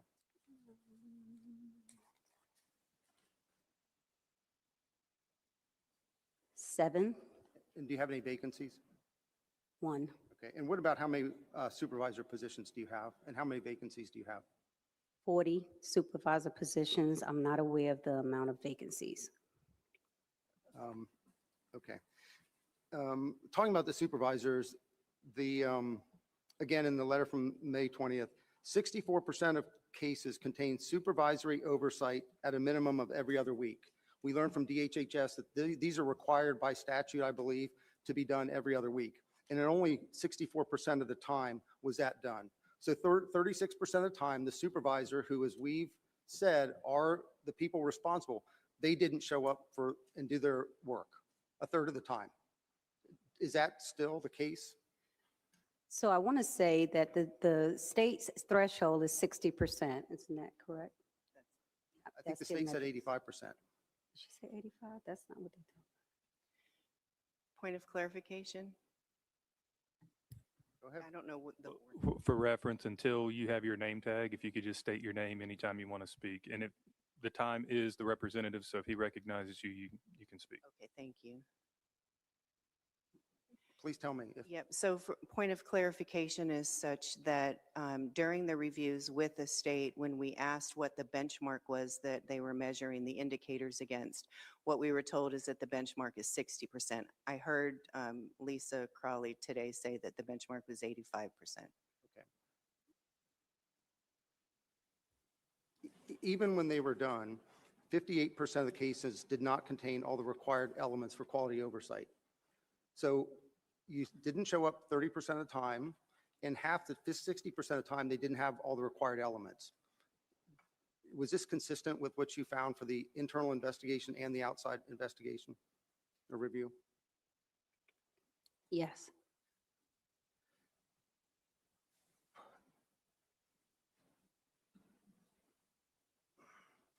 How do we know that the supervisors are doing their work today? Because we've put additional measures in place, so now we're doing third level oversight.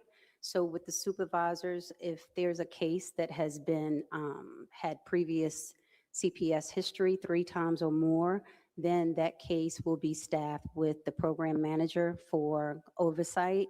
And if there are any cases with high acuity or complex needs that has repeat maltreatment, then those cases are staffed at a 4-level review with the assistant division directors. We heard earlier that a number of times cases were screened out incorrectly. Which person in your organization reviews the supervisor's decision? That would be the program manager. And how many cases, what percentage of cases do they review? I can't say definitively. What has been your direction to them to review a certain number of cases? I'm not sure. I don't know how many cases they review, and I don't know what the metric is for the number of cases that they are required to review each month. Ms. LaForte, is this your department that you run? Yes, sir. And do you direct the supervisors? I direct the division director. And what have you told your division director to say to whoever is going to review the supervisors? How many cases that you expect them to review? So I would like for them to review at least 6% of the cases per month. However, Did you say 6? 6% of the cases per month. That's a very high number when you look at the number of cases that we get in.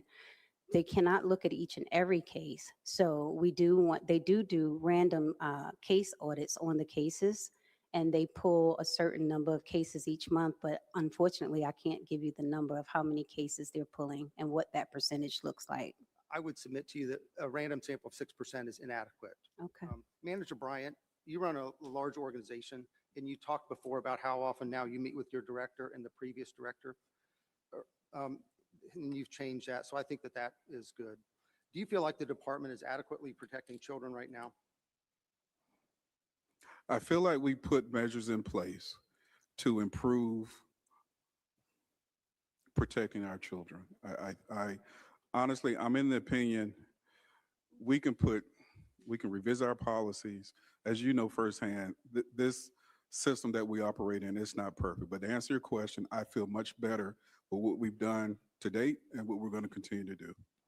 Well, then I'm hopeful that the people in Mecklenburg County believe that you're working on it, but you can't say that you're adequately protecting children in your county. That's shocking to me. I think we all aspire to be better, but if you come here to say that you don't think you can adequately protect children in Mecklenburg. That's not what I said. I asked you if you. That's not what I said. Here's my question then. Do you feel that the department is adequately protecting children in your county right now? I believe we put measures in place to do that. So yes, moving forward, my answer is yes.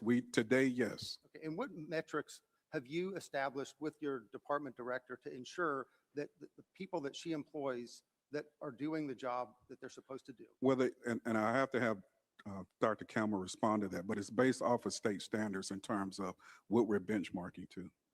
And you keep going back to you're meeting the standards, but by your own, the department's review, your internal review, the third party, yes, you were inadequate in all of those three things.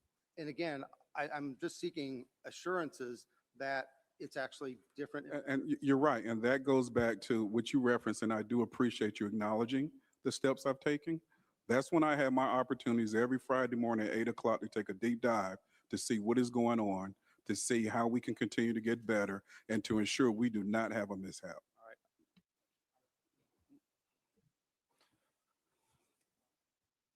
Is he done? All right, just a point of clarification on that. Director Lodeholt, you said that 6% of cases each month is what you would hope for, or what? At least, yes. Okay. Can you provide an email, any sort of documentation where you have actually made that request of your supervisors prior to today? He asked me, what would I like to see? What would I do? I told him that I would do. I would like to see at least 6% of the cases. So you have not made that request? No. Ma'am, I asked you what you were doing, and you said 6%. Then I misunderstood your question. Can I offer a point of clarification as well? No. No? Next up would be Representative Campbell. Thank you, Mr. Chairman. We'll try not to be confused, Dr. Campbell. But Director Lodeholt, I would like to start with you, if I may. You are currently Interim Director of Child, Family, and Adult Services as of March of this year, correct? Correct. And prior to that, you were Deputy Director in the same department for 2 years, correct? Correct. I want to be sensitive to tenure here, but I also not interested in the I just got here. So when did you start as Deputy Director? March 25th of 2024. March of 2024. What was the date of death of Dominique? December 16th, 2025. So almost 2 years, roughly? Yes. Okay. On the resume that you supplied this committee as Deputy Director, you listed as part of your job responsibilities, and I quote, oversee mandated programs, including child protective services. Am I correct? Yes. Okay. When a report comes to your department claiming suspicion for criminal abuse of a child, General Statute 7B-307 requires your workers to notify the district attorney and law enforcement both verbally and in writing. Is that correct? Yes. I'd like to have that statute up on the screen, please. And I'm sorry the writing is very small, but I'm going to read to you the first part of this. If the director finds evidence that a juvenile may have been abused as defined by General Statute 7B-101, the director shall make an immediate oral and subsequent written report of the findings to the district attorney or the district attorney's designee and the appropriate local law enforcement agency. Did I read that correct? Yes.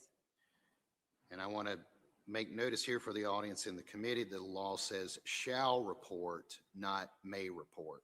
Do we agree on that as well? Yes. I said yes. Okay. Do we agree that if there's a suspicion of child abuse, this reporting requirement contains no ambiguity and the director does not have the discretion to decline to report it to the district attorney and law enforcement, both verbally and in writing? That's accurate. I'm sorry? That's accurate. Just to make sure I understand, your department, and I don't think it does, you do not have, your department does not have the authority to detain someone suspected of child abuse. No. You do not have the authority to arrest someone suspected of child abuse, No. handcuff someone suspected of child abuse, No. present criminal charges to a grand jury, No, sir. try a defendant in court on charges of child abuse. No. So we are in agreement on all of those. So we agree that the only way any of those examples can happen in a case of suspected child abuse is if proper authorities are notified. Correct. What I'm getting at here is the entire possibility of initiating a process that could investigate criminal abuse and bring accountability to the perpetrator is dependent on your department making that call when abuse is suspected, correct? Yes. And failing to make the report of suspected abuse is a violation of state law, not policy. It is a violation of state law, correct? Correct. I'm going to take you back to the DHHS report that reviewed 122 CPS reports and assessments. These findings are public record. Can we agree? Yes. This report found that 36% of cases where there were suspicions of meeting the criminal definition of child abuse, case files did not contain verbal and written notification to the district attorney and law enforcement. Let me say it in another way. When someone reported in your division that a child was being abused, 1 in 3 kids didn't even merit someone picking up the phone and writing a report or an email to the DA and the law enforcement. Is that correct? Yes. Well, there was emails sent to law enforcement and to the DA's office. We are working with our partners to strengthen the relationship so we can come up with a metric to make sure we're getting the verbal notifications done, but the email communications, the written communications were conducted. It's your testimony here under oath today that of all 122 cases, there was written notification to the DA and law enforcement. That is your testimony today? Not for all 122 of the cases. I'm speaking to what we're doing now. I'm not speaking to what we're doing now. I will say again, I'm referring back to the 122 cases that Health and Human Services reviewed. So I'll go back. In that report, 36% of cases where there was suspicions of meeting the criminal definition of child abuse, the department did not notify the DA and law enforcement verbally and written. That's accurate. That is accurate. You do not dispute that. I do not.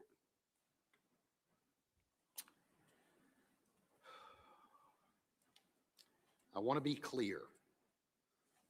Nobody is asking anyone in your department to adjudicate allegations of abuse. Nobody is asking them to crack the case. No one is asking them to make a prosecutorial decision or even try the case. The law is just asking, sorry, Mr. Chairman, strike that, demanding that they pick up the phone and send an email or a note. A phone call and a note. 1 out of every 3 kids who were likely victims of abuse, just in these random chosen ones, couldn't even get that minimum of effort. What is your explanation for that? I don't have an explanation for that. These are things that we are looking at now, and we putting measures in place to assure that that does not occur again. I don't have an So you're looking explanation. into that, you're putting measures in place. So as you've looked into it, what made it happen? Why did it not happen? Have you found any factors that were a risk for it not to happen? What you say you've done an analysis of this, what have you found? So what we found is there are some difficulties and challenges with doing the verbal notifications due to law enforcement officers not being on shift or, not responding to the phone calls when we're trying to do the verbal notifications. So that's why we're working with CMPD and the Sheriff's Department so we can get some processes in place. So that's what we're doing with that. There are email proxy boxes that are set up so we can send those those written notifications for the DA's office and for law enforcement. When was that started? The email notifications have been in place since I've been there, since 2024. So I can't tell you when they actually started. So you're contending that the problem you've identified is the DA and law enforcement not responding to your notifications, not that you are not making the notification. That's not what I said. I said that we had challenges with giving our verbal notifications due to not being able to assess the offices or CMPD or the Sheriff's Department, but we are, and the DA's office, but we are sending written notifications. You are now. Well, we've been doing it since I've been there. I think the point of clarification is that the finding, recognize I'm you. I sorry, want you to talk. it's my first time. You can be. I'll get to you in a minute. Lost my train of thought there. So you're saying that's what you're doing since you've been there? Yes. Were those 122 cases that DHHS reviewed, were some of those cases while you were there? Yes. Well, then your answer is incorrect, is it not? So you're testifying that since you've been here, that those notifications have been made. Yeah, that's the practice. Directly that contradicts what HHS found, which you guys have said you agree with the veracity of that report. Can't be both. I agree. It cannot be both. I do think that there are some challenges that are in place. I do think that some of the information that has been characterized today is not characterized accurately. I want to be clear when I say that they are doing the written notifications. They are. However, we may have some challenges with that being in the documentation, so we cannot prove that it's done. So you're saying that these were made but not documented? In some cases. Can you prove that? I mean, even if you could, No. it'd still be breaking the law. correct? Absolutely. Absolutely. Let's move on. My goodness. So we've established that this notification is mandatory. We've established that a phone call and a note is what could be standing between a child and someone who can protect them. And the state found that 36% of the time you failed to meet that minimum. I see two possibilities. In those situations, that 36%, was it that the staff was so poorly trained that they were unaware of the mandatory child protection law? Or were they aware and they decided not to invest the few minutes it would take to protect the child in danger? In my professional opinion, I believe it's because of the volume of work. Okay, so you think it's heavy caseload, volume of work. How long would it take to make a phone call to notify someone of this? 5 15 minutes. minutes? Could we agree on that? Yeah, we can agree on that. Okay. 10 minutes to write an email? Yes. Okay, so total 25 minutes. Based on your caseload and your work volume, you are saying that that is a mountain too high to potentially save an abused child's life. It's just too much to ask. I don't think that's too much to ask. I don't either. In your responses submitted to the committee after you were asked, did the DSS notify law enforcement or the district attorney regarding any report that may have involved criminal child abuse regarding Dominique Moody? You responded, and this is public record, that law enforcement was notified on 4 occasions spanning from January 2020 to February 2024, and that the district attorney was notified on 3 occasions spanning from May 2021 to February 2024. Can we agree on that? Yes. I'm sorry? Yes. Yes, thank you. I'm sorry, I'm not Badger. My hearing is terrible. Oh, mine's too. Sorry. I do notice even in the examples you gave January 31st, 2020 as an incident that was reported to law enforcement, but that was not one that was supplied as a referral to the district attorney. Was that information withheld from the DA? One second, I just want to refer to my notes.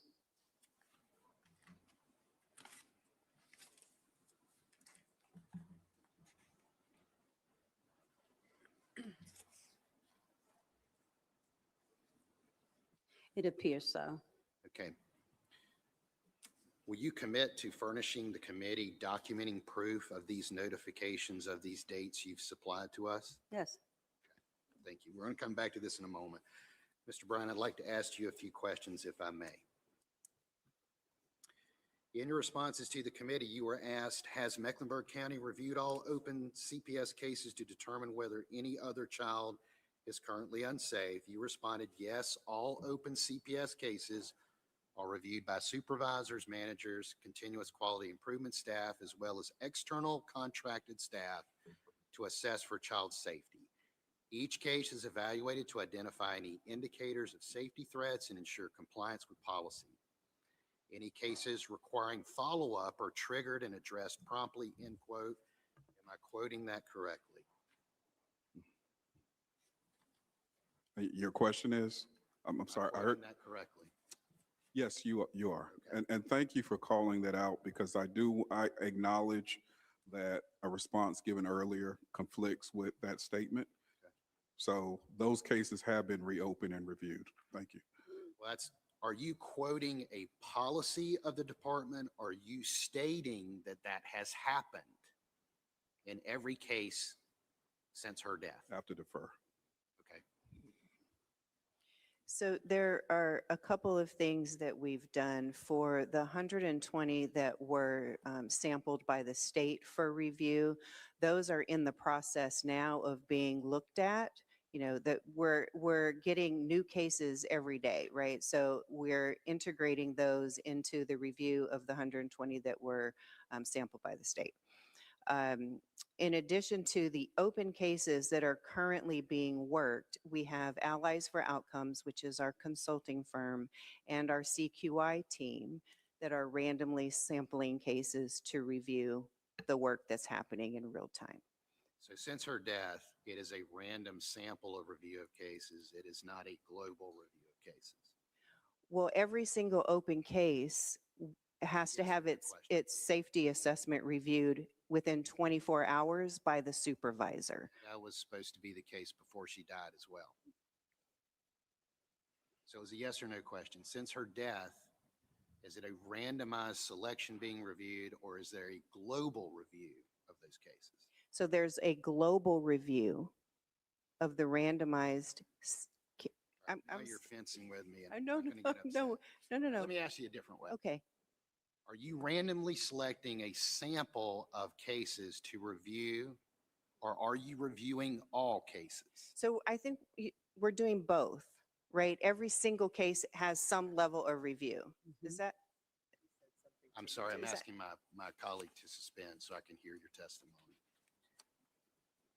Go ahead, please. Yep. So every case is subject to a level of review. So we have 4 levels of review. So yes, every case is being reviewed. Okay. I'm going to go back to you, Mr. Bryant. Are you familiar with the term work culture? Yes, I am. I'd like to discuss this a little bit because we've talked about, seems to always come back to money, funding. It's going to fix all of our problems. We just get more money, we get more positions.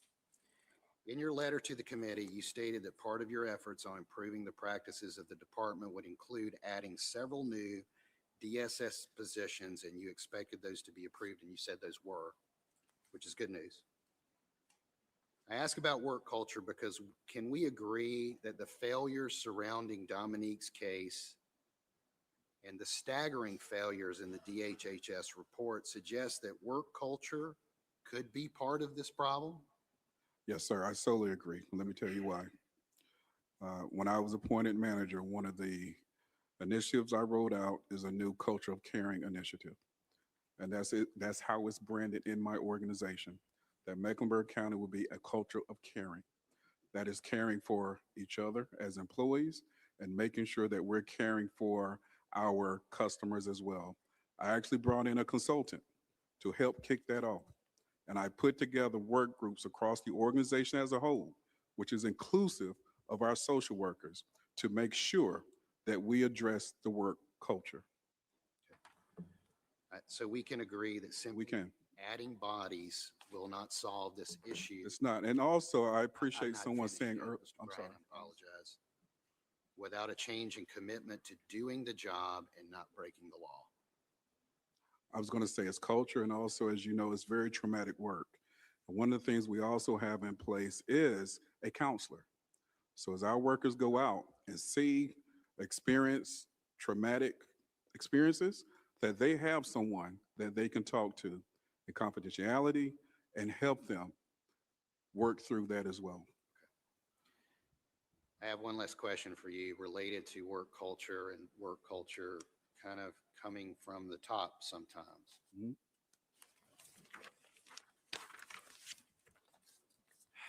This goes back to my questions about notifying the DA and law enforcement about suspected abuse. We went to the 36% failure rate in this area, which we all agree on, correct? Yes. Agree on that. In your response to the committee, you include in the list of identified strengths of your department, and I will quote, 64% of cases where reports contain allegations that may have met criminal definition of child abuse, case files did include verbal and written notifications to the district attorney and law enforcement. So that is the same figure. We've just flipped it and said 64%, we actually did our job. And you said you were the author of these responses to the committee. Yes. And you listed this as a strength of your department. And let me explain why. I too am challenged with the categorization of this percentage. What I have been advised by my team, and Dr. Campbell can speak to this better than I, from a state standard, this is acceptable. Not by Mike Bryant's standard, but according to the state standards for this particular metric, 64%, 60% above, is it 60% above? That is acceptable. And I had a conversation with them about all of the metrics that have a result of a 60 or 70%. I'm like, why is that deemed as acceptable by our state? And that's not to be critical, but I have the same observation as you. So, Representative Campbell, I don't mean to interrupt, but if I can get some clarity on that, we want to make sure, like, you're saying it's acceptable by the state. The state has listed it as a deficiency in their report for your agency with the very same number. I don't think that makes it sound like a victory as you're purporting it to be. I'm not reporting it as a victory. I'm just reporting out how it's Reported it as a categorized. strength for your agency, sir. The department reported it as a deficiency, and you're saying that it's an acceptable standard by the state. Their letter defies that statement.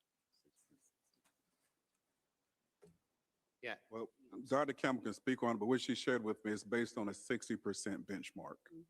I have no qualm with whatever Dr. Campbell whispered in your ear. I have a qualm with the words that just came out of your mouth, sir. So. The words that came out of my mouth is I don't accept that standard. I just said that. I Okay. questioned the 60%. I said that. I agree with Dr. Campbell inquiring about why is 64% recognized as a strength. So why put it on your report as a strength? I explained that because 60% is viewed as a benchmark, sir. So I you don't put it on agree your with report it. as a strength because you disagree with it. It's listed here based on the benchmark. It's not based on Mike Bryant's perception. I'm reporting out what the benchmarks that define as acceptable and non-acceptable. Representative Campbell, would you be so kind as to read where you got that statement from? Whose testimony is that? Is that the state's or a benchmark standard? This is the answers to the questions submitted by. It's on page 7. Bryant. It's the last bullet at the Started top. Bottom of page 5 and goes to page 6. Our printouts may be different. Oh, That okay. may be one of them. So I'll read. As a result of the state's 123, which we think was 122, correct? Well, I'll go ahead and paraphrase. Is that not the testimony that you, sir, provided as a response to our questions to your office to get you on the record for your statement? That is correct. Thank you. I apologize for interrupting. Representative Campbell, you are recognized again. Certainly not, Mr. Chair. That's okay. Thank you. I just have a final kind of thought and question, and this will be both to Director Lodeholt and Mr. Bryant. Dr. Lodeholt, in your letter to the committee, you said, and I quote, "Our focus remains on making meaningful and lasting improvements to address reports of abuse or neglect in the community." Mr. Bryant, in your letter to the committee, you said, and I quote, "While there were changes to the staff, the collective team remains dedicated to our vulnerable children." I'm going to push back on your words there a little bit. You both stated that your commitment remains to protect victimized children in Mecklenburg County. I will put forward to you and the committee that something cannot remain anywhere if it wasn't there before. And the only other word choice I'll ask is that we stop using the word opportunity as interchangeable with failure. I yield back, Mr. Chairman.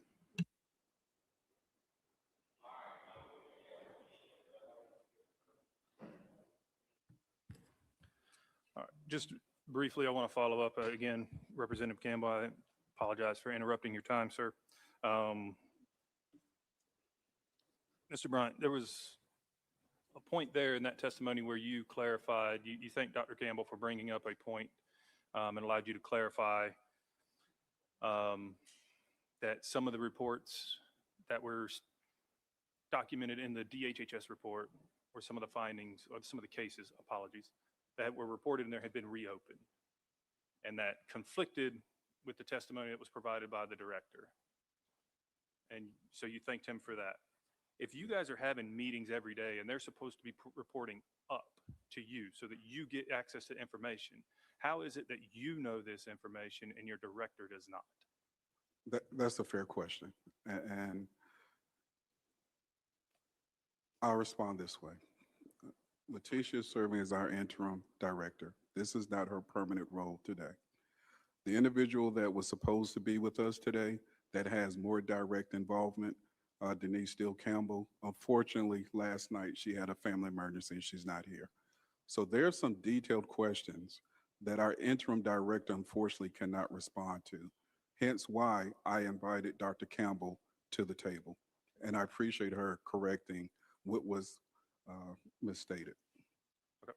Also, in your most recent testimony here, you said that it's a traumatic job. And I'm not sure what was implied there. I respect the fact that it's a traumatic job. I've had a few of those in my past as well.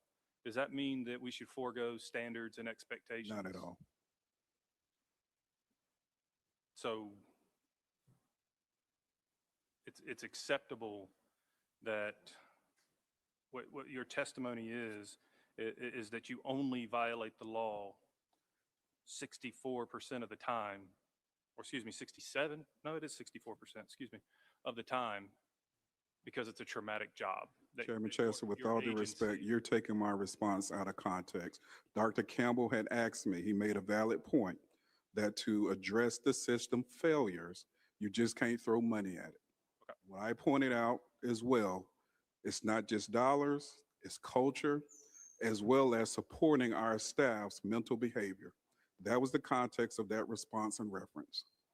But it was, the context of that line of questioning was circling around how you failed to report 36% of the time as the law requires, which means 36% of the time your department, your agency that you manage is in violation of state law, which also means breaking state law. So I'm not taking that out of context. No, you're not taking that out. I'm talking about when I referenced the job being traumatic. That was taken out of context. So my question stands.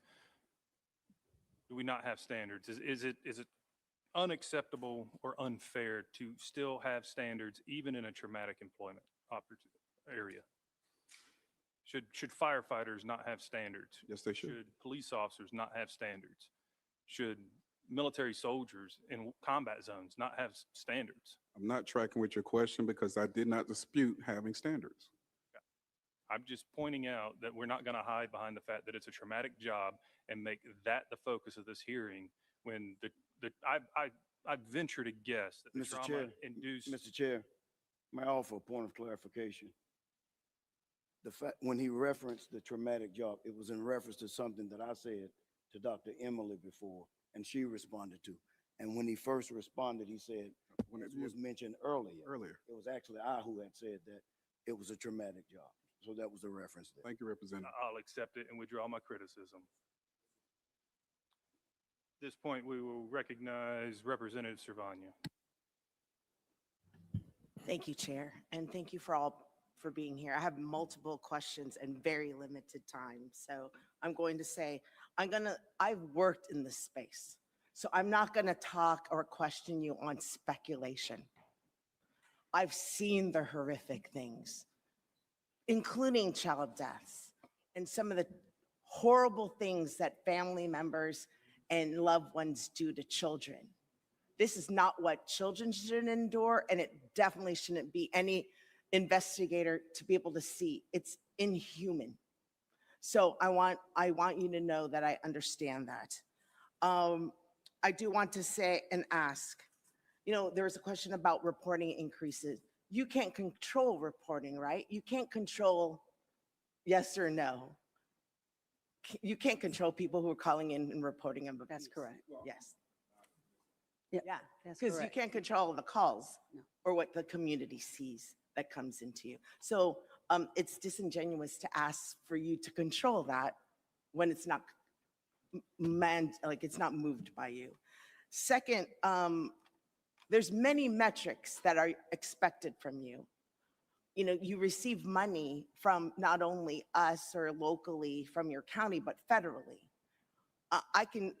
And we have investigation metrics, correct? Yes, You have child safety metrics, correct? yes. And all other, that's multiple with many different standards, not just a simply 60% one place, 85%. And I'm going to ask you, 60% is the one when it comes to reporting under this law, correct? Not to say that's great, we all agree.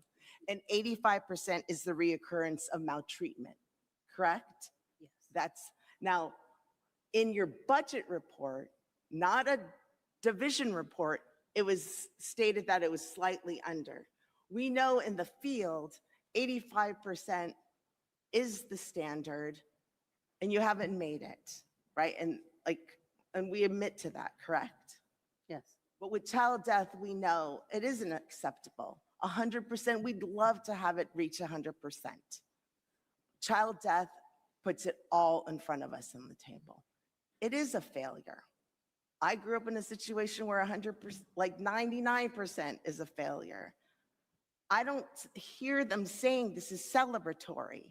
When you've provided us data, you didn't say, this is great, we're like 100%, or we wouldn't be here hearing you say you want improvements, correct? Correct. Right, so I'm going to ask specifically to the case. It said there was 4 out of 5 reports that were reported in intake. What level of intake, what priority was assessed at intake for all 5 of the intake of Dominique Moody? Were they P1s, priority 1s, priority 2s, or was there not an assessment of that? So out of the, well, can I answer that?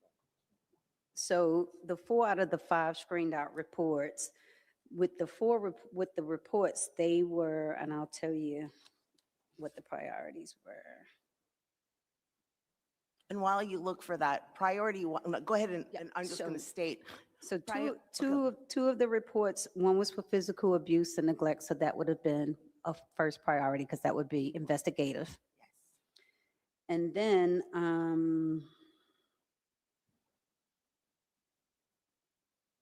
yeah, that was it. And then we had another report. That one, and then we had another report. That one was accepted for an investigation as well. So that would be a priority 1. And then we had one more that we accepted for an investigation.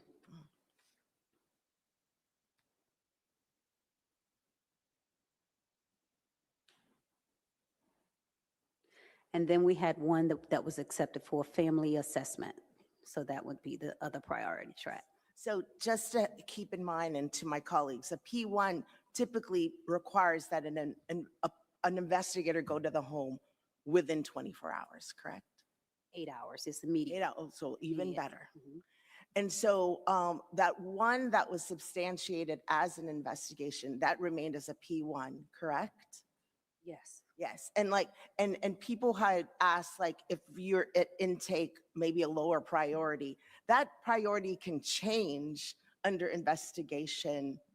Like, they could move it from family investigation to a P1 at any time of the process that an investigator works with the family. That is correct. They can change the track. Yes, exactly.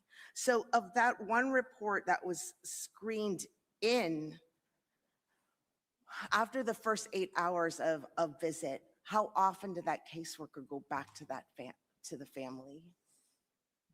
And when, or was it closed out? So with the reports that were screened in for investigations, the social workers went out based on the policy, which is a minimum of 1 visit bi-weekly. Yes, that's great. And so was it the same caseworker through all the intake reports, or were there different? And because of probably the region, was it the same supervisor during this whole process? I cannot confirm, but I believe it was different social workers, and it could have been a different supervisor at each time. So I asked this question earlier with the state. How are your cases captured? Are they all handwritten files, or they put into your CCWS system, or FAST, I guess, at this point? So some social workers go out and they take notes on their phone. Some of them do handwritten notes, but all of the information has to be entered into the software. Okay, yes. Sorry, there's a little bit of confusion on the back row, so just a point of clarity for her line of questioning. So I believe, if I'm correct, you made reference to the report that said 4 reference to the screened out cases that are documented in the DHHS report, correct? No, this is actually Dominique Moody's case. So were those. None of the, yeah. So were those. Yeah, okay. If we were So- included in the 122, then yeah. No, but, and then you started making reference to cases that were actually screened in. So she started So talking I just wanted about, to give you an opportunity to, I appreciate clarify that. for Thank the you. board. So she started talking about the intake reports, the 4 out of 5 intake reports that were screened out. And then she started talking about the priorities. So when the intake reports come in, they're either screened in or screened out. If they're screened in, that's when a priority is assessed to it. So that's why I spoke to the reports. I just wanted to give you the opportunity to. I thank you for Like- that. Yeah, we can get sort of wonky when we do Yeah. I work in the understood what you were space. saying. Yes, ma'am. And so were these, like, so we were talking about, I need to regroup, that sometimes probably the other caseworkers might have not been afforded the other documentation from these other caseworkers. That could be possible. And so the continuity of care through, or the process of the investigation could have slipped through that. That could be possible.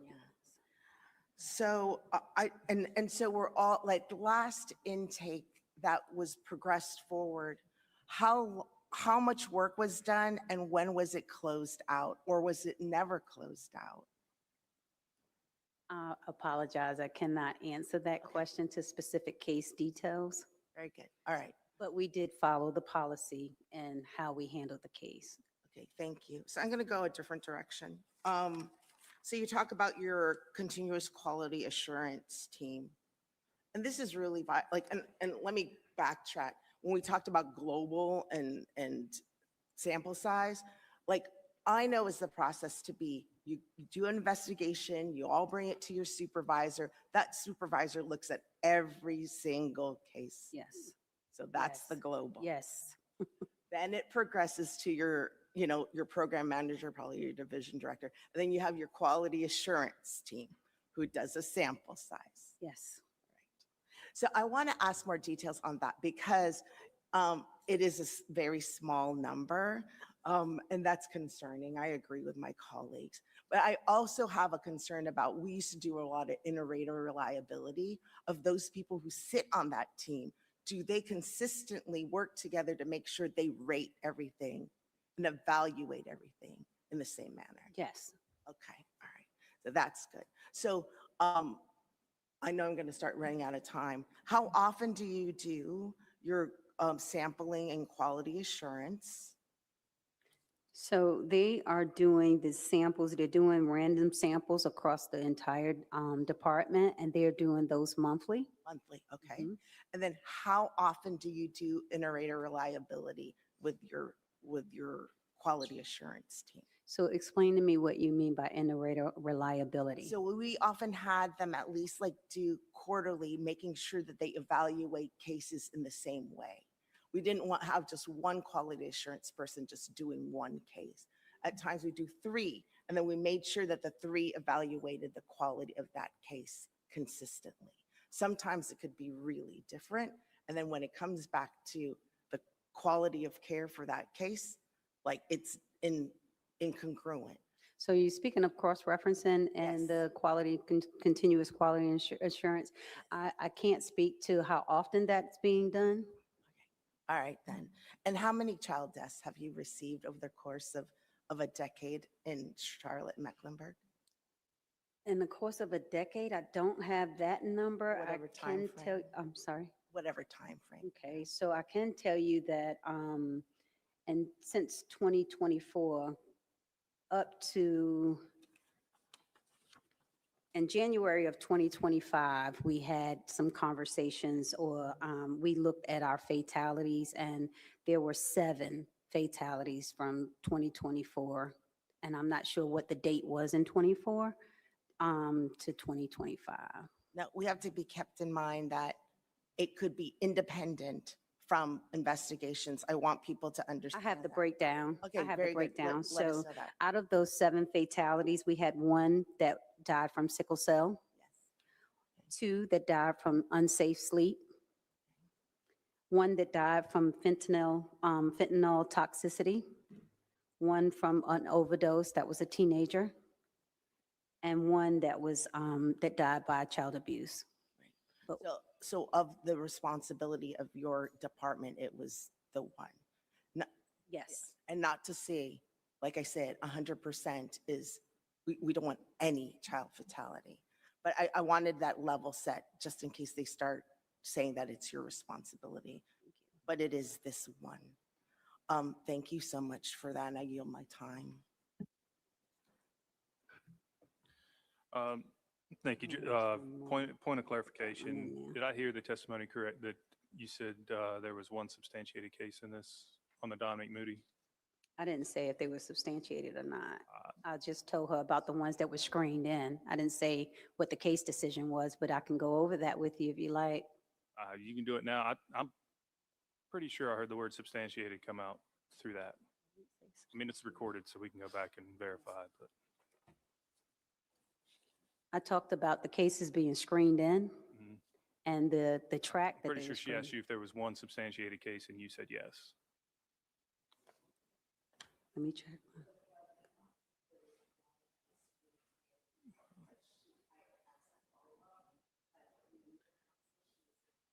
Yeah. So Thank you.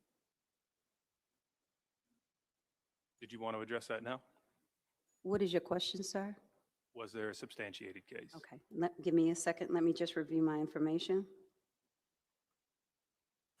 One sec, one sec.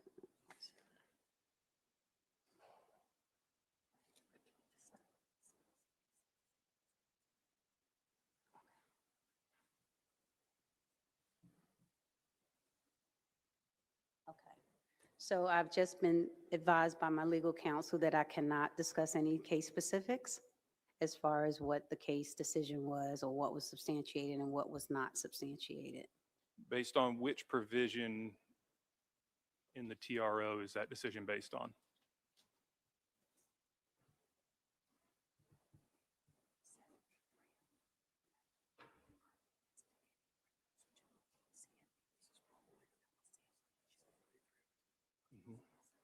So based on 7B 302, that was the information that we had given to CPMD, CMPD, and that information was prohibited.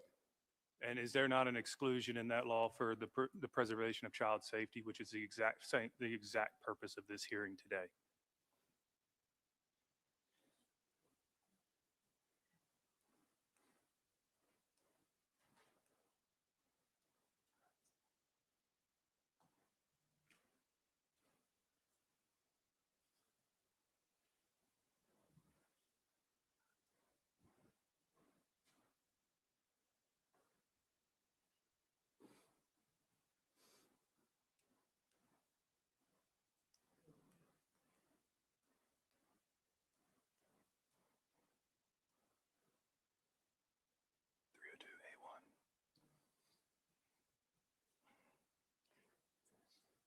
So with the 7B 302, as I stated, we provided that information or those records over to CMPD. So we are prohibited from speaking about those. No, they're not. Is there anything else that I needed to know? Okay, thank you. You're not. Information can exist in multiple places simultaneously. So I would encourage you to read 7B 302A1, subsection 1. I'll give you a moment. Thank you. And I'll consult with legal.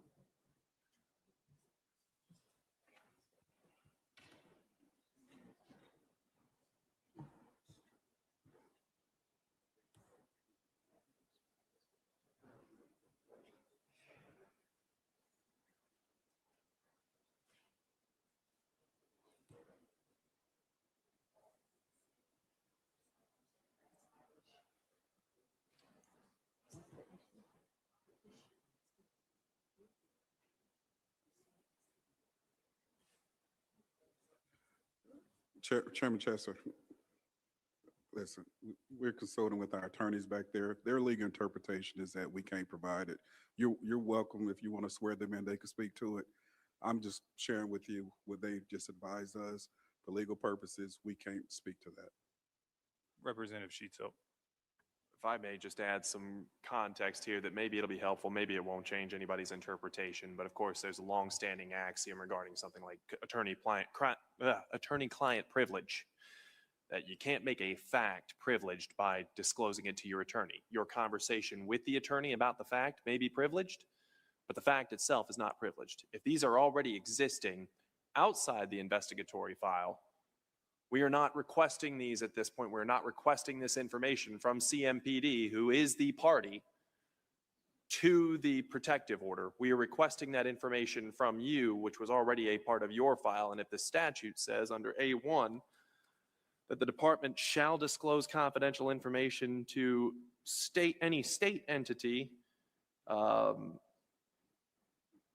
in order to protect a juvenile from abuse and neglect, and we got to, I mean, you can go through this entire subsection A1. I believe that's what we're asking for here today, which is squarely outside of the protective order, which protects documents within CMPD's possession from being turned over to this committee.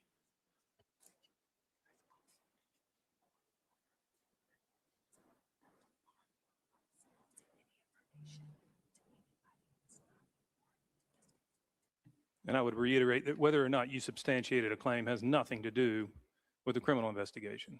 So there is a court order, a juvenile court order that prohibits us, do you want me to finish? That prohibits us from disclosing any information to anyone that's not a party to the case.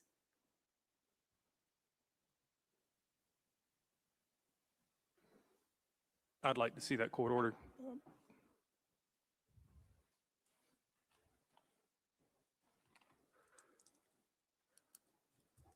I would think it'd be proper practice if you were going to invoke a court order to have it with you.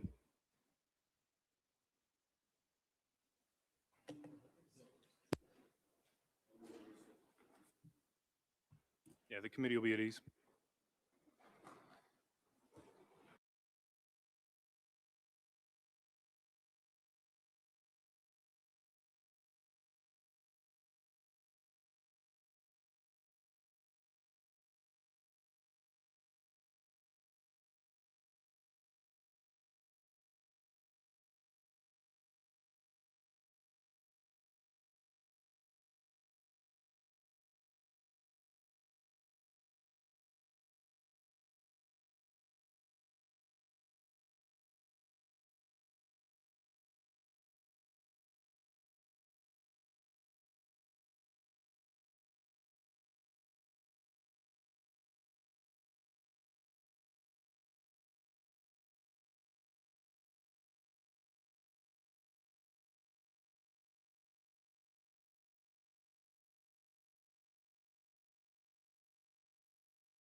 Thank you guys for your patience on that, and I appreciate your staff attorney helping us navigate that. And with that, we're going to move on and back into the line of questionings. We're going to remain in open session if that's appropriate. Yes, Mr. Attorney, I'm looking at you. Yeah, thank you. All right, at this point, Representative Quick, you are recognized. Thank you, Mr. Chair, and I want to begin by thanking you for accepting that correction earlier, because that was, I think, very important. I also want to begin by pausing long enough to appreciate the reverence that all of us have for Dominique Moody and her life and those who love her. I think that everyone on this committee, everyone here, understands that this is a tragedy. And every emotion that my colleagues have expressed, I have them too.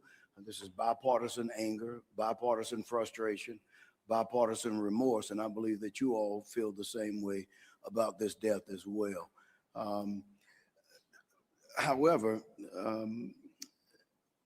as I said in an earlier here in a different group of people, that you all are the bullseye of a target that includes all 100 of our counties. Because the truth of the matter is, right now, in every one of our 100 counties, there is at least a child who has been mistreated, who has been abused, and who is in some danger. I don't think that's a stretch of the imagination to say that that's happening all across this state.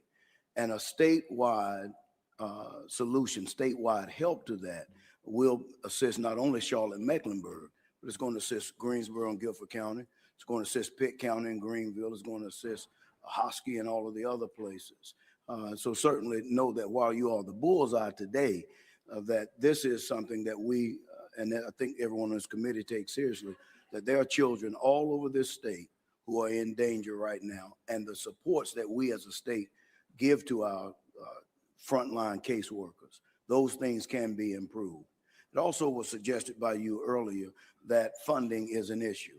And I'm not one to say that funding is the end all to be all to everything. You can't just throw money at problems. However, I'm also not one to shirk away from the fact that sometimes funding is absolutely positively necessary in order to truly address problems and issues. And in this instance, funding has to be brought up as part of the solution. Training is a part of the solution. Hiring the right people is a part of the solution. Supporting those persons is a part of the solution. And making sure that they have adequate pay is also a part of the solution. And when we find those who are not capable of doing what we expect as a state and what Charlotte Mecklenburg expects as a county, then those persons need to be moved out of the realm of child protective services. Also want to bring up the fact of this, as I brought up earlier. Charlotte Mecklenburg is growing by 56 people per day. Everybody who moves to Charlotte Mecklenburg is not moving uptown, is not moving to Ballantyne, is not moving to South Charlotte. They are moving in with needs, and some of those needs include needs from the Department of Social Services. It's unmistakable that that's a fact. How we address that on a national level, on a statewide level, on a local level, that's beyond you all's scope of responsibility. However, the fact remains is you all are directly being impacted by 56 people per day on average moving into Charlotte Mecklenburg, and not all of them are moving in with resources. However, the other flip side of that same coin, this coin has about 4 sides to it, I'll tell you, is that you all can do a better job. When I looked, before I came here, I didn't just come here to talk about this issue. I got in contact with my Department of Social Services in Guilford County. I talked to them workers about the fact that the support services that I mentioned earlier, when people come in needing food assistance, when people come in needing housing assistance, those supports are often very slow to get to people. It happens in Charlotte Mecklenburg, it happens in Guilford County. We have to be able to have mechanisms to speed up the processes so that people can eat, and that includes children. In fact, I would dare say in most instances, that includes children, that people have somewhere to live. That's not the focus of this hearing today. However, we cannot divorce it from the fact that it is part of the issue that brings us to this hearing today. So I don't have necessarily a question for you, but I want to join with my colleagues. Every emotion that they've expressed, every question that they have asked, I agree with, because we have to get to the bottom of this. I appreciate the fact that Representative Cunningham has brought forth the Dominique Moody Act. It is a tragedy. I'm a girl dad. I remember when my girls were 6 years old. It is a tragedy that a 6-year-old child, as Reverend Sheetzel said, was found in a dog cage after having been neglected for so long. If there's anything positive at all that can come from the legacy of Dominique Moody, it is that you all do a microscopic evaluation of how you deliver services, and that we as a state make sure that we not only hold you to account, because you have to be held to account, but also that we make sure that we are providing the supports. And some of that supports is funding, and some of that supports is also holding you responsible when something happens to a child. Thank you very much. Thank you for your comments, Representative Quick. Appreciate it. I would just remind the presenters, the time does not belong to them. It belongs to the members. Please don't respond unless called upon to respond. Thank you. With that, Dr. Reeder, you are recognized. Thank you very much. I wanted to follow up on a clarification, Ms. Lodeholt. You were and answer some questions to Dr. Cervania when there's another case, if it's a different social worker, different supervisor, that they might not see the information from other cases. Is it your testimony that when there's a different social worker or supervisor is reviewing a case that is already active, that they would not look at the other information? My response to her was that it's possible. When she asked, did they not look at the other documentation? My response was that is possible, because I can't speak to say if they definitively looked at the other documentation or the previous documentation. However, all documentation should be reviewed when they're doing an assessment. So you would expect everybody to review the entirety of the case before they make a determination? Yes. Thank you. I want to go back to the escalation issues and policies. Before I ask the question, I would love if you would provide me the comprehensive report on your quality improvement project, how many cases, how you're screening, what your metrics are, how those are shared. So later on for follow-up, that would be wonderful. Sure. So in this, before the hearing, you submitted answers about escalation, and I'm going to read your words back to you. Well, let me ask this. In your letter, you either wrote or you agree with the statements that you sent in your letter back to us? Yes. Okay. That you wrote, quote, had a procedure for escalating high acuity cases to the third level for manager review. And that process considered the CPS history of families, especially with those with 5 or more cases, regardless of the outcome of the prior cases.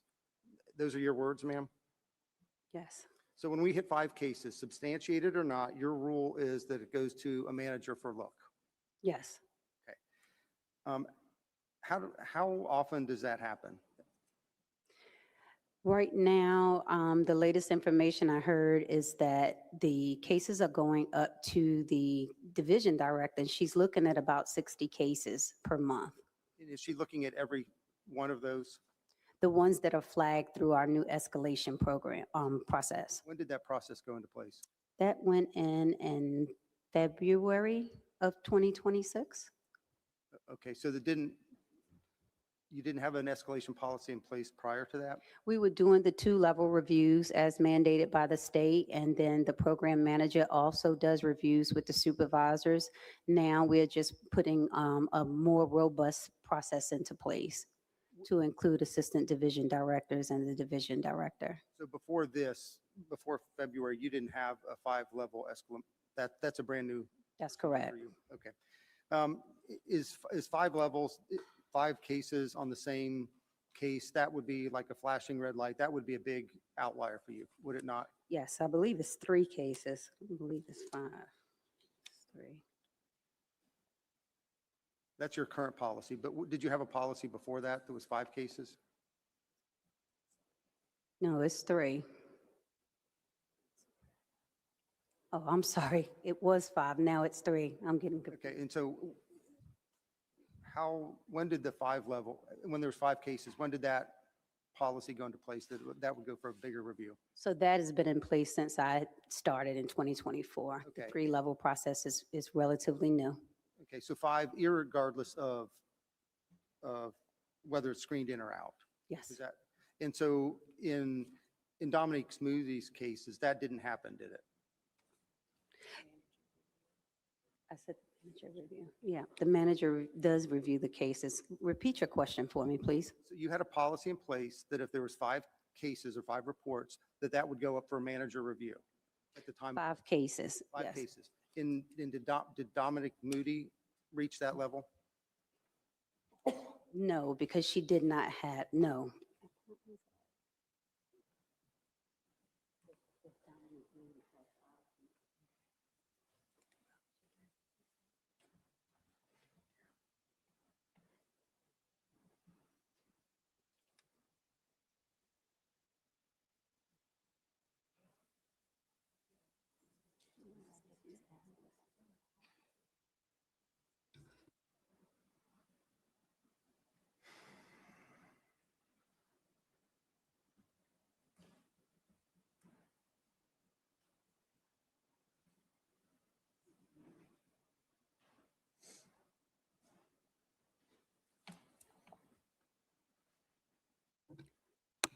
So there were cases that the manager did the review, the senior social services manager reviewed outside of the supervisor.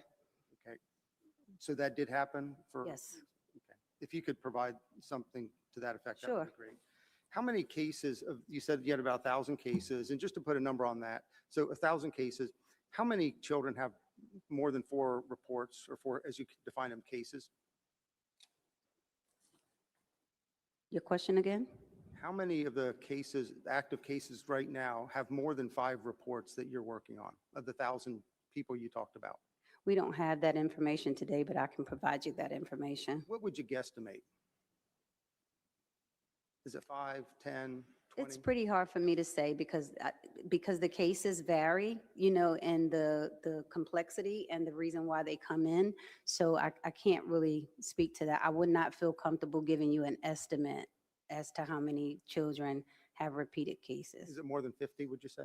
I can't speak to that. And I'd ask you to provide that. How many cases do you think have more than 13 on a single?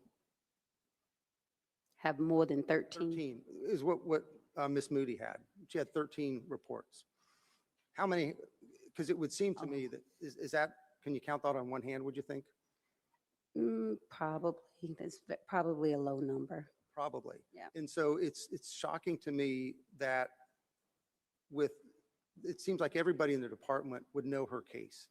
Because if she's got 13 reports over 5 years, even if there's multiple teams involved, it seemed like everybody would know this. And again, it's shocking to me that she's such an outlier, but yet there seemed to be such an unwillingness with which to do something for this.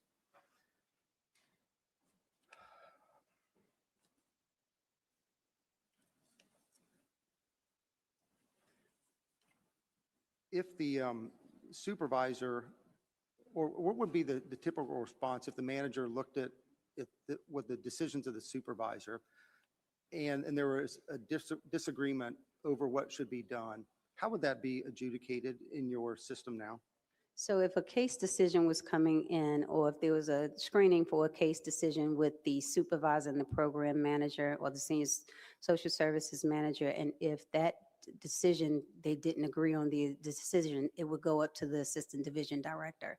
And that assistant division director would be the one to make the ultimate decision on the case decision. How often does that happen? I've heard of it happening at least 5 times since I've been in tenure. So really uncommon. Yes. Do you know in Ms. Moody's case, was there ever those disagreements or those recommendations between the supervisor, the assessment, the program manager, the supervisor, who would have all been involved in this case, where they had that disagreement and how they adjudicated that? I'm not aware of that. Not aware that it happened? Yeah, I don't have any knowledge that that occurred, that there was any disagreements in Ms. Moody's case. So the intake, the assessment, the supervisor, the program manager 13 cases reported, you said that would be a very small number. The program manager, all levels of that would agree that the care and attention to this child was adequate and correct. I would have to say yes. I have no further questions. Thank you. Representative Cunningham, you're recognized. Thank you, Mr. Chair. First of all, thank you all for being here. I'm going to start with a few easy things that I think people probably need to know. If we were looking at children subjected to abuse and fatality, what would your two age ranges be that are more prominent to die from child abuse and neglect in the community? That would probably be younger children, probably 5 and younger. There are two ages. I'm sorry. There are two age groups. Can you give me the Can ages? you for repeat those your age question groups? because she was saying something to me, so I didn't catch all of your question. There are two specific age groups that die, have child fatality due to abuse and neglect. Do you know those two age groups? No, I'm going to tell you those two age groups. thank you. The first age group is 0 to 3. Normally, those children will fall up under RAMS. Are you familiar with the RAMS program? Yes. Okay, the second group of children are 13 to 17. They don't fall up under the RAMS. I'm stunned, but I'm gonna move on. Mhm. The next question I want to know is the handling of special needs children. When Dominique Moody came into Mecklenburg County out of Cumberland County, she was an infant. If she had been assessed properly, she most likely would have been identified as a high acuity, high level needs child and would have probably not have been placed inside of that home without the proper medical attention. Would you agree with that? Yes. Okay. My belief is that when she was born, she may have had absence neonatal syndrome because the parent was considered to be drug addicted.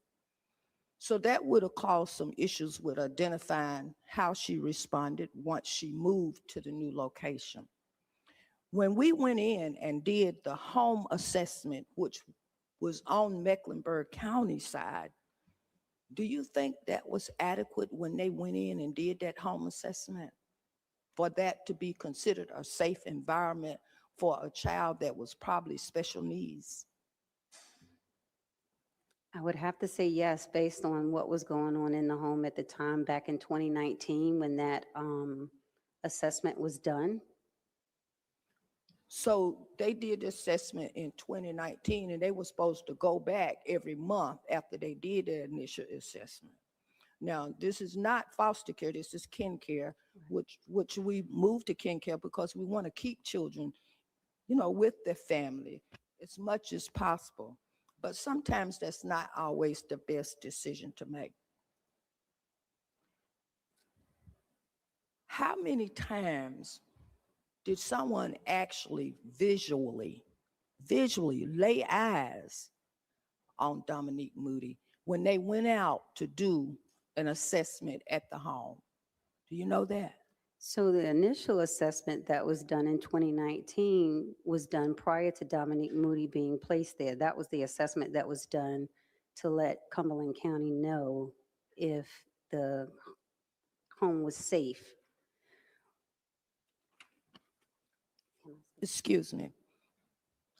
Yes, ma'am. You're saying that Cumberland County sent the child to Mecklenburg, but I'm asking, did Mecklenburg go in there and do the assessment before the child arrived? Yes, ma'am. That's what I'm saying. Yes, ma'am. Okay. Mecklenburg County did the safety assessment prior to the child being placed in Mecklenburg County. Okay, let me go on. So can you still tell me how many times someone actually laid eyes on Dominique Moody in Mecklenburg County at the residence that she was residing? So we did conduct some face-to-face visits ranging from December of 2019 through 2025. And I don't have the exact number of times they conducted the face-to-face visits, but they were conducted. So you have documentation that they were done? Yes, ma'am. So in statute, we allow you to take a photo. If you deem it necessary to take a photo of the child in the conditions, wherever the environment is, are you all using that at all? Because you would have something to refer back to. If you had a picture, not everybody document the way you can see the picture of the actual, what they saw. Are you using it? Yes, ma'am, we do take photos. And I do want to point out that prior to December of 2025, we had not seen Dominique Moody in over a year because we had no involvement with her. Let's go to another thing. Dominique Moody was never enrolled in school. Why was that not picked up by the department? She never went to school. And that's in law. You know, they're supposed to go to school.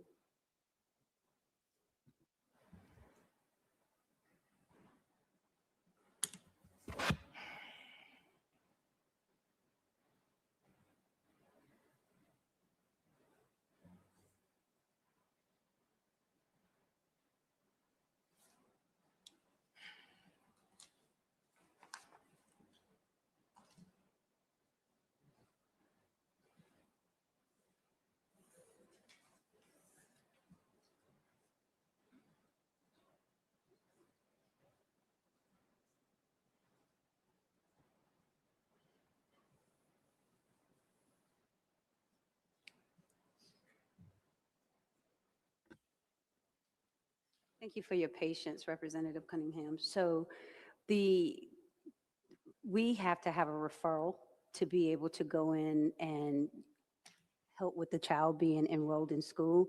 And when you look at the school compulsory laws, it's 7 years old. She was not 7. So, I'm sorry. Okay, I'm gonna let you. That ain't good enough. Okay. Okay. So she was in the 60% of the ones that didn't get a face-to-face. That's what, you know, she didn't get a face-to-face. You're telling me she was here since 2019. We had 59 interactions with CMPD. We had 13 CPS. Over that period of time. And if you break it down by the last 4 years, CMPD or some interaction took place 16 times a year. 16 times a year. And nobody was triggered. That's not reasonable. Now, I noticed also inside of the documents that several referrals were made to outside organizations. And still, no information or documentation was sent back or requested from DSS. That's not acceptable. If you make a referral to an organization, and I'm gonna expect the director,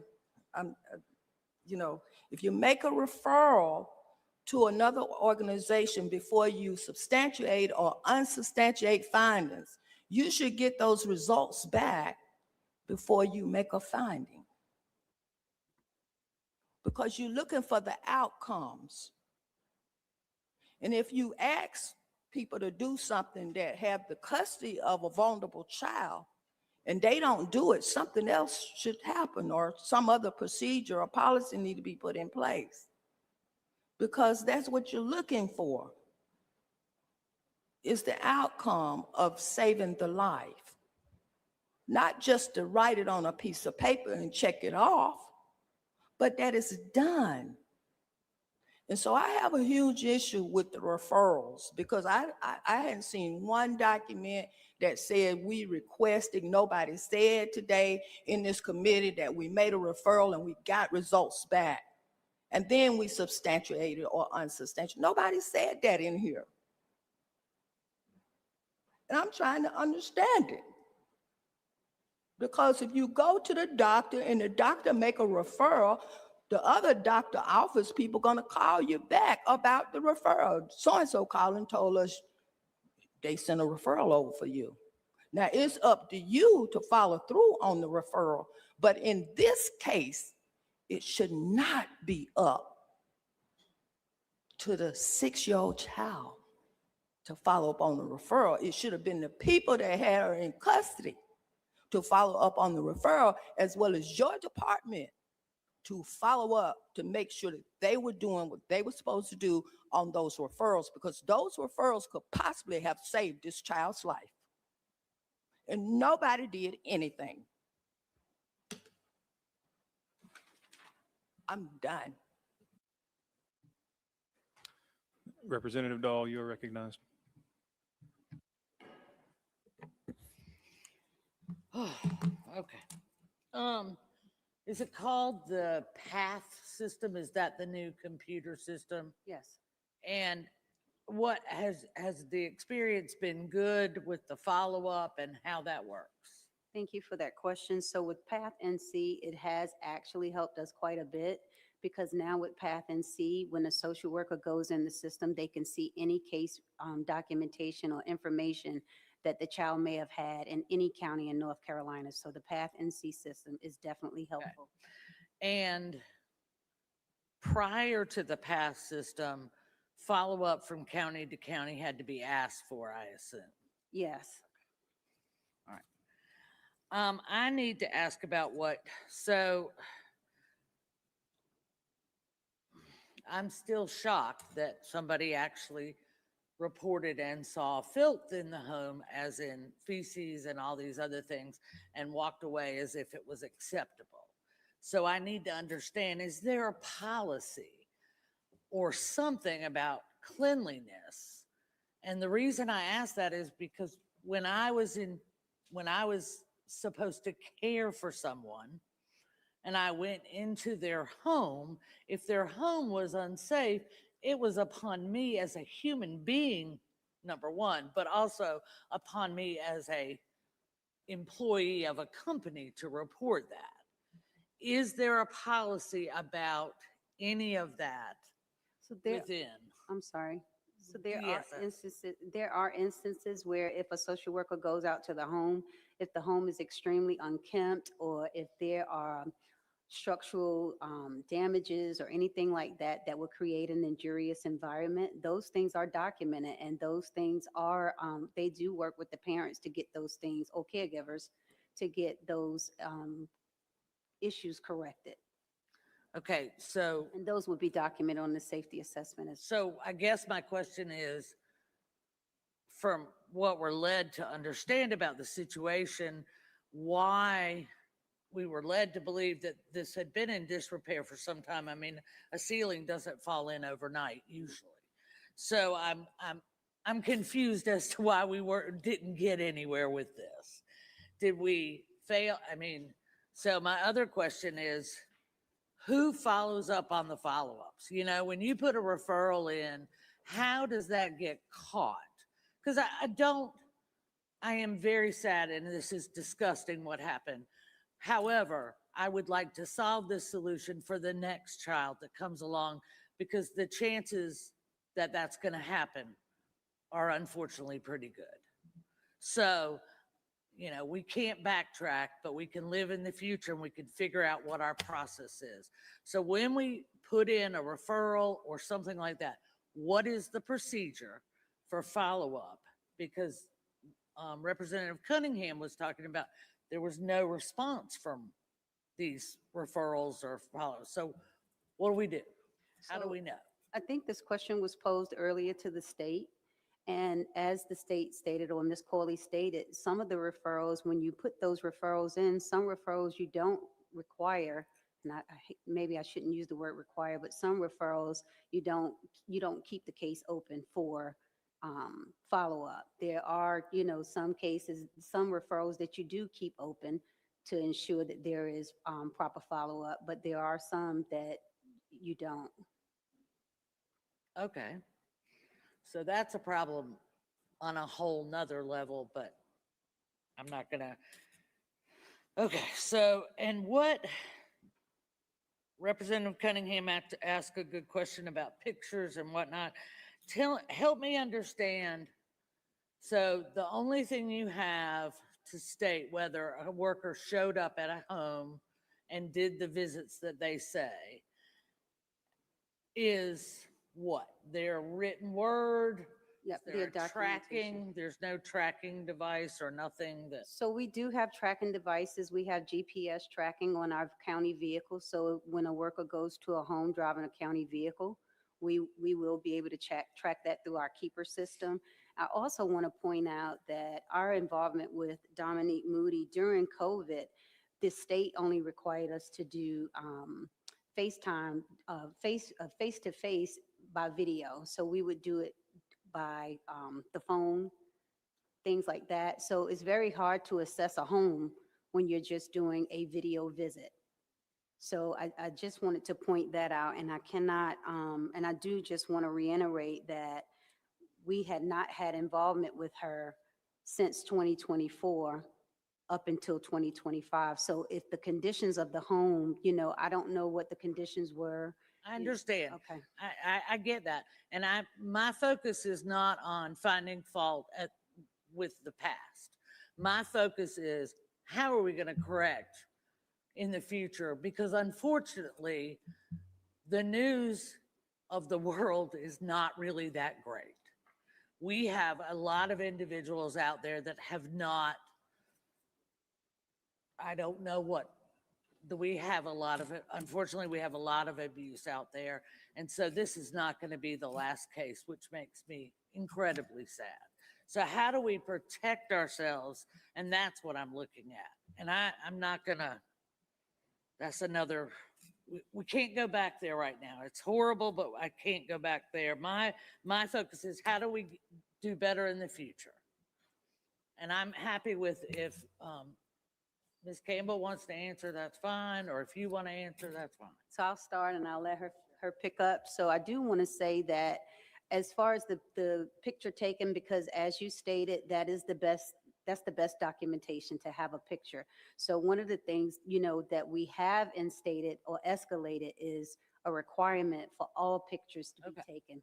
Before, we would take pictures if there were certain instances, but now it's a requirement to do that at all times because, again, that is the best documentation.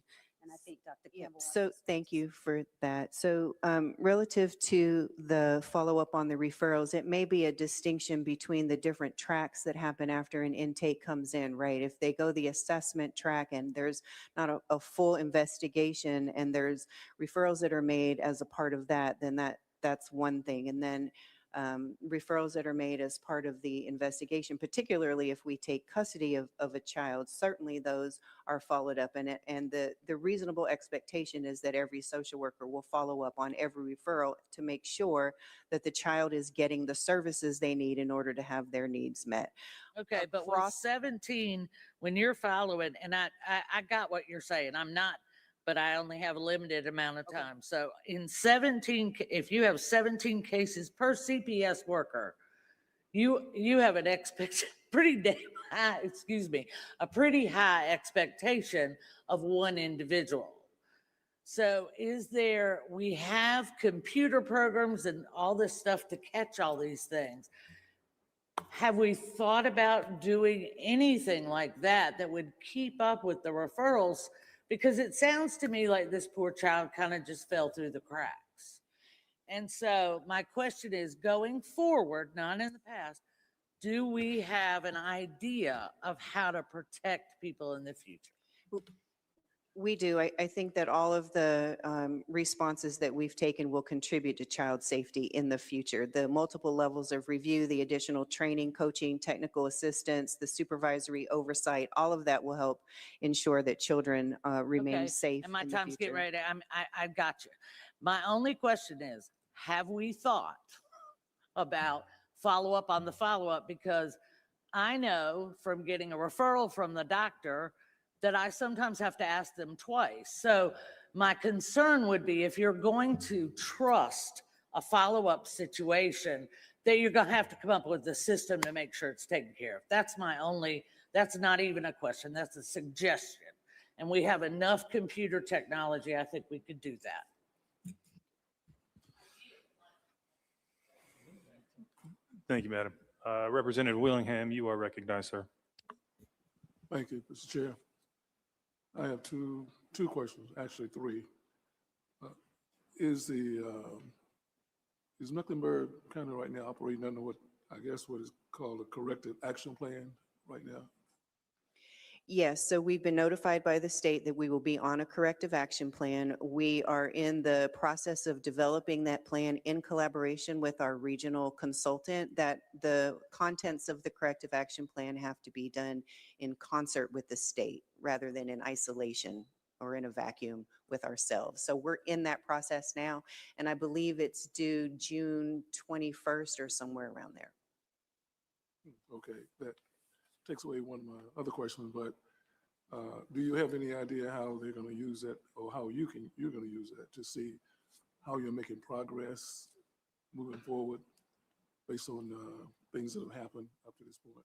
Yes, all of the indicators that I just gave relative to the oversight and support, the 4 levels of case file review, review of all of the documentation.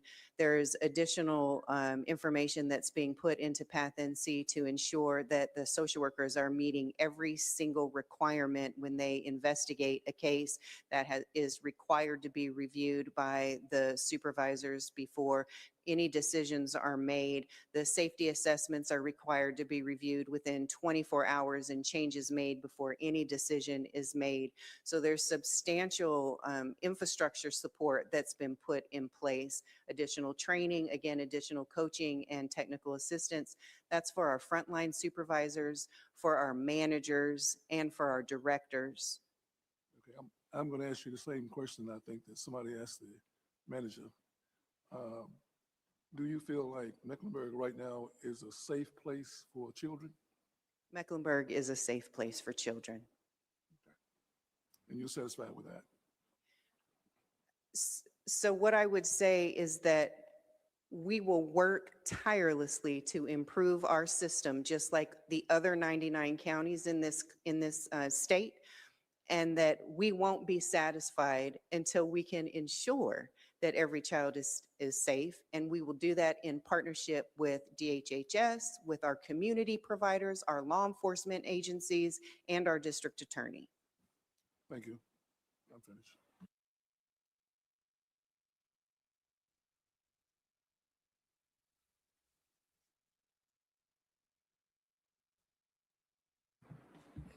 Representative Campbell, you are recognized for a follow-up. You don't have one? Oh, you. Representative Echeverria. Thank you, Mr. Chair. Director, thank you. When a report comes into your department alleging child abuse or neglect, your workers and their supervisors are required to evaluate whether the allegations meet the legal definition of abuse under state law. And if the allegations meet that definition, the report must be screened in for assessment. If not, the report can be screened out. So just do me a favor and just briefly describe the process that governs that decision. Thank you for your question. So when a report comes in, the intake worker goes through the screening and response tool, and there's lots of questions on that screening and response tool. There are different tracks. So if it's a report for domestic violence, they go through the screening for domestic violence. If it's human trafficking or sexual abuse, whatever the allegations are in the report. They'll follow that screening to ensure that they're asking all of the questions. Path and C has made it much more comprehensive to screen those reports. So once those reports are screened, then Path and C actually helps with the case decision. So once they get to the end of collecting all of the information and the case decision is there, then it has to be reviewed with the supervisor. And yes, and then it's signed off on a 2-level review. Okay. And so how many reports did your department receive on Dominique Moody's family over 6 years? Over 6 years, it was 13. 13. Of those, your workers only screened 5 out. And the state reviewed those screen outs, as we've discussed here today, and found that, and I'm quoting, 4 out of 5 reports met the definition of abuse and neglect for this family and were screened out with no further assessment of safety of the children. So basically, we had 13 chances, 5 reports, and 4 of the 5 met the legal definition of abuse and neglect. Now, is that an accurate statement of what your records and the state's review show? Yes. Okay. Director, this committee asked you whether the CPS history was reviewed in each report on this family. You answered yes. How did you verify that? That was verified through the intake,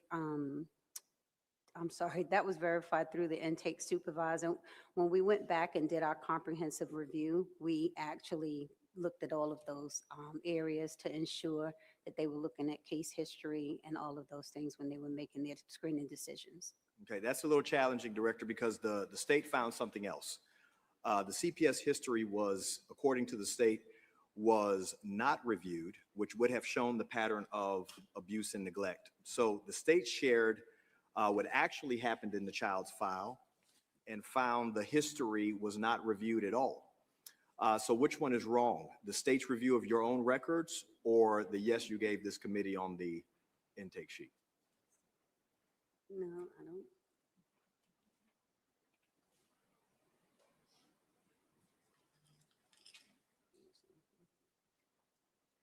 So according to the state's report,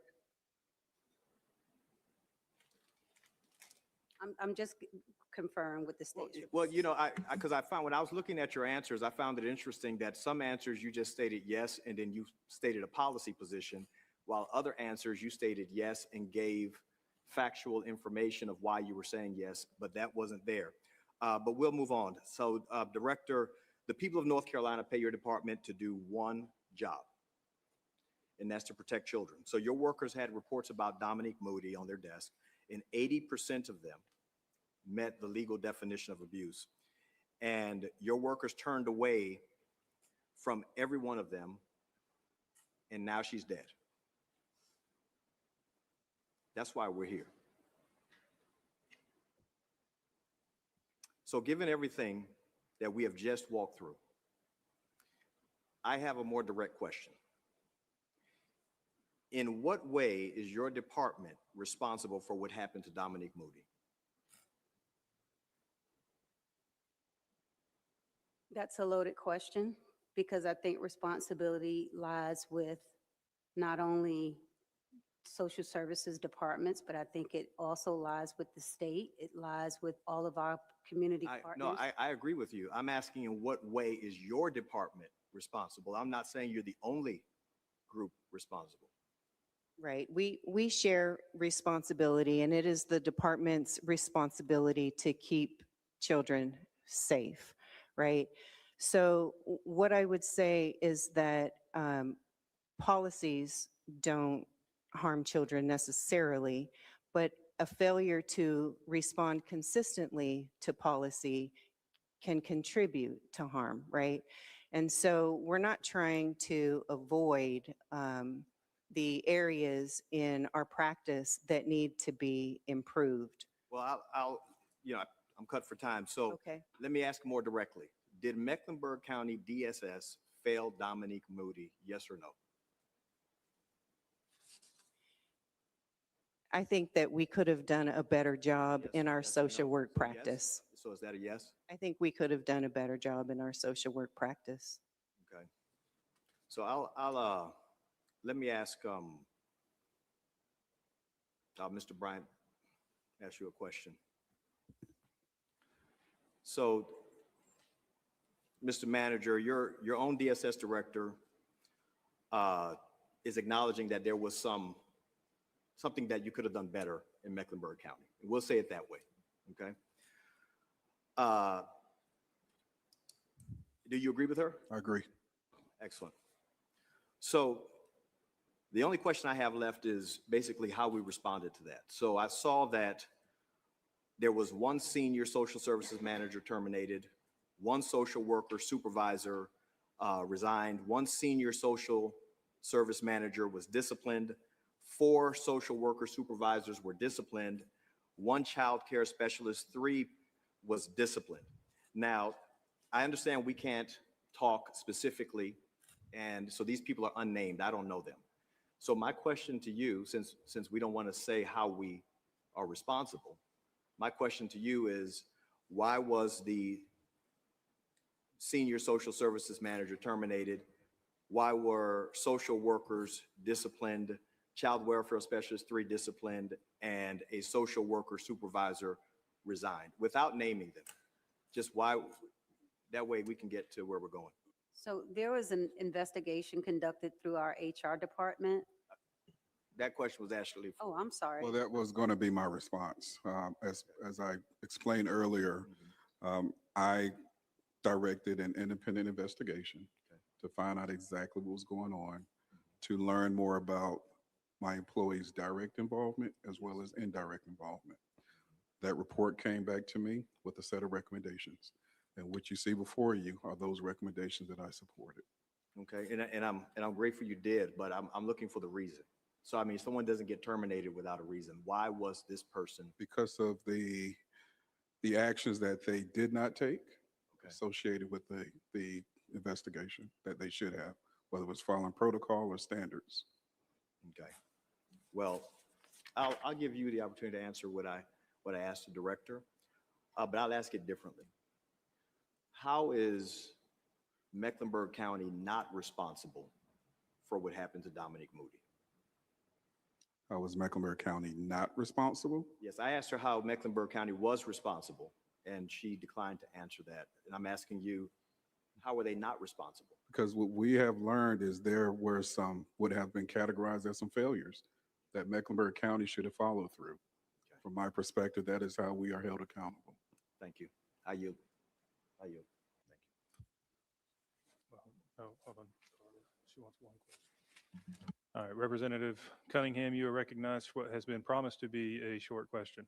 It's not going to be a short question. You said it was. Well, it is going to be very brief.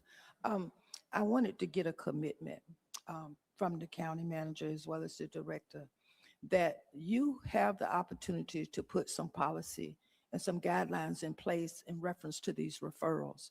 And I want that commitment before I leave this room today, that you all will look at that and find some kind of way to capture that information and to make sure that it's acted on promptly and properly.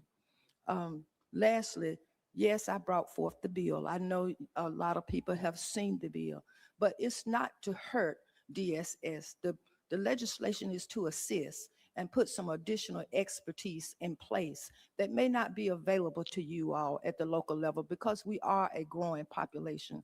And it's not just Mecklenburg County, it's all across this state that we're seeing issues regarding child safety, fatality.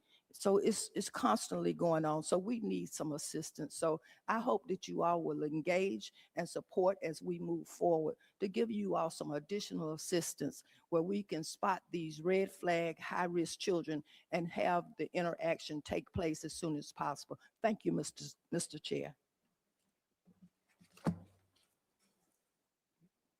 May I respond to her question? She did ask you for a response. Yes, sir. You may respond. Okay, well, first, since I have the opportunity, Representative Cunningham, I want to thank you for your service to Mecklenburg County. I want to take advantage of the opportunity. You have my utmost commitment to this. We will get better. We are already demonstrating that. That has been acknowledged by the state, North Carolina DHS department. And we still have work to do. and we're going to do it. And I'm not the only one committed to that.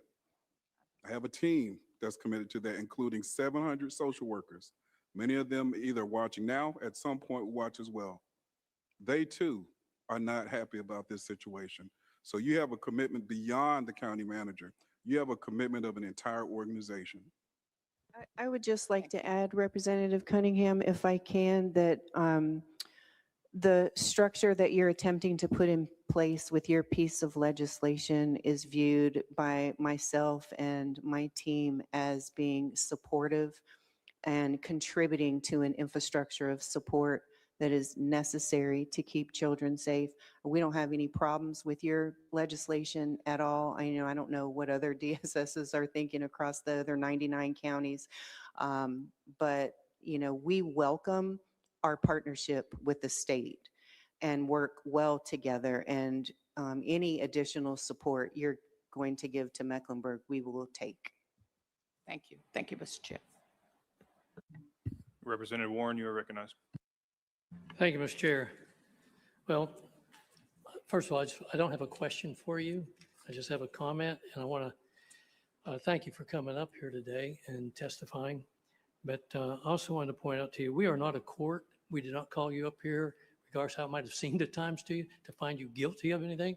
We are seeking to find information on how your department works, where there might have been a failure, how we can work together collaboratively to make sure this type of thing doesn't happen again here in Mecklenburg or anywhere. But we didn't bring you up here to placate the committee either, to be evasive in answers, or to try to justify failures or department, but just to provide truthful testimony and to make recommendations on how this body can assist in making this process in this department work better. And I was going to offer you my observations. And Manager Brian, your resume and your work experience highlight your qualifications for your current position. Moving from deputy to the manager's position provided you an opportunity to set critical new standards for every department that works under you and to demand adherence to them and nothing less. Your testimony today and your written testimony, in my opinion, creates an impression to me that you accepted the county manager's position, but you didn't embrace it. You have put measures in place in response to a travesty, measures that should have been in place and would have been in place by someone eager to prove and make that department his. I don't know if your 5 years preceding this as the deputy clerk, it might have made you complacent or feel like if it's not broke, I'm not fixing it. But some of the responses that we went over and you validated in your response to our questions, acknowledging that there were general operational challenges and really not putting, it says that you were monitoring them and addressing them through standard quality assurances. Someone embracing that job, in my opinion, and with some 50 years of management experience, tells me that somebody eager to make it his own would already have these things in place. So that's disappointing to me. As you once said, and you'll recall, I'm sure, we exist for one reason and for one reason only, to serve.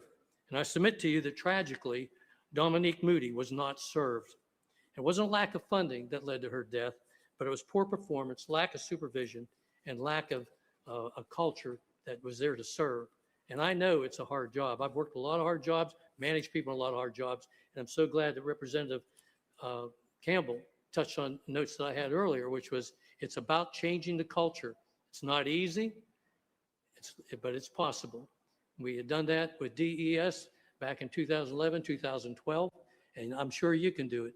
As I said earlier, you certainly have high accolades, you have a lot of qualifications, a vast amount of experience, and I look forward to seeing what you do with the four things you've implemented in answer 15. But you said those kind of validated that you didn't feel you didn't need any more involvement from the state, but it's incumbent upon us to continue to monitor that you are truly committed to these and not giving us word salad. There's lives at stake, and it's incumbent upon all of us, yourselves and us, to make sure that we're doing everything we can to make sure that the response we have to poor societal performance helps mitigate the dangers in there and gives the very best protections and opportunities to the most vulnerable in our population, those who represent our future. So thank you for being here today. Mr. Chair, thank you. No one else in the queue. I guess it's my turn. I don't even know where to begin. I've been tracking this case for quite a while. Know quite a bit about it. Had meetings with you guys about it. Had meetings canceled with you guys about it. I guess I'll start with one of the questions I asked back in April, which is, how do you guys verify that the reports that are provided to you are accurate? How do you verify that when a worker says they're going out to do a visit, that actually happens?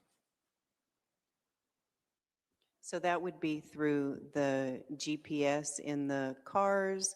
They have notes that document the visits that they make, those kinds of things, regular supervisory sessions and that kind of oversight. So when I met with you in April, I recommended that to you. You said that that technology was available to you. I asked for that information to be provided to us. It has not yet been provided to us. And so you still don't have any proof that that is actually being done. You're just using the same reasoning that it can be done. I'm asking, is it being done? And when will this committee be able to prove that it was actually performed? So as I understand it, the records for the technology in those cars is good for 2 years, or they purge it in a 2-year cycle. So if you're asking for the records for those, the period of time that we still have that hasn't been purged, we can provide those to you. It would have been more appropriate to get it earlier with a 2-year window on it, with a 2-year shelf life, when we're talking about a case where a little girl died in December of last year. The window is closing for those records to be purged. We're losing access day by day. You made several references, or I don't believe you did. I believe it was Director Ludholt, that at a particular time prior to Ms. Moody's death, she was not in your care. You were not involved with her. Would you expand on that slightly, because we've got some confusion on that again. What did you mean by that you weren't involved with her?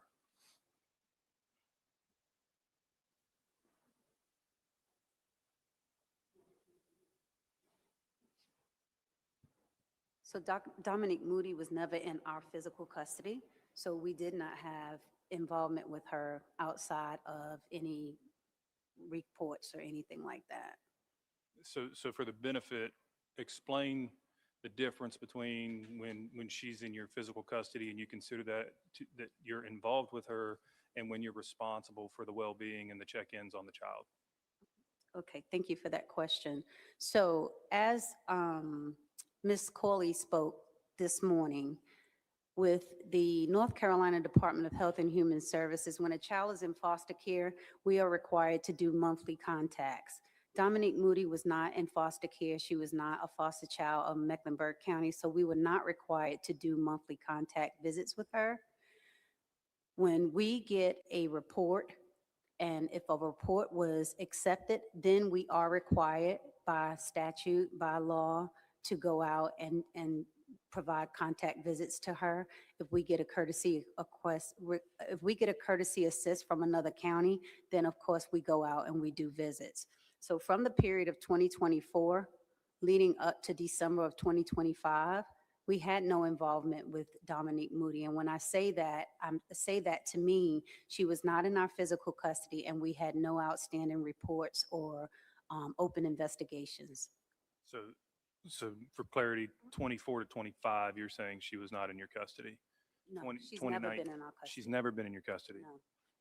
What was the nature of her placement? The nature of her placement was a kinship placement that was done with another county, not with Mecklenburg County. And when she became under the legal care of her caregiver, that was done by a civil action, not with the involvement of Mecklenburg County. That person, that caregiver, went down to the court and they got custody of her. And to your knowledge, without being overly specific, was Cumberland County conducting visits? I can't speak to that. So you don't I don't No. know if Cumberland County was conducting visits. I don't know. So you wouldn't coordinate with a county that wanted to come in and visit? You wouldn't do visits on their behalf from time to time? If they request us to do visits on their behalf, we will do them. Or if they request to cross county lines and come into our county to see the child, we would give them permission to do that. I think there was a line of questioning earlier where someone mentioned photographs.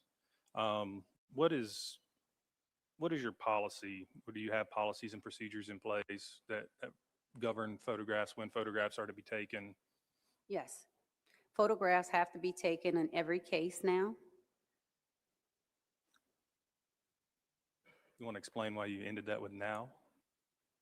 No, yes, I'll explain it. I'm tired for one, so that's one reason why I probably ended it with now. But photographs have to be taken anytime a social worker goes out on a case, during initiation, throughout the life of the case. Certainly when we're closing cases, we're taking photos, so that documents the life of that case. That is something that we just recently put into place. However, Can you we define always, recently for us? in February. February of Yes, this year? Okay, uh-huh. thank you. Carry on. So when I talk about photographs, we always took photograph pictures, but now we're just a little more strict on the guidelines of when those pictures or photos will be taken. And when did you become more strict? February. Why?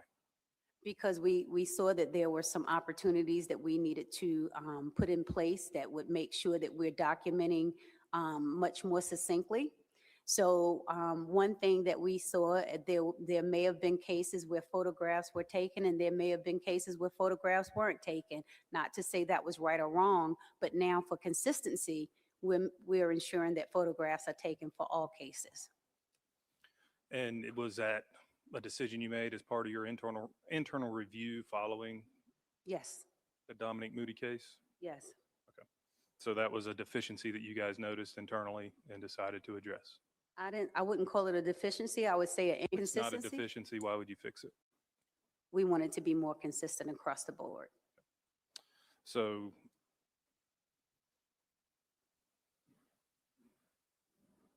were photographs taken during the Dominique Moody case? That should not be privileged at all. That's simply a yes or no. I'm not asking about the content. Yes, I didn't know if I could answer. Yes, They were. yes. Of the 13 occurrences, how many occurrences have photographs? Of the 13 occurrences, we had one screen-in, so I know that there were photos from that one. So the 13, I'm using occurrences just kind of broadly. I see that we had this conversation in April. You probably want me to be more specific with my language, I'm guessing. Okay, of the 13 reports, right? That's been established today that there have been 13 reports. Mhm. How many of those have photographs? The report that was screened I in, don't think your answer will change, but I just want. right, the report that was screened in has photos. Uh-huh.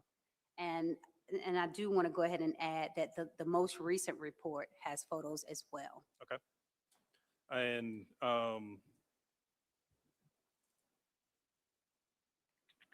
what year was that case that was screened in? 2024. 2024.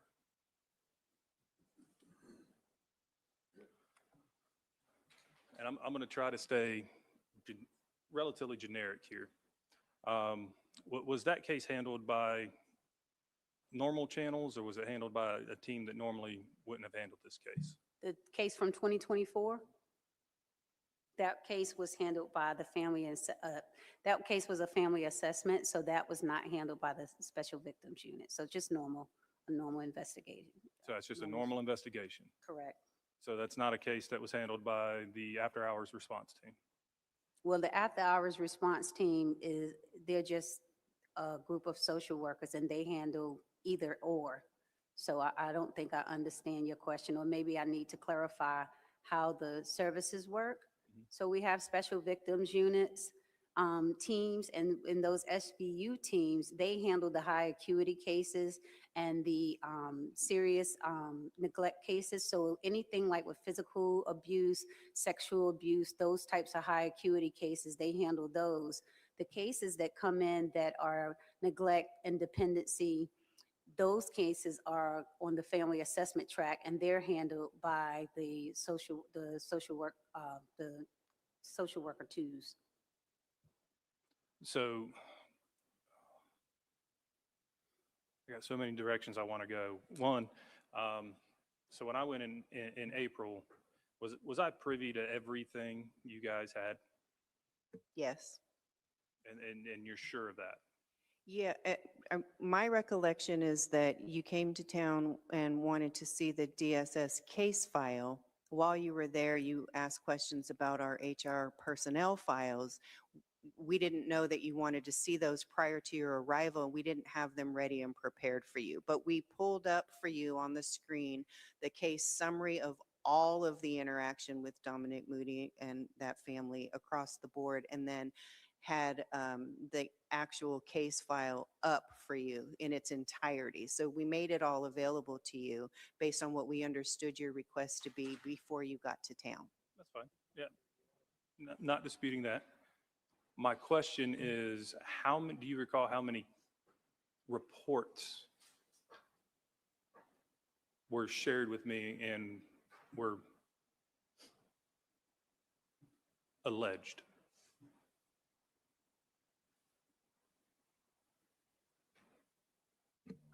How many reports did you share? It was 10. I'll tell you, it was 10. And I asked very clear questions multiple times that this is everything. It was 10 reports. 5 in, 5 out. Very easy math. Why now, in the testimony written to this committee, am I just now getting the number 13?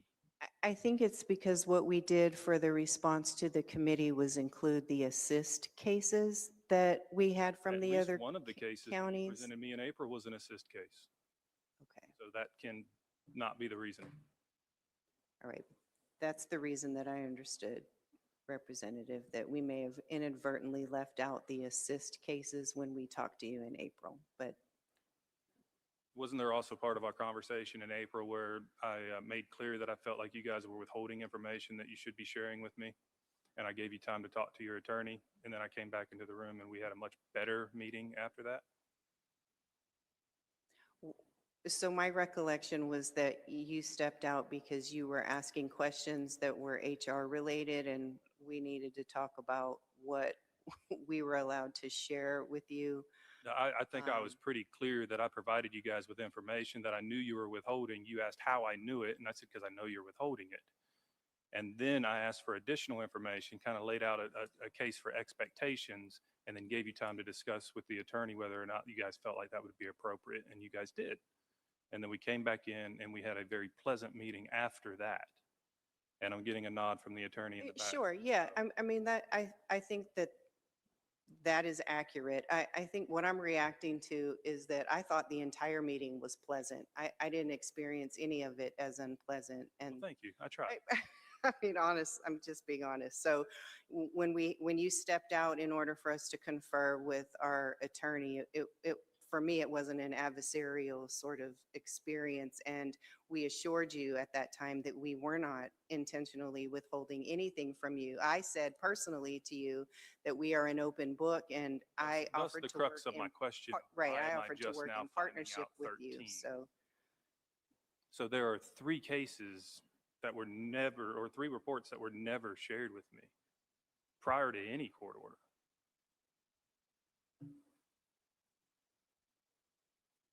By whose authority? Mr. Bryant, you're the one who scheduled it. You're the one who deputized them. You're the one who said that they would handle it, and that you had instructed them on what would be provided. right, but your line of questioning Ma'am, says I that. just directed it to Mr. Bryant. Thank you. Yeah, thank you for your question, Mr. Chair. You're exactly right. When you and I spoke, Mhm. I agreed to coordinate the meeting with my team and for them to share the information that they did. My conversation with you, as you know, you acknowledged that it was a good meeting. So I'm finding out now about the discrepancy as well. I currently don't have an answer for it.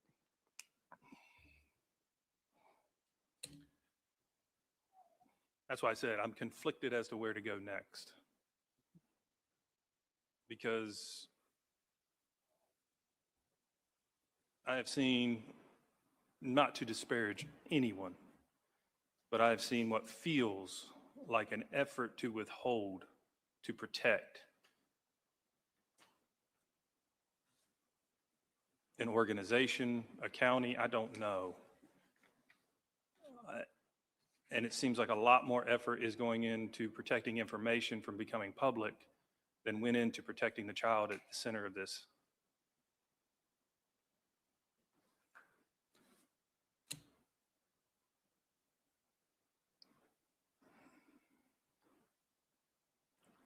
Let me ask a clarifying question. Do you believe that any laws have been broken by your department or the members of your department?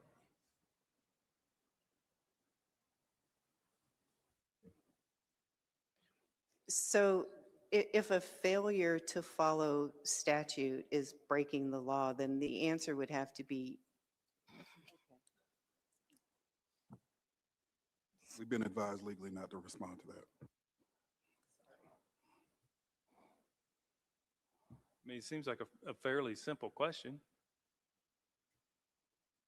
I would say that yes, a failure to follow statute would constitute breaking the law.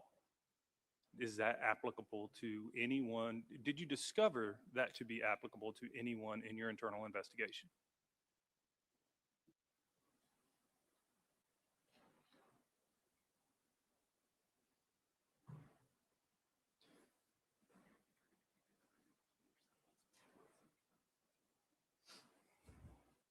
We followed our policy. Did you follow the law?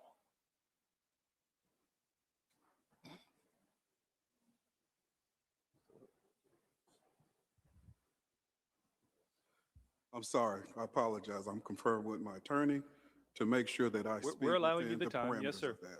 What I've been advised is we follow the law to the best of our abilities. That's my response here. So your internal investigation did not include any times at which you did not adhere to statute. And there are no employees that have been disciplined for violations of statute or any action that would be expected to be done per statute.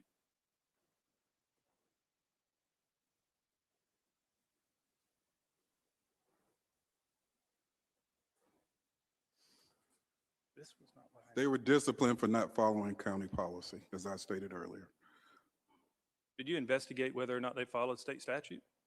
Was that part of your internal investigation, or did you guys just ignore the law there? yeah, I believe that the HR investigation, which was an independent investigation, was done relative to our internal policies and the guidelines that we follow when we're delivering social work practice. Okay, do you guys evaluate whether or not someone has violated statute when taking disciplinary action?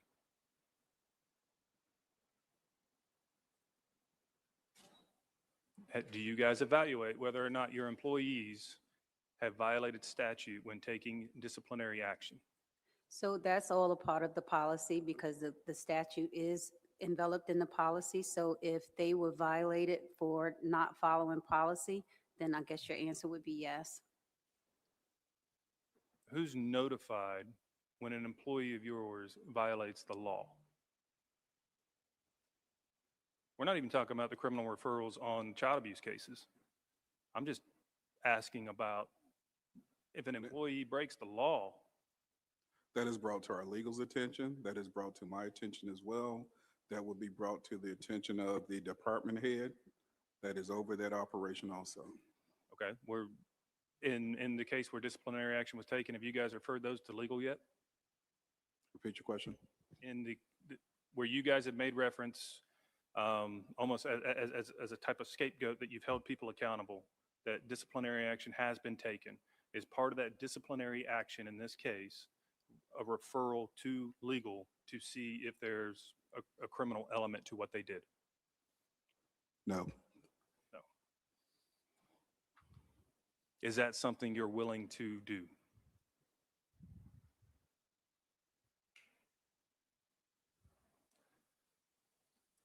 Let me be clear. Failure to report crimes against juveniles. That's a law.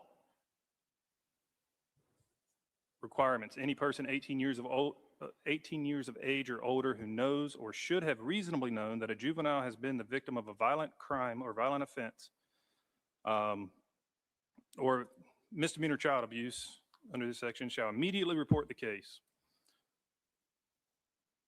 You guys have already said that you did not. You have people who did not make proper criminal referrals. Have any of them been referred for criminal charges? 14-318.6. 14-230, willfully failing to discharge duties. It's essentially, I'll let you guys look it up, but essentially any government official that fails to discharge their duties. We already established that you guys have a duty to report, correct? Yes. Thank you. It's a class 1 misdemeanor. 7B 301, duty to report abuse, neglect, and death due to maltreatment. That might be the only one you guys got right. Once.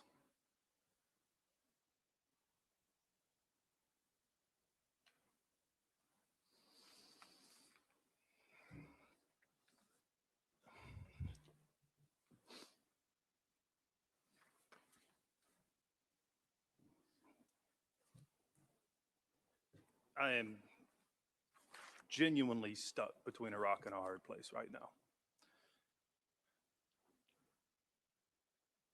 Because what I have seen and what I have witnessed and what I have knowledge of is heartbreaking. It's unacceptable. And children are at risk because people aren't allowed to talk about it. You hide behind the law while violating the law. And then have the audacity to call me, Mr. Bryant, and tell me you're disappointed in me.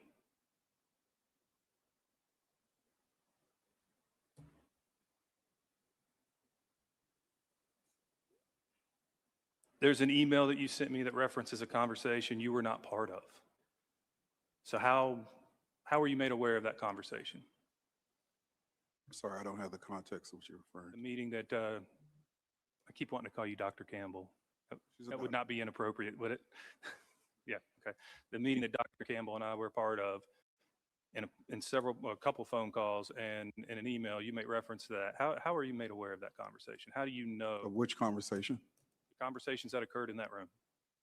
Oh, I was briefed by my team. You're briefed by your team, That's right. so it's hearsay. And I spoke with you. You recall, as I was boarding the plane to Dallas, you acknowledged how great of a meeting that was. I'm not concerned about. Well, the that was my point quality of the reference for the but meeting. Yes, but you make reference to it based off of reports from your staff, correct? That's correct. And you.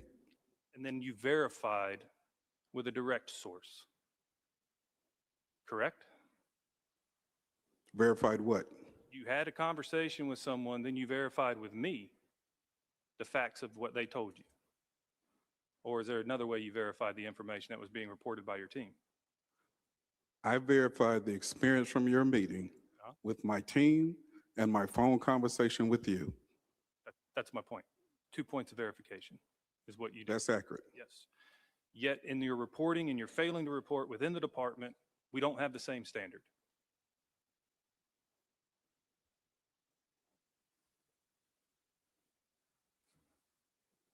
We just don't have the same standard. You guys cannot prove that you're going out on a site and putting eyes on a kid. In the Dominique Moody case, you can only prove it once. Because correct me after, you said there were two cases where there were photos, correct? Yes. Correct me if I'm wrong, but there's only one case that has a photo of her.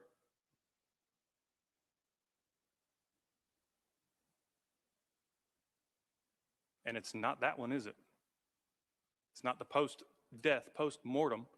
That's accurate. That's accurate. So only one time while this child was alive did you guys document anything. Once.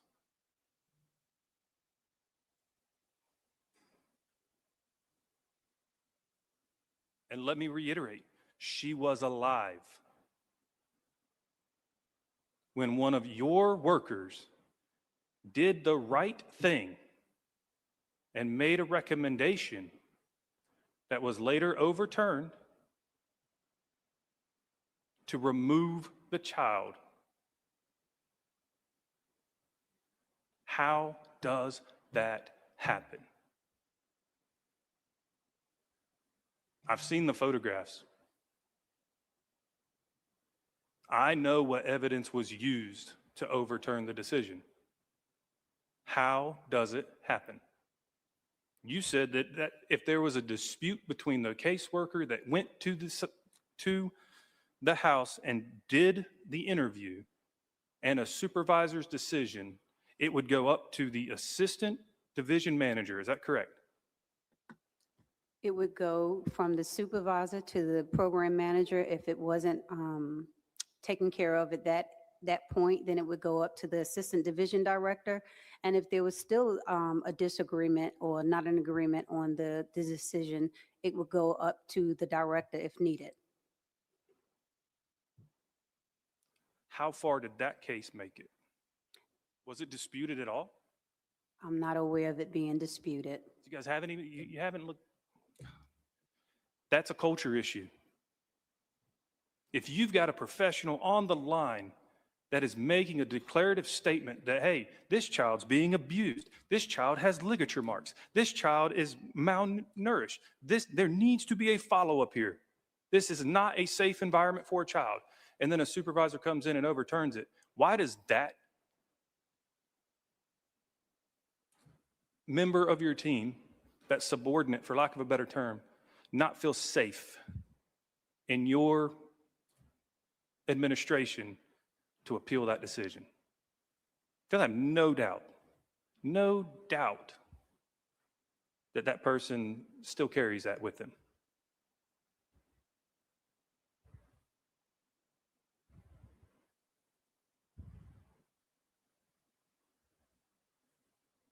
What is the employment status of that person that made the recommendation, the original recommendation, not the supervisor that overturned it? She still with you? He, she?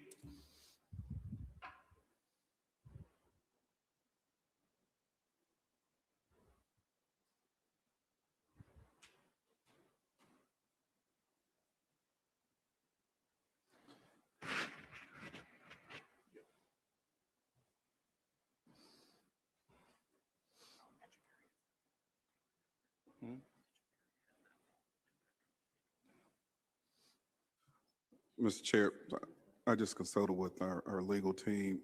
We don't have any record of an employee filing such report. So you don't have a record of an employee that took photographs that said it was with ligature marks and recommended for the daytime team to follow up?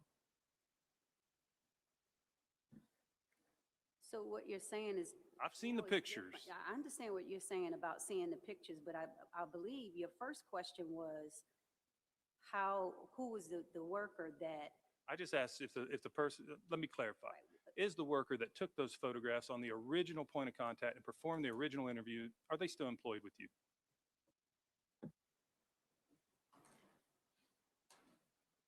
Yes. They are. Yes. Yes. Kudos to them. They are committed and they love children. Because I don't think if I witnessed what they witnessed and then got overturned by a supervisor who wasn't even on the scene, that I would stay.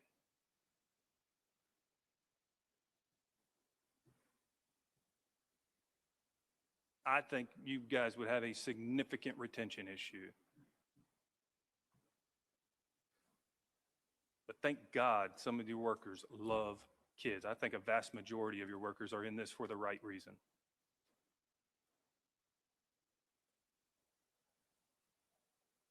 What about the supervisor? Are they still in your employ?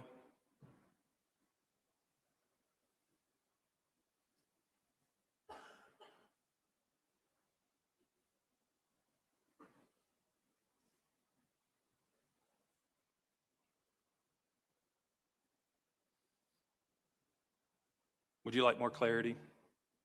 The photograph had ligature marks on the little girl's arm.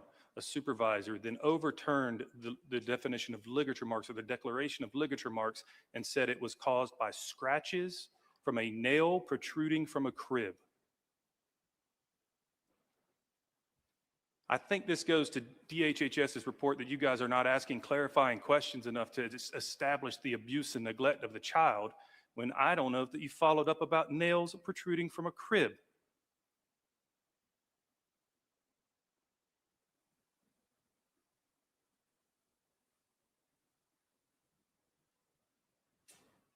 Is that supervisor still employed by Mecklenburg County?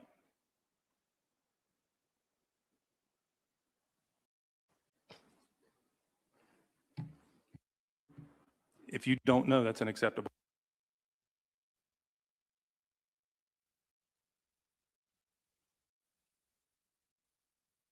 Yeah, I'm sorry about the confusion. She is no longer employed with us. In your administrative review,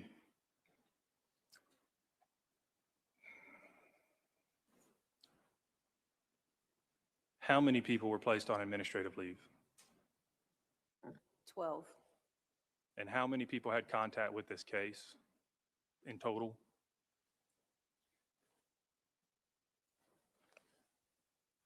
If memory serves, it was slightly more than that, but I do believe it was more than that, Yes, but I ma'am. don't have the correct number. you don't have it in front of you? No, not in front of you- me, but I can get that information for you. Please do.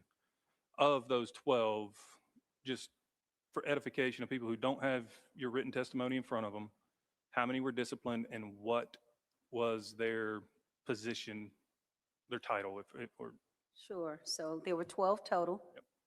Out of the 12, there was one senior social services manager, one social work supervisor, one senior social work manager, 4 social work supervisors, 1 child welfare specialist 3, 2 child welfare specialist 2s, and 2 child welfare specialist 1s.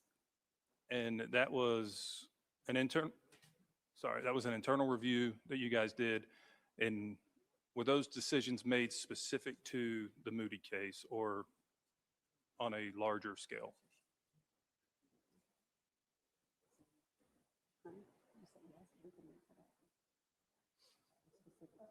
Yes, they were. I'm sorry, that was a two-part question. Yes doesn't fit. Oh, I'm sorry. Restate your question. I asked if it were, those decisions were made specific to the Moody case or at a larger scale. Specific.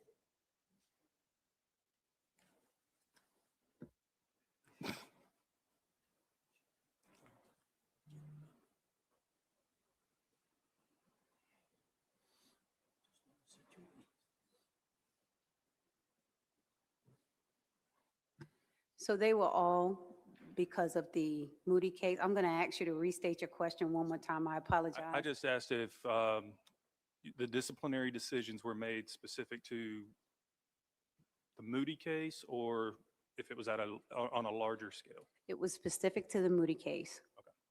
So in some form or fashion,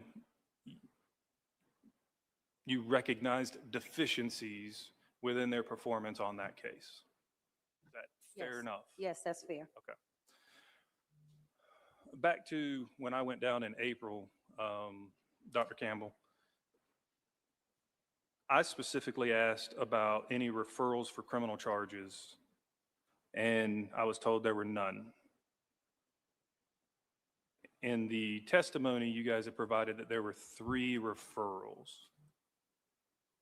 Assuming that's lost in translation, I'm going to give you guys a chance to clarify why I would be told none and what the 3 criminal referrals are in your testimony. In the written testimony, I think there's 3 dates. Yeah, so there are 3 dates of referrals to the district attorney's office. Mhm. May 25th, 21, June 12th, 22, February 27th, 24. And your question is about the conversation that was had between you and Dr. Campbell? Just want to clarify, I was not told there were criminal referrals, and now there are I criminal. wasn't there when Yes, you ma'am. had that Yes, ma'am. meeting, That's fine. so I can only provide this.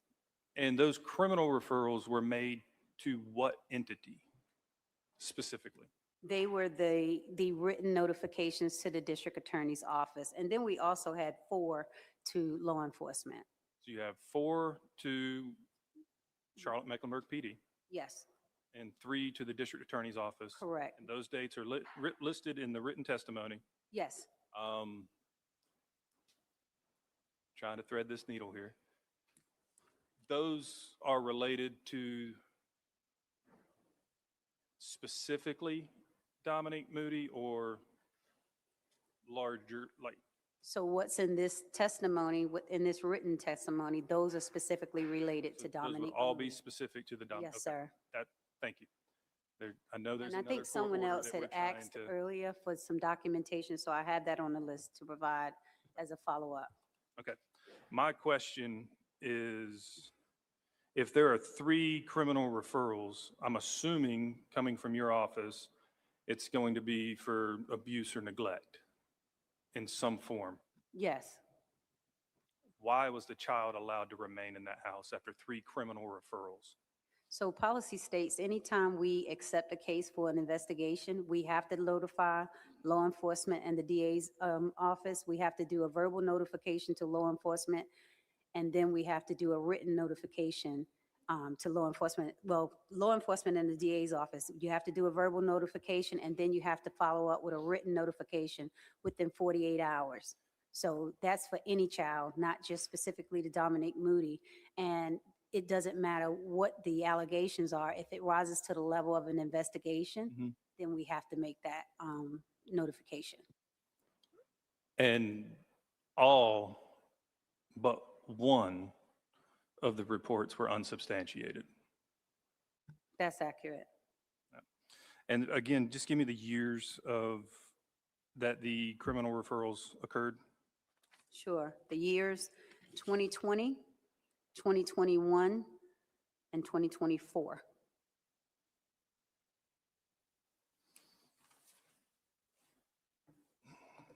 Does the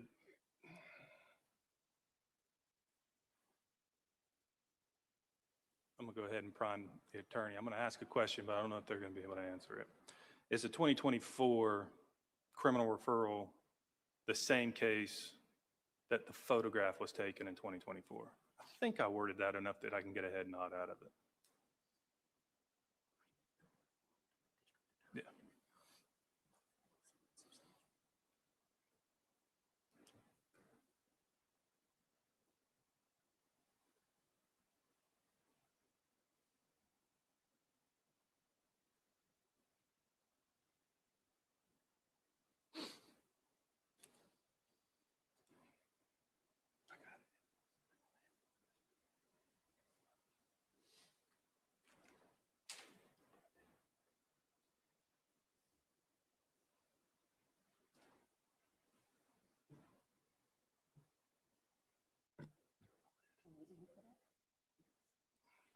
No, no. No, okay.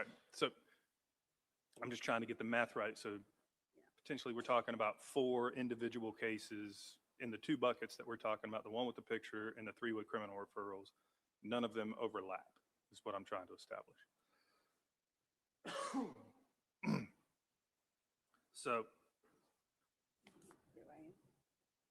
why make the criminal referral and not follow up with an investigation?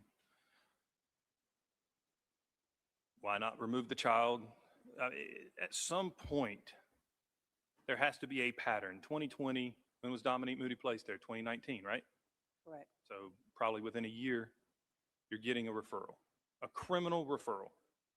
The very next year, you're getting a criminal referral out of your office. I'm not undermining the quality of the work that happened on the ground. I'm questioning the quality of the decision-making and at what level that decision is made. And then in 2024, there's at least 2 incidents. Reminder, Ms. Moody didn't pass. She didn't die, succumb to her injuries and the abuse and neglect and torture that she suffered until December of 2025. So these are several opportunities for intervention that were wasted, squandered. And I think this committee, the state, the general public, and the family deserve to know why.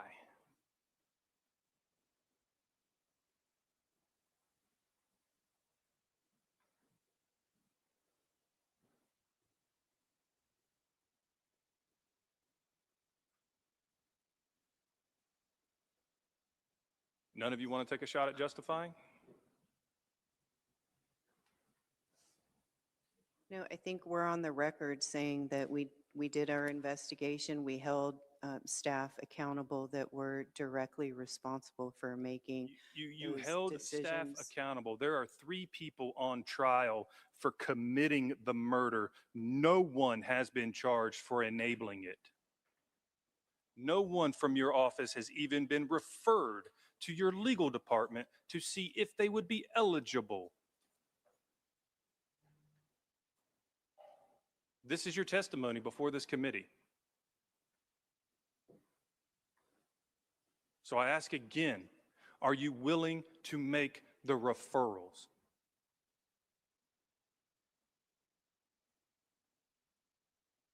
I believe Manager Bryan is on the record saying yes. He responded yes No to one you. is on the record to my question yet. He You may a- be on the record to Oh, I'm sorry. I change thought, policies and implement different changes in the future for, No, you're right. I'm not on the record Yes, as sir. responding yes. I am being legally advised. I can't respond to that question. I'm sorry.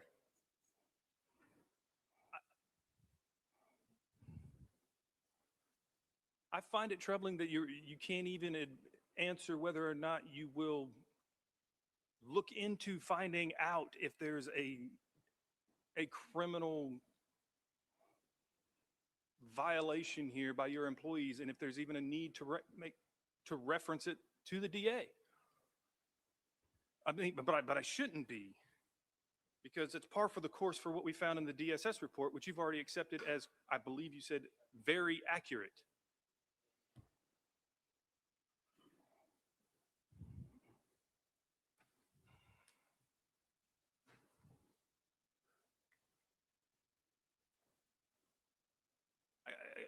We talked about general proceedings. I'm a foster parent. You guys know this. We talked about this when I was in your office. I get my monthly visits. I also get therapists and all kinds of other people associated with some of the trauma that comes into the house that these children experience, that come and do constant visits, right? And so there's a constant, for lack of a better term, surveillance of my house to make sure that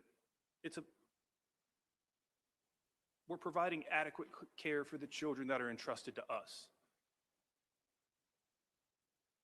At the very least, to not be worse than the environment they came from, right? That's, if we're going to set a standard, let's at least start there and then build up. And so they come in, they sit at the dining room table, they have conversations with the children. Our other kids are playing, we send them outside so that they're not pervy to the conversations. We give them their space, we let them do their thing, but we're there if they need us. I don't even know where in the Dominique Moody case they would sit. You're saying they did home visits. Where did they sit? I've seen the pictures. There's no dining room table. Where would they sit? On the pull-out couch that's waist high in fecal matter and clothing and debris next to a hole in the ground?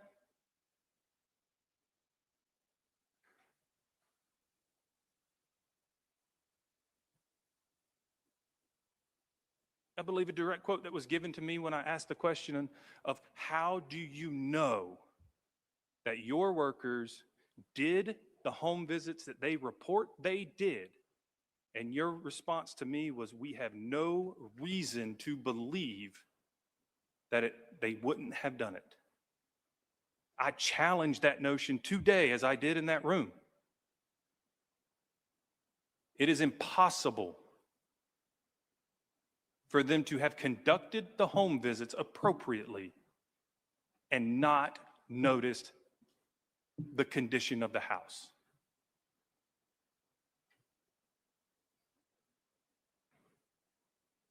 We have anybody else who wants to talk? Do you want to talk? Mr. Chairman, I would really like to address if I can. Representative Jones, you are recognized. First off, I would like to apologize for being late. There was a lot of the people's business I had to do today.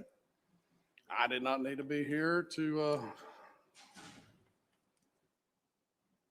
for you to share the gravity of this situation.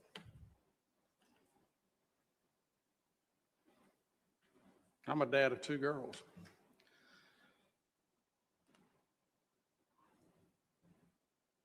I don't know if you've answered this question. Whose fault's this?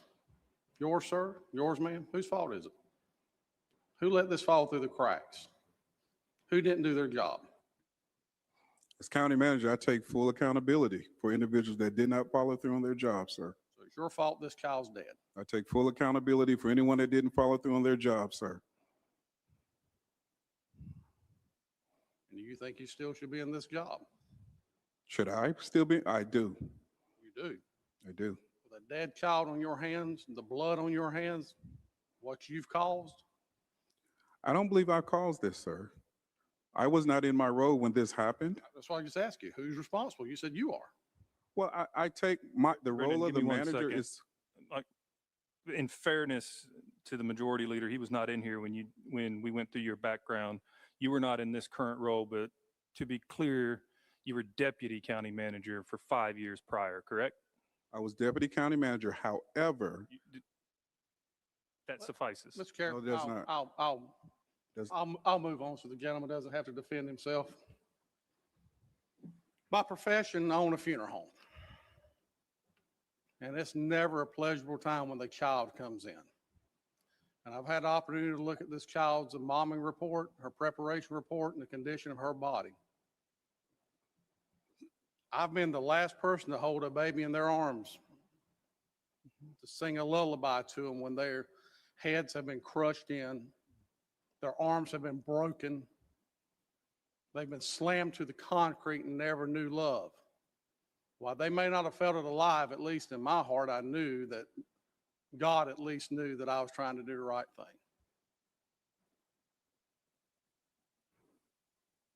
If you had a remote responsibility, ma'am, if you had a remote responsibility for that child weighing 27 pounds with rat bites on her body, with open contusions, with bruising, living on fecal matter, you shouldn't be sitting in here today.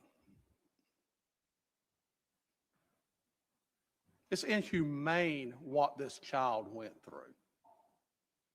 And how you can sit here today and even be as calm and collected as you're being in the few moments I've got to see is just baffling. I mean, the tears should be streaming down your face. Either you don't care or you're incompetent. I don't know which one. But I had to come in here and say my piece as a father of what I got to witness and what this child went through. If you were deputy director and you had your hands on this in any way whatsoever, if you knew about it in any way whatsoever, I think you should be down in the Mecklenburg jailhouse yourself, because I think you're just as much responsible if you're the overseer and you're letting people out in the field not do their job. How many more Dominiques is it going to take? How many more babies have to die before you say, okay, maybe I'm in the wrong role. Maybe I'm incompetent. I don't know what I'm doing. There shouldn't be one death. There shouldn't be one child treated like this. Do you have an explanation? I do. And with respect, your characterization of my involvement is inaccurate. I've had no direct I involvement. didn't say, I said if you did. If I did. I said Well, if the you answer did. is I do not. I did not. Okay. Just for clarity. Okay. Even as deputy, I had no direct or indirect involvement. So let me ask you, When it came to my attention, and you missed me, you weren't here when I responded, as manager, I took immediate action. I wanted to know what happened as well. Hence why I instructed an independent investigation to find out what happened, why did it happen, and how can we ensure it doesn't happen again, sir?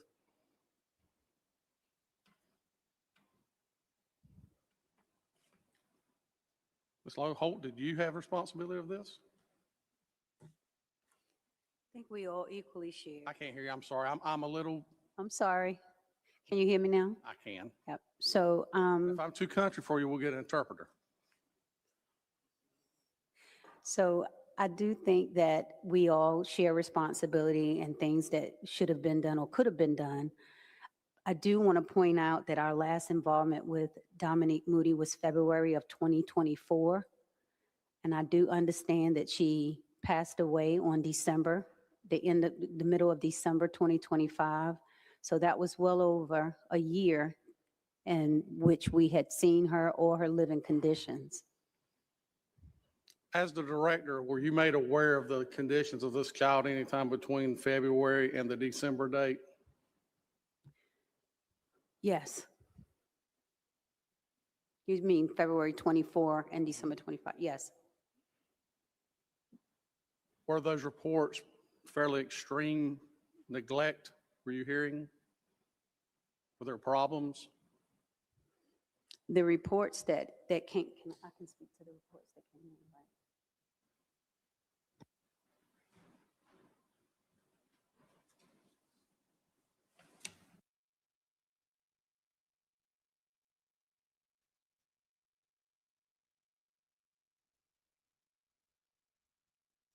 Let me clarify, sir. I misspoke. We have not had involvement since February 2024. So what I'm hearing from the council is that I said we had been involved since February 2024. We have not had any involvement with Dominique Moody since February 27, 2024. The next time we were alerted on Dominique Moody was in December of 2025. So that was well over a span of a year. You had counsel. What's counsel got to do with you knowing when you're supposed to be doing your job and making sure things are getting handled? They were letting me know that I misspoke because I want to make sure you have correct and accurate information. Our last involvement with Dominique Moody was February of 2024. After we contended our case there, we had no more involvement with her until December of 2025. She was dead. Yes, Till she was dead. yes. Feel like y'all did a pretty good job.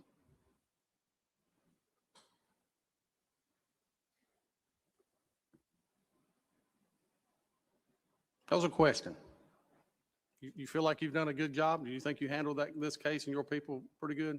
I think for the time that we were involved, I think the workers did the job by following the policy and the Well, protocol. they didn't. You got a dead child on your hands, so you didn't do the job. I'll answer it for you. Is it incompetence or just don't give a crap? It's one or the other. Because if you cared, if I was in your position and I'd been notified about this, I'd have got myself in my car and I'd have drove and looked at it myself so I could have made that decision. Did you by chance go out and take a look yourself? In December of 25? Anytime. So the last report. Did you personally go to that house yourself? I would like to answer your question, I want sir. that one answered. I'm asking you a question. Did you go to that house yourself? Not in February 24. I didn't ask you because about February 24. I said, have you been to that No, house? So no. you did not go check on this I did child not. after reports have came into you. That's a no. Thank you. Mr. Chairman, I yield. Representative Echeverria, you recognize. You know, I've only been here for a year and a half, and these oversight meetings are always interesting because there's this point that they all come to where the people here have to decide if their loyalties lie with their government agency or with the people. So in your case, if your loyalties lie with Mecklenburg County government or Mecklenburg County residents, and I mean, you guys are circling pretty good, but in your answers, there were 3 reports in 22, 1 report in 23, 2 reports in 24, 2 reports in 25. Now, there were a lot of opportunities there to intervene. And what I want to do is, because we've had a long discussion without reading the details of what happened. A long discussion. So I'm going to read portions of the affidavit, of the officer affidavit to obtain criminal charges. So on Tuesday, December 16th, 2025, at about 7:40 in the morning, they responded to an assist medic call for service at the Gwyn Hill Road house, where they found a 6-year-old. The residence is a 3-bedroom residence. It was extremely unkempt with strong odor of feces and urine. The residence was cluttered and numerous rats were scurrying through it. The residence had a mixture of animal and human feces throughout. 7 different reports came to your office since 2022. Several holes leading to the exterior of the residence were also located in the floor and ceiling. During your reports, you made Mecklenburg County referred the family for a child medical exam, even though they unsubstantiated the report. On another one, based on the assessment, the county concluded in 24 that child protective services were not needed. I'm pretty certain the holes didn't get in the floor. I would imagine that all the feces, both human and animal, didn't get there after your visit. The oven in the residence was also located in the floor, the oven in the kitchen, a space heater in the living room, and space heater in the bedroom were the only sources of heat. There was no centralized heat.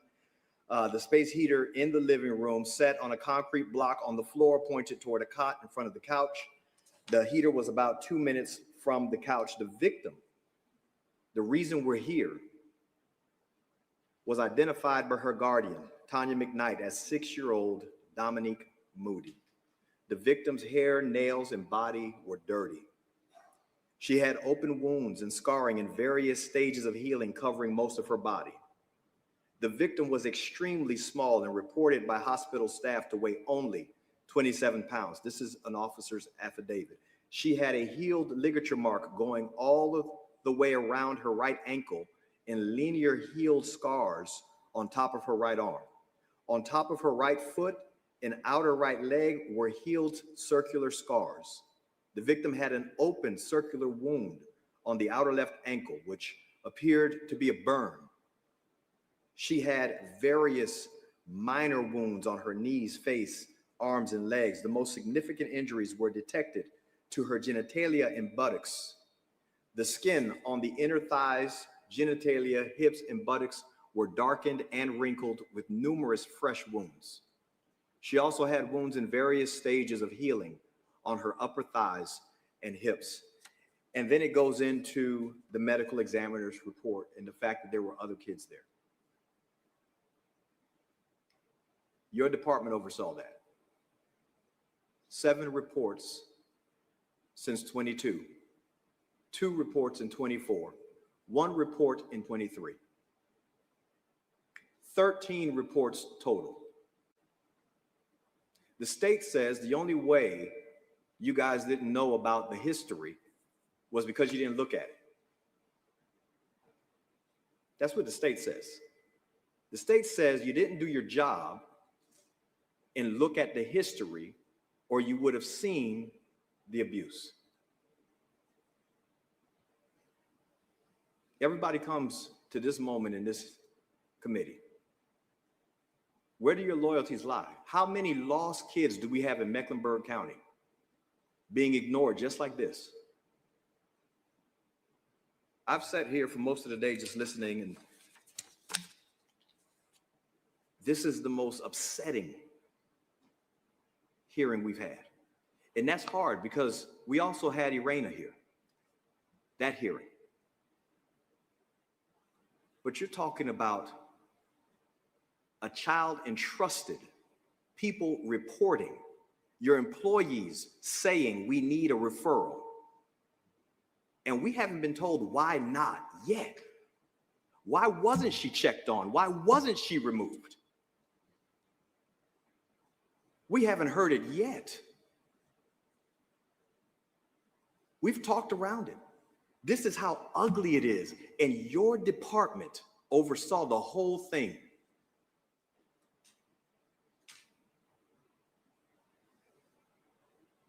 You had one job.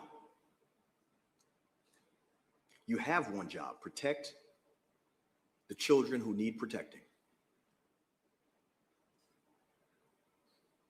Now I get it, some caseloads are heavy, but these are severe. They were asked earlier, you don't have that many cases with 13 different reports. Of course, this should have gotten the attention necessary.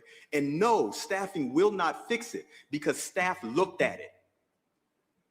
It wasn't that someone didn't get to it, they got to it and they dismissed it. They got to it. It wasn't at the bottom of a pile not seen. It was looked at and dismissed under your authority.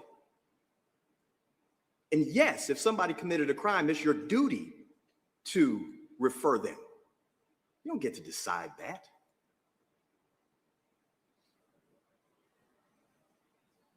Man, I'm upset. The people of North Carolina are upset. I read the comments on the articles and people sent emails about this. We are betrayed. And it's your fault. I yield my time.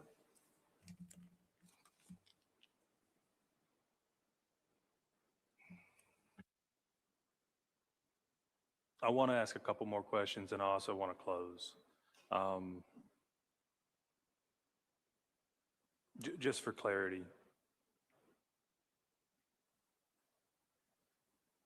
it's already out now. The supervisor no longer works with you that made the decision that the photographs were not of ligature marks, but from a nail protruding from a crib.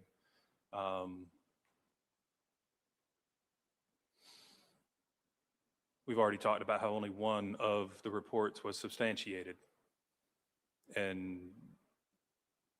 that was on the day of her death.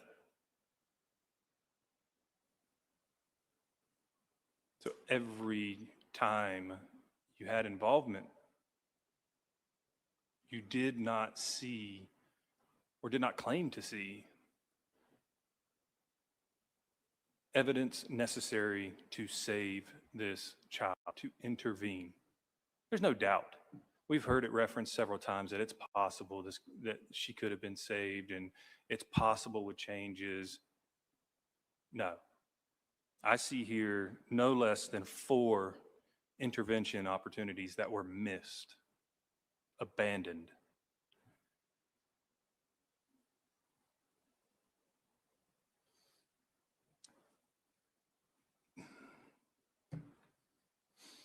Of the reports that you guys received, and this is the craziest part to me, is we've gone round and round with the contradictions.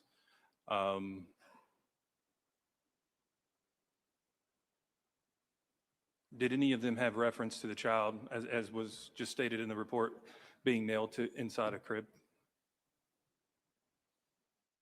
I don't recall any of the reports about her being nailed to the crib. None of them. None of them. This is going to be your testimony that we're going to hold you to for a long time. None of them made reference to her being a lid being nailed to the top of a crib. Not that I recall, not to my recollection. That is different than the testimony that was presented to me in April. I wasn't present for your testimony in April. I can only testify to what I recall and my recollection. Yet another discrepancy, Dr. Campbell, or would you like to clarify? No, I think what Ms. Lodholt is answering is that she doesn't recall from the case record whether or not that was a specific allegation, not that what you were, what we discussed with you in Charlotte in April wasn't that, right? Like, she's just saying she doesn't recall what's in the record. How about you? So I recall that that was discussed. Okay. Yeah.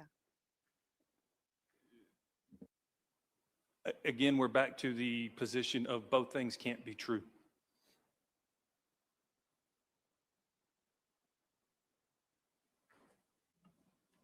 Either. Mr. Chair, I lost you. may I interject? Yes. I think it's probably going to be wise for this committee to do some legislation going forward to maybe have some competency qualifications for positions like this, because, gosh, my 20 minutes seems like a lot of amnesia and can't remember stuff. So I would like to put that forward to the chair, so maybe we can look at legislation to help prevent this, because we need some people that can actually remember what happens. Happy to join you in that endeavor, sir. Back to both things cannot be true at the same time. If there were reports, and we've already established the only report that was substantiated was ultimately the one in December where she passed. So that means all others were unsubstantiated by default. It's not a breach of anything, it's just math. That's the way it works. So a report of a child being nailed into a crib was unsubstantiated, yet to overturn another report, they referenced a nail protruding from a crib. Which is it?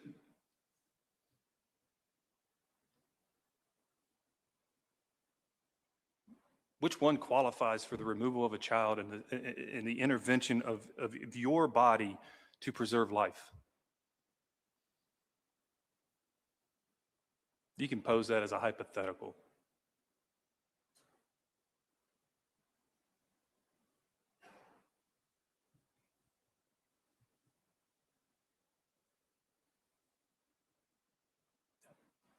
That's the problem. The inaction.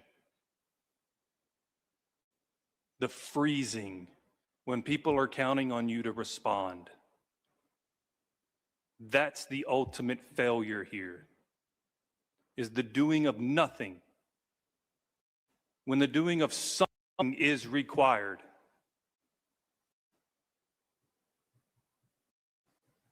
I have a closing statement written that I don't even know if I can read right now, because I tend to be well in control of my facilities and my temper. And I'm losing that right now. And I apologize, but I think it's incredibly necessary and appropriate. If you will not commit to having people sent for legal evaluation in the case, the investigation you've done for charges, I call on DA Merriweather to do it. There should be people held to account, and I believe there are people at that table that should be held to account for the criminal neglect that has been shown in this case and other cases, which is proven by the DHHS report.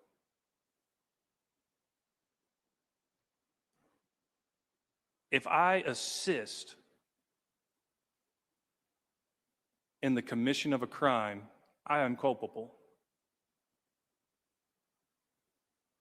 I've already read you 3 different statutes that make reference to failure to do your job.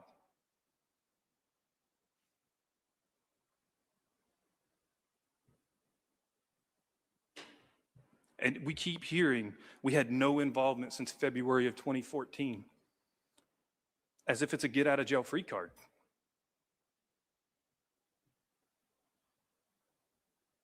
And if DA Merriweather reads the law the same way I do, you better hope it is.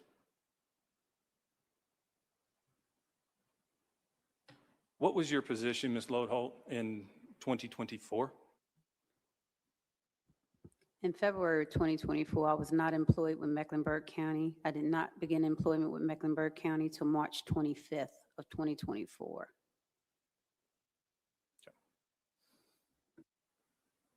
Mr. Bryant, what was your position?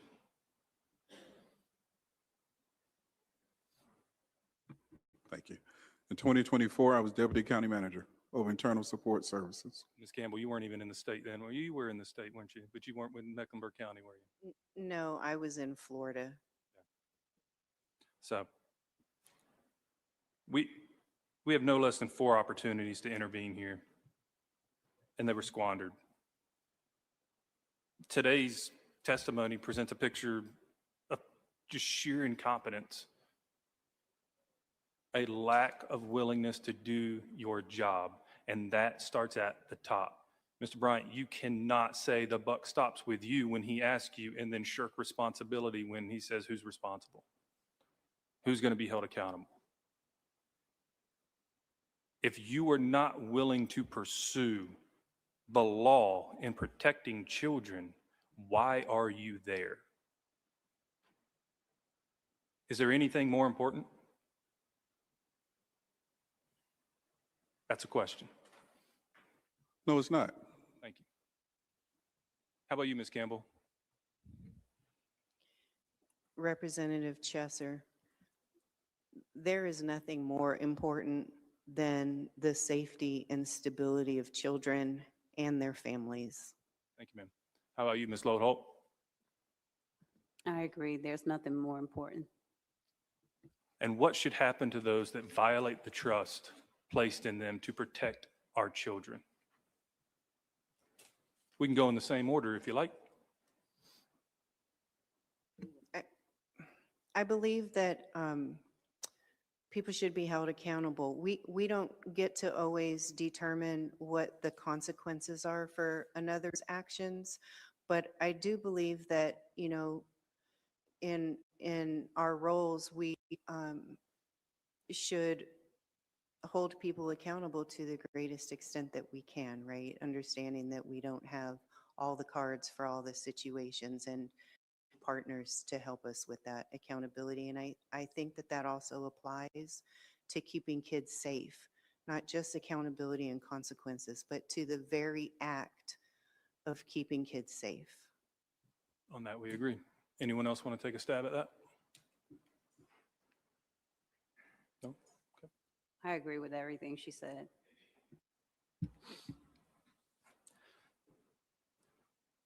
Not because we did not have a pleasant encounter last time, and not because I don't enjoy talking to you guys, but I hope to never have you sit in front of this committee again. I hope that the plan you have in place, Mr. Bryant, with the trust that you've placed in these 2 ladies is well rewarded. But if it comes without consequences for those who caused the reason that you're sitting here, it's forfeit. It's empty, it's hollow, and it's worth nothing. We're adjourned.